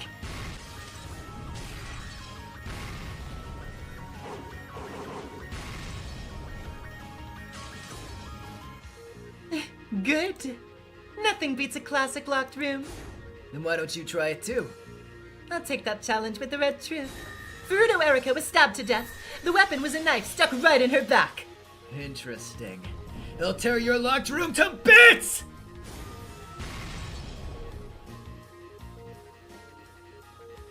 What is this supposed to be? Battler is busy at the moment with other business. For now, I shall be your opponent. Beato had sealed the chapel with the locked room barrier. Unless that riddle was smashed with blue truth, Anje wouldn't be able to leave the chapel. After shrugging impatiently, Anje finally faced Beato. Is this the first time I fought you directly? Oh, is it now? Very well, let's see what you've got. However, Battler isn't here at the moment. When he's not around, I sometimes forget to hold back. What a coincidence. I feel the same. I killed you inside a perfect locked room with windows, doors, and all other methods of entry or exit blocked. Okay, I'll play along with your game. Repetition requested!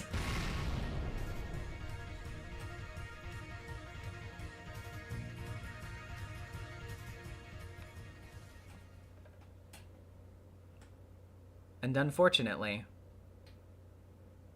that is where we are going to stop for tonight.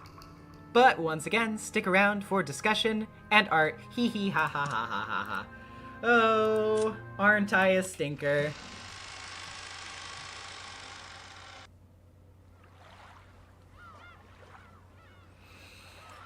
Ha ha ha ha ha ha ha ha. Alright, let's turn on our Pats of Matt. And you guys talk amongst yourselves for a second while I pull up artwork.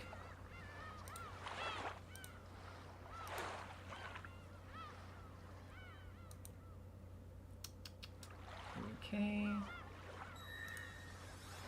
June Pop 45 with the $2. We're all kids cringing at read aloud. Oh boy. Okay, let's see. I gotta get another window open.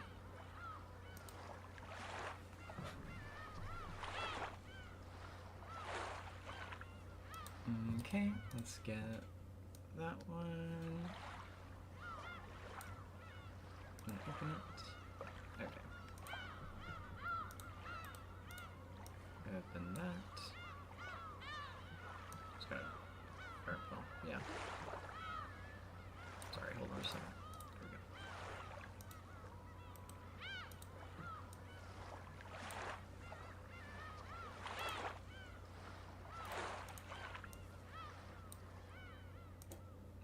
Okay.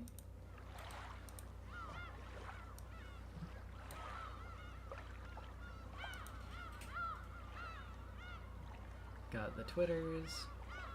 Now I got to go to Tumblr.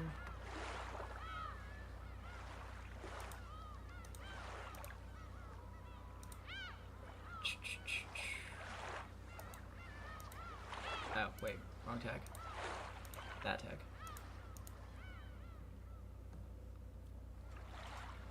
Okay. Oh. I do actually also have some art to show that is not related to Umineko, but it was fan art submitted for the Sonic Adventure 2 stream that I did the other week. So, or earlier this week. Time is a fickle beast. But, yeah. Also, I need to mute desktop audio for just a second, so I can open this link without it making any noise.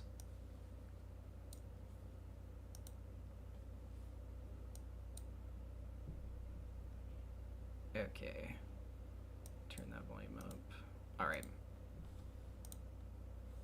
Now I can turn that back on.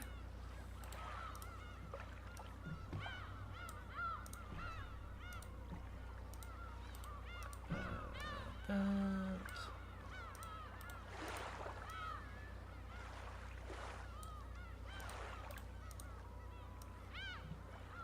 Got that. Got this.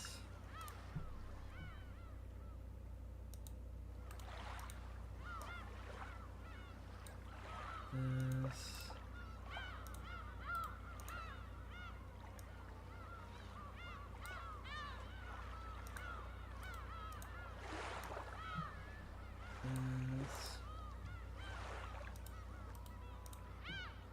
This.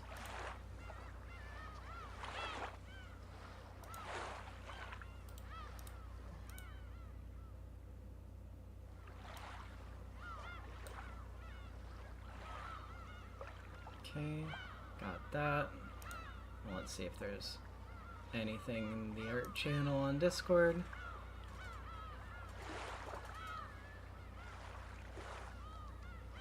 Okay.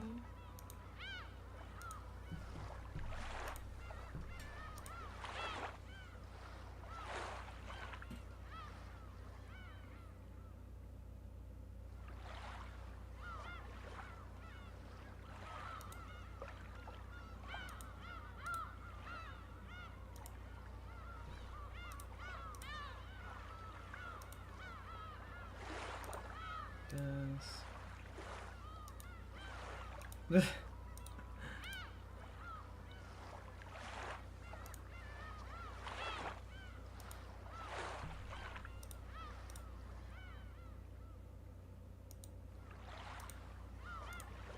Oh my gosh, we got a lot of art this week.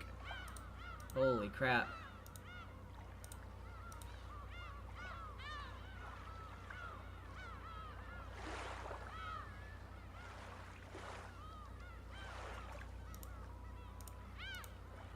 This art section is gonna be pretty big.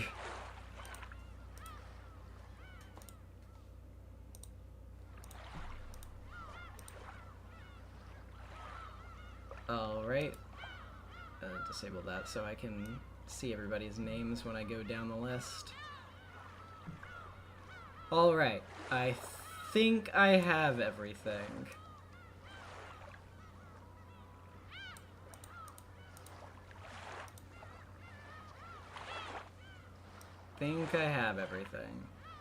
Okay.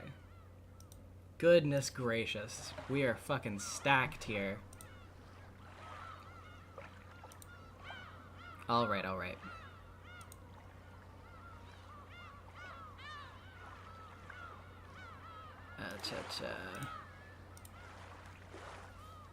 Okay. So yeah, let's read over some of your discussion before we get to the art.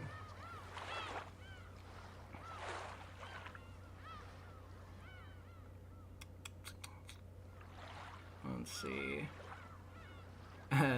What do I even discuss? What do I say? I don't know what to say either.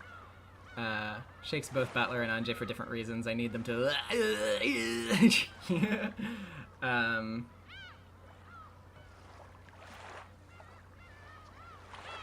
Circling Spyro honestly did a full turnaround with Erica because even at the end she enjoys being a heel rather than winning, like Bern having fun being a villain from time to time.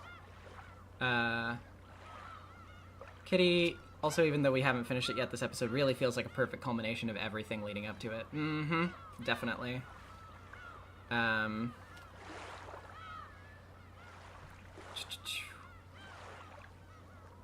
Menlo.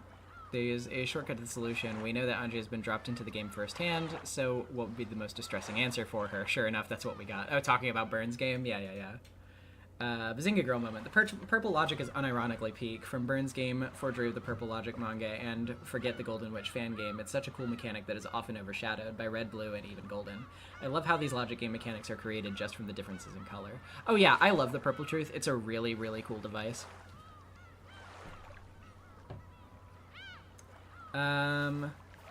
Atropos. I am still not convinced that Toya isn't Battler. I think the way Anjay has been telling Battler to come back to her and that he's been trapped in the events of 12 years could mean that... Where's your next post? That he was in a coma. I also think it makes sense that Toya would know about Baby Swap and have the same scent to his writing as Beato. We don't see him die in episode 7 either. Okay. Interesting.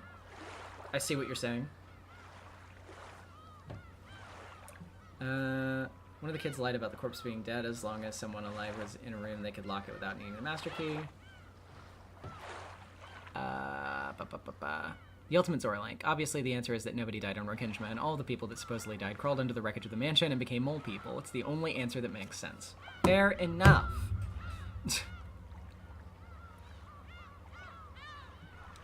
They became seagulls. They truly were the Umineko no Naku Koroni. Oh my god, Rom, please. Let's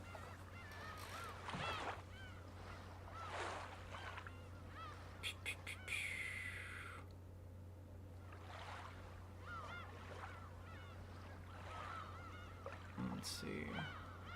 Although I can understand why people had a problem with the whole goat thing, I do not see it as an insult to the reader, but as a work of art begging you to engage with it. Yeah, there's also that, because there were a lot of people back in the forum days of Umineko when it was first coming out in Japan that literally would just say shit like that. They'd be like, oh, I don't think it's pointless to think about, so I'm just not going to think about it. Or like, you know, be like, actually, all of the fantasy stuff doesn't mean anything, so I'm just going to discount all of it and not think that it has any relevance to the story whatsoever. And it's like, bro, hello? How are you that deep into the story without realizing that that's bullshit? Yeah, let's see. Also, Umineko is fictional, while for the goats it was a real tragedy. I think that makes it a very big difference regarding the IRL audience and the reader. Yeah, that too, for sure. Because, obviously, to the goats, they're, you know, members of actual society where these people were real people and they're just, like, speculating about it, very carelessly, and like doesn't even care about how it affects the people left behind, i.e., you know, Anjay and Ava before too as well. Seditious. I think it's possible the Ava that lived in Anjay's fragment is actually just Battler in a really good disguise, but he like pretended to be the old traumatized Ava so much he forgot to say it was a prank. Okay.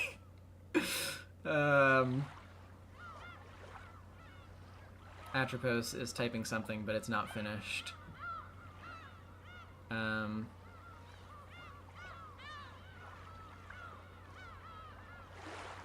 Even after the story, I think the point was proven with the whole Rosatrice theory. Like, that very much proved goats were real.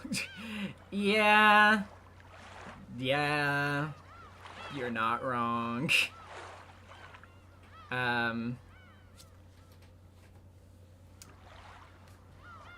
Let's start reading Atropos's messages here.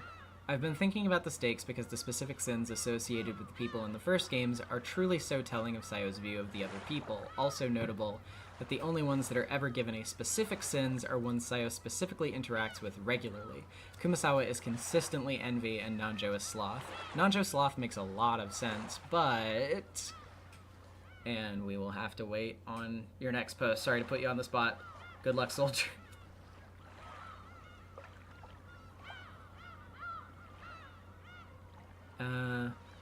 Nozo, I find the way this story reflects true crime in current society fascinating. I don't think true crime stuff is inherently immoral, but there's definitely a limit when you have to remember that these are real people, lest you turn into a monster like these goats.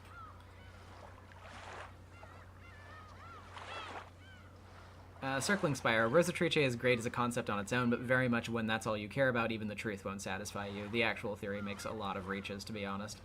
That's generally how I feel about it. Okay, continuation here.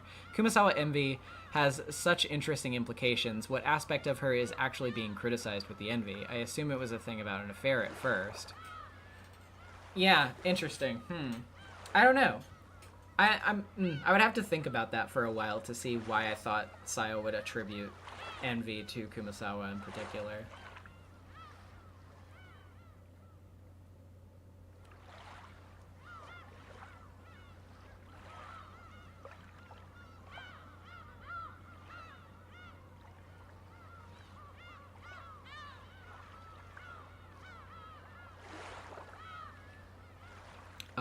The Ushirimiya family destroys BuzzFeed Unsolved with their bare hands. Sorry, BuzzFeed guys. Or, well, I guess they're the Watcher guys now, right?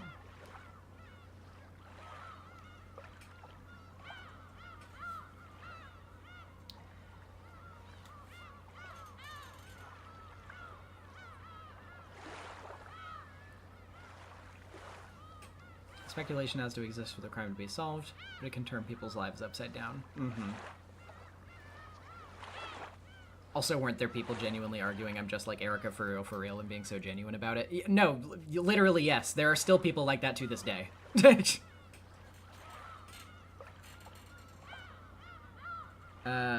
Rom, fun fact, did you know the Brokenjima Mansion IRL is like directly across Tokyo University, aka Hope's Peak Academy? No, that's so cursed. I did not need to know that. Why did you tell me that? I could have gone my entire life without knowing. Well, I do actually want to visit there someday, so I guess I couldn't have gone my entire life without knowing that. But, oh no, I could have gone my entire life without thinking about it. I guess, though, that you should never stop thinking. Fuck. They got me. They got me! Alright. Well. Oh boy, oh boy. What do you mean, Rokenjima Mansion IRL? Oh, yeah, yes, Rokenjima Mansion is an actual place that you can go. The original backgrounds from the original version of the story are photos. They are taken from a real-life location. You can go there. There is tourism done there.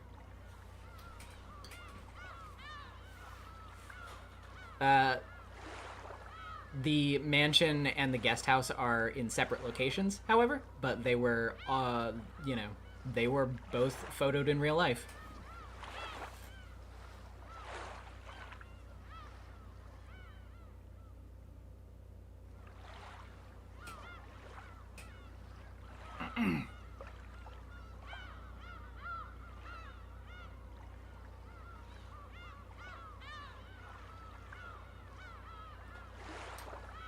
It's like how all the pictures in Katawa Shoujo are from Brown University. Yeah.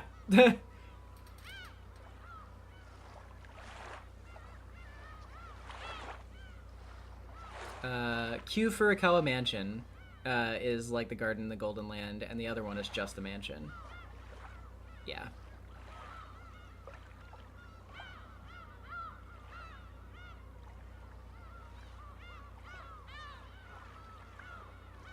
Also, yeah, like also there's the fact that it's on mainland Japan, instead of, you know, off on a mysterious island somewhere.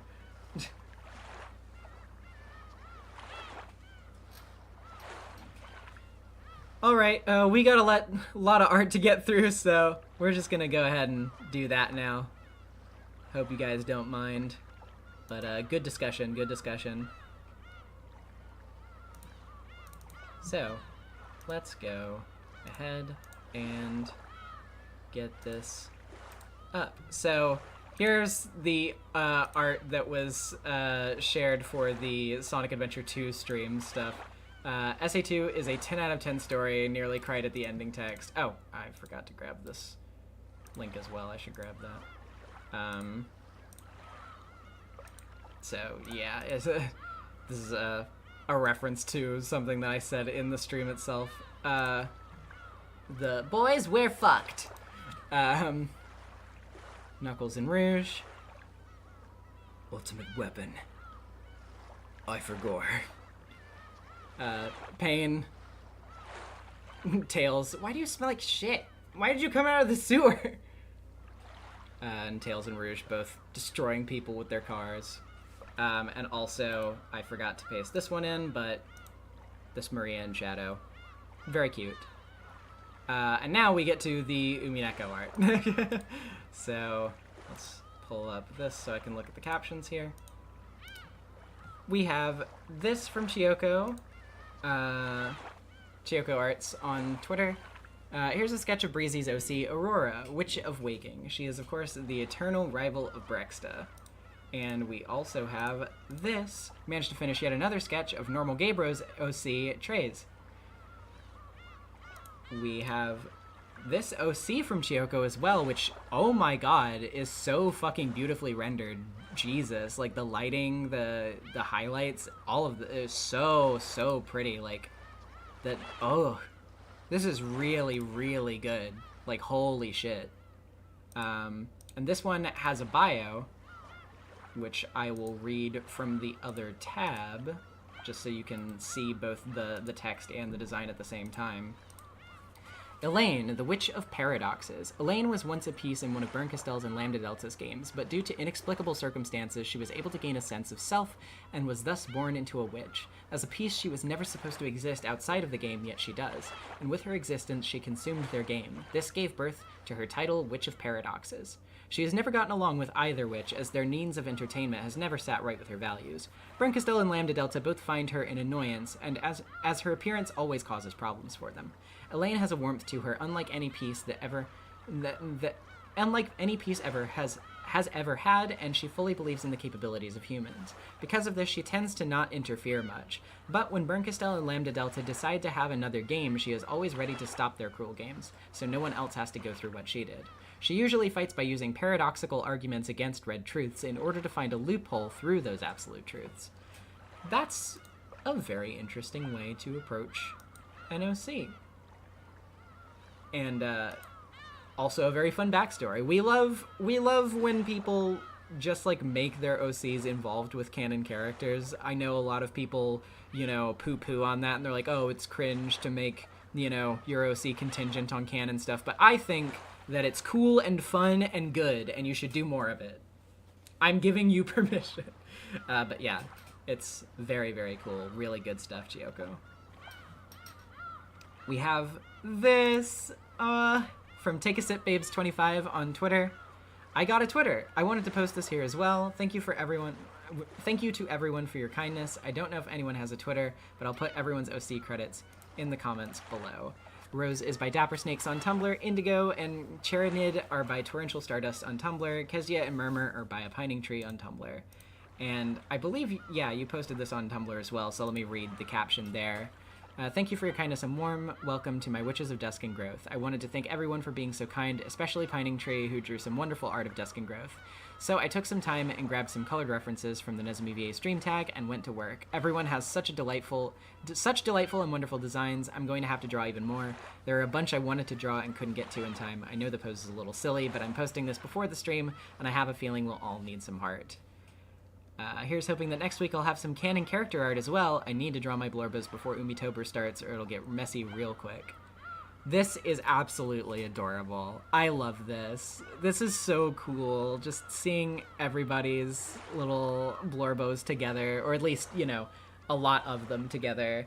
It really does, you know, whenever I see art like this, which is so lovely that you guys are making of each other's OCs and, like, your own OCs, it's just, it's very, like, it's very sweet to me because it's like, oh, you know, something has arisen out of this stream series other than just me, you know, reading the story. Like, it has inspired others to be creative, and that's one of the best feelings in the world to me. Like, the fact that me doing these funny little readings could make you guys excited enough to make your own stories and your own characters is, like, the best that I could ever ask for. It's truly, truly special to me. We have this little meme edit from Indigo here, so let's take a look at that. People gotta stop Cliffing hanging people? on cliffs. Yeah. I wouldn't stand on a cliff if I knew this much cliffing was going on. What was the only cure they had for ailments in England? You just cliff them, Was, you know, standing on a cliff. and getting pushed off the cliff cures all ailments. That's true. Oh boy. That was good. That was good. The cliff has one of the highest confirmed kill counts in the VN. Someone needs to do something. Background sprite is from the console release of Umineko. The character sprites are drawn by yours truly. The audio is by telling stories by any means necessary. Much love to Secret Sleepover Society, my co-conspirator, JunePop45, who helped me get to grips with video editing, and NezumiVA, whose read-through inspired me to make this, and much more art. And of course, if you don't know already, Indigo's Tumblr is over at Torrential Stardust, so check it out. Good stuff. We have this from Dingo's Trash on Tumblr. For some reason, I imagine this is what Erica was up to moments before falling off the Eternal Maid 2. I've been really enjoying the stream series from NezumiVA and seeing everyone discuss the story, theorize, and share their own wonderful art. I do feel at least a little part of the community, even if I'm too shy to do much else than share these silly little drawings. You are part of the community. Your art is really, really awesome. It's been one of the things that I look forward to the most during art time every week, honestly. You're always throwing out bangers, and I guess I should read this one out. Summer is over when I say it's over! Yeah, you keep telling yourself that, Erica. But yeah, seriously, like, fantastic stuff always. You have a really good, like, sense of character posing and expression and composition, especially. Your Sayo Beato art from the other week is, like, one of my favorites that I've ever seen. Not just for, like, the streams, but, like, it's a contender for, like, in the top 10 of favorite Umineko fan art, period. So, very, very good stuff. Thank you. We have this from Pining Tree, and let's get the caption on this. Some art I did earlier this week in the continued sharing of universes. I don't know if I'll be able to make it to the stream, and soon I won't be able to do digital art for a while, but hopefully this river will keep flowing. Trays by Normal Gabriel, The Witch of Dusk and The Witch of Growth by Cringe Moth, and Kezia by me.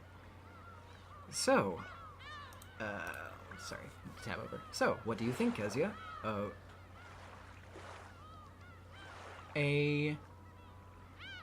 Not sure what that says.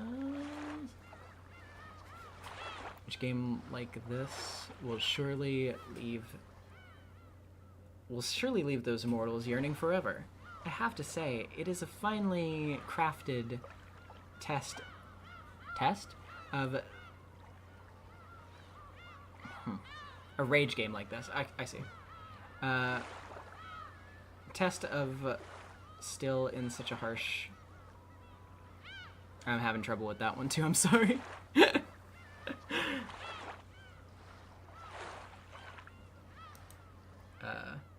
Have a moveset or something? Yeah, I don't know. And speedruns of the game have been beyond impressive. The what? I think they've already lowered the shortest run to sub 10 barely a week after launch. Huh? In such a hard moveset. Okay, yeah, that's what I thought. I was just like, just making sure. It's not that your handwriting is bad, it's just that like sometimes the lines are a little light, so it's I'm just kind of like, huh, what? Squinting a little. A demon of uncertainty, I can only imagine what you're capable of given the art you've made with Gap. Oh, what a fine furniture indeed. Put me down, long woman. And finally, my cruelest creation yet. Fortnite! Oh my god. No, not Fortnite. Anything but Fortnite. We have Krause's sin chart, as given to us by the Deathbird. It's the funny man that gets scammed. Hi! Pride A. As much as I wanted his stats to be mid all around, he has too much pride for that. This is mostly getting scammed. Won't admit he got scammed, then defends the people scamming him. Envy C. Not much for him to envy other than his own father, which you can argue is by design. Wrath C. Does not get angry or do violence above the normal amount. I mean, he did shake his wife, hurting her a little, but that was manic enthusiasm, not wrath. Sloth D. Even though she insisted, he allowed his wife to handle all of the family admin stuff and not seem to care too much about all of it. Greed B. Spent his dad's money to attempt to get more money, not to mention using his sibling's own contract to get the larger chunk of gold. Gluttony D. Probably drinks, eats, and smokes for business as a rich person does when doing the work he does, but probably not too much either. Probably not too much. Either way, not on any screen info for this, sadly. And Lust E, despite holding the gold ingot from his wife, not a lust sin anyway, he clearly cares about his wife and child, on a normal husband level.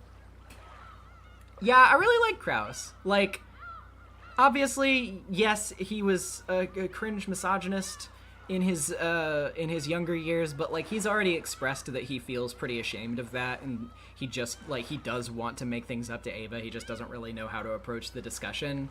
And yeah, like he's kind of stupid, but you know, stupid doesn't necessarily mean evil. Krause is a guy.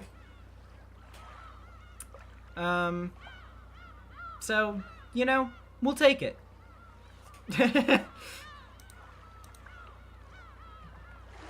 We have this from Pining Tree as well. My friend Chiyoko finally finished her Umineko OC Elaine, and thus I can finally release all of my doodle ideas of her coping with her toxic Yuri moms, along with some loopy.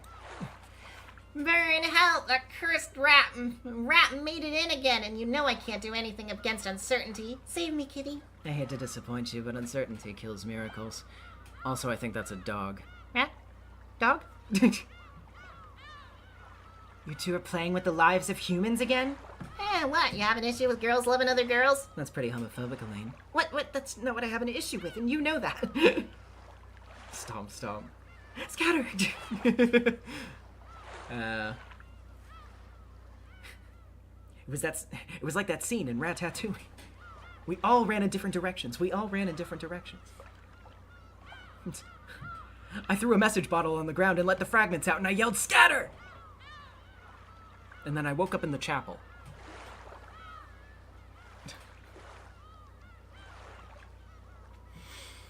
Oh boy. We have this from Ubi-Ubi on Tumblr. I had to succumb to the peer pressure and make an Umineko OC. Their name is Panacea. She is one of the 72 great demons. As furniture, she is contracted by different masters and specializes in getting vengeance. She can cause illnesses and can only heal ailments she herself has caused. Their favorite clients are to help our murderous housewives. They are greatly inspired by Vephyr from the Lesser Key Solomon, hence the mermaid and illness design influences. Below is the stuffed animal she was inspired by, and some alt versions. I definitely want to draw them more and draw them in my own style. I forgot how difficult style matching was. Starting off with the sprite in Ryukishi 07 style definitely humbled me and drained all of my energy. I think it's very, very cute, and also very good style match for Ryukishi, honestly. And hold on, let me toss in the actual art there because I missed it.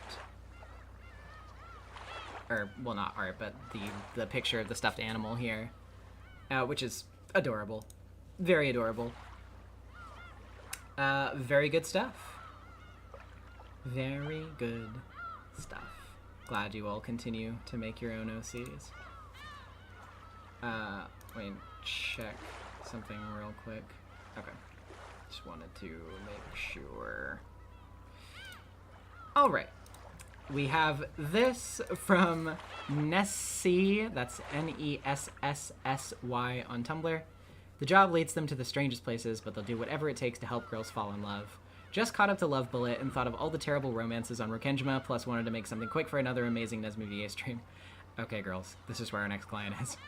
I don't know anything about Love Bullet, but I assume that this joke is really funny to people who do. Also, I believe this is an actual picture of the mansion that I just talked about a minute ago. Like, this is the actual place in real life. This is what it looks like. So if you went there, that's what it would look like. Very good stuff, Nessie. Yes, Marquise Mansion. Okay, that's the name of it. Alrighty. We have these from the Discord, starting with Gloomy Squids. Bern be putting people through things as if she is Jigsaw for real. When Headless suggested this to me, I jumped at the opportunity to draw it. I love both Umineko and Saw so much that I thought it'd be extremely funny and fun to do. Very, very good. And I like that it mirrors the opening shot of You-Know-Who from that one anime that we are all familiar with, sort of, but I will leave vague intentionally for now. But yeah, very, very good stuff, Gloomy. We have this from Donkey on Just Me's name.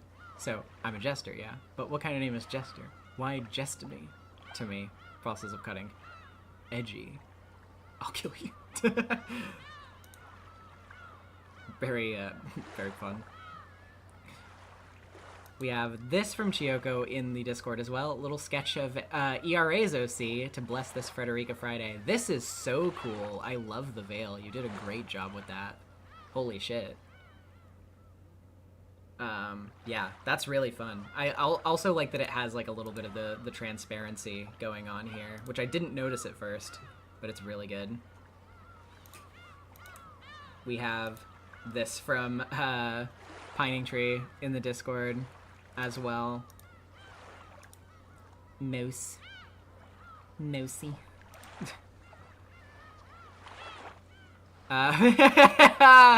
We have this from Shocks. Here's a fun little drawing of the true culprit of Umineko, Godatrice, feet his lying piece of shit ice cream. Thank you again, Nezumi, for all the streams and video essays that you do. This is absolutely marvelous. What a beautiful, beautiful man. He's got to eat that ice cream quickly, though, or else it's gonna melt. Like, dude, come on. Don't let it go to waste. You're the chef, man. And Gloomy below that. Why he kind of bad, though? Oh my god, oh my god. Okay. We have this from ERA, the Witch of Wisdom. The gods fear me, it is quite right. Because of me, they are but crooked cries. Out of chaos and decay, my power ignites, bringing balance, turning evil to right. If you neglect me, you will fade from the light, lost in the echo of sins and out of sight. Now enlighten me, little tale. What am I? They don't know their gender or age, but they have a love for knowledge and curiosity. Originally, they were priests of the goddess Athena, but as the time went on, by the tale of Medusa written by a certain poet changed the course of their beliefs. In her name, they managed to become a witch to seek the truth. Unfortunately, one cannot change a false reality in which they all live. From that time, they began to seek more knowledge and to curse anyone who decided to live in lies, among other things. One of their many mischief is to steal people's memories with their hammer, making them feel as if they are lost in time. But then again, their rewards are to return hidden memories or lost objects, as well as to bestow ancient relics blessed that can help you find the truth. They remember their own goddess, forgot them like a stuffed animal in a park. Because of that, they keep on cursing and hating the gods, and keep giving answers to humans despite the gods for the false truth. They want to travel the world, destroy every god in existence, and keep the answers that the humans offer them in exchange for their blessing. Wow. That's really cool. That's really, really cool. Also, yeah, can we just, like, appreciate your art style here because, my god, like, really fucking good. Like, the lighting, the colors, the texturing, it's just mwah, chef's fucking kiss. Goda's fucking kiss. Really, really good. Like, yeah, I don't even know what to say. It's just really good stuff.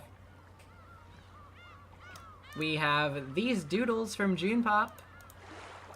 Island tasty. Enjoy these doodles of Arabaki's OC Jamie, Gloomy's OC Brexta Witch of Dreams, Indigo Witch of Initiative and Transgenders LOL, and my latest OC Quactillion. They're yeah, let me go through these in order. So obviously Jamie, and Brexta, and Indigo, and now we have this. Quactillion uses. Okay, my OC, sorry, I skipped ahead in the text a little bit. They are based off the rubber duck technique, where coders find errors by talking to an inanimate object and repeating their code to it until the coder themselves figures out the issue and revises it. The trick, Quactillion uses the green truth to highlight a person's thought. It is then the player's job to support or deny the green truth before moving on with their thoughts. Their suit is reflective, meant to mirror the person or people that they're talking to. What happens if there's no observer? Who knows? That is very, very interesting. I like that mechanic a lot. Very good stuff, June.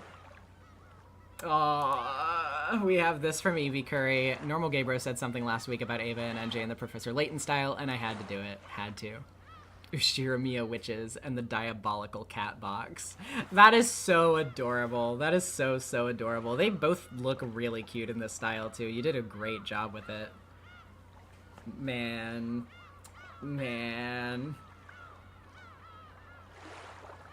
Oh, I missed this one. I have to open this before I forget. Don't copy me. Don't copy me. I'm glad that got a doodle. Oh my god. That's really good. Oh man. Thank you, Pining Tree, for that delightful meme. We also have this from Pining Tree. Jessica is bi! Lies, that's not true. No, that one's true. Oh, okay, cool. Glad you guys liked the ad-libs this week. And... Ronove is fantasy. Fantasy these nuts. Nice one, dude.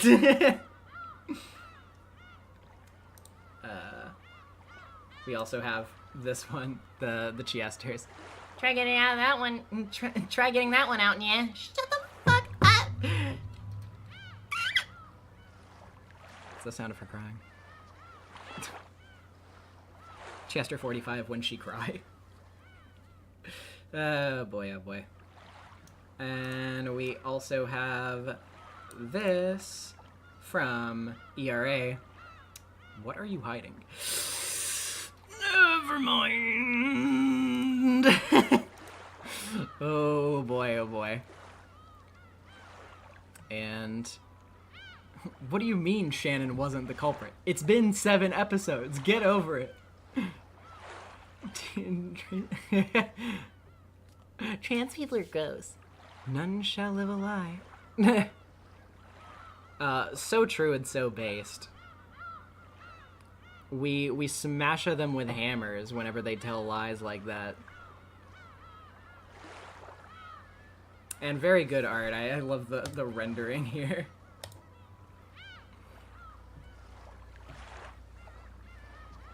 Well, I think that's everything as far as art goes. Let me just refresh the tags really quick to make sure that there's nothing left that I have forgotten. I do not see anything left that I have forgotten.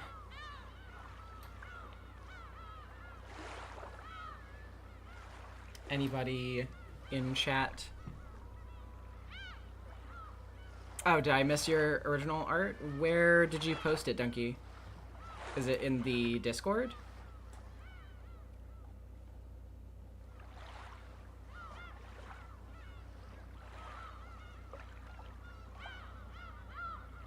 It's in the Discord? Okay, let me scroll up farther. Because I see that.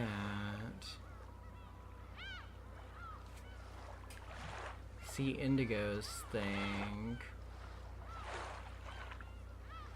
See some splats.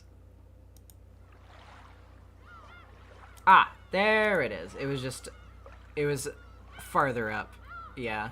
Generally, it's probably better to post anything on stream again on the day, just so I don't miss it, because you know, stuff gets posted in the art channel that's not necessarily Umineko related, but we got it.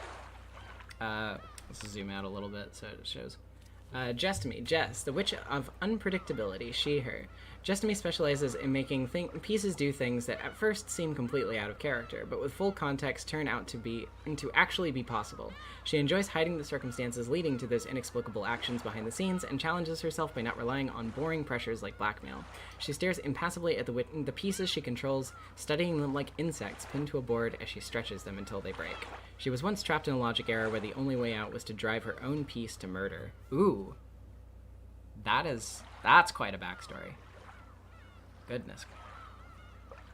Very, very good.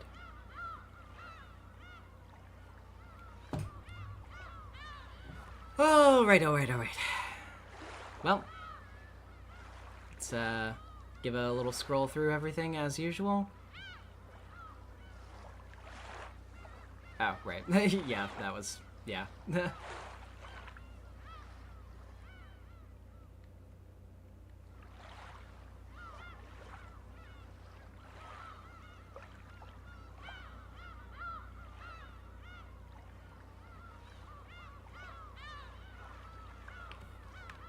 All very good. Thank you so much, everybody, for your artistic contributions. Fantastic as always. And now that we have gotten all of that, I believe it is time for us to wrap up. You might have noticed that this stream was a tiny bit shorter, and that's because of the pacing of episode 8, these next 2 streams are going to be, or like, you know, generally somewhat shorter. The next one's probably going to be closer to full length. The last one is going to be comparatively probably like a couple of hours shorter than usual, but we'll see how it goes. In any case... Oh, question, where's the closing music from? The music is something that I commissioned from Sarashio, who also did my theme music for my main videos. The intro music. It's just like an alternative outro version of the intro, basically. But, yeah. Anywho, that's it. So, I will see you guys next week. Thanks for watching. And thanks for making BERN'S puzzle such a great time. Love doing it with you guys. And yeah. Bye-bye.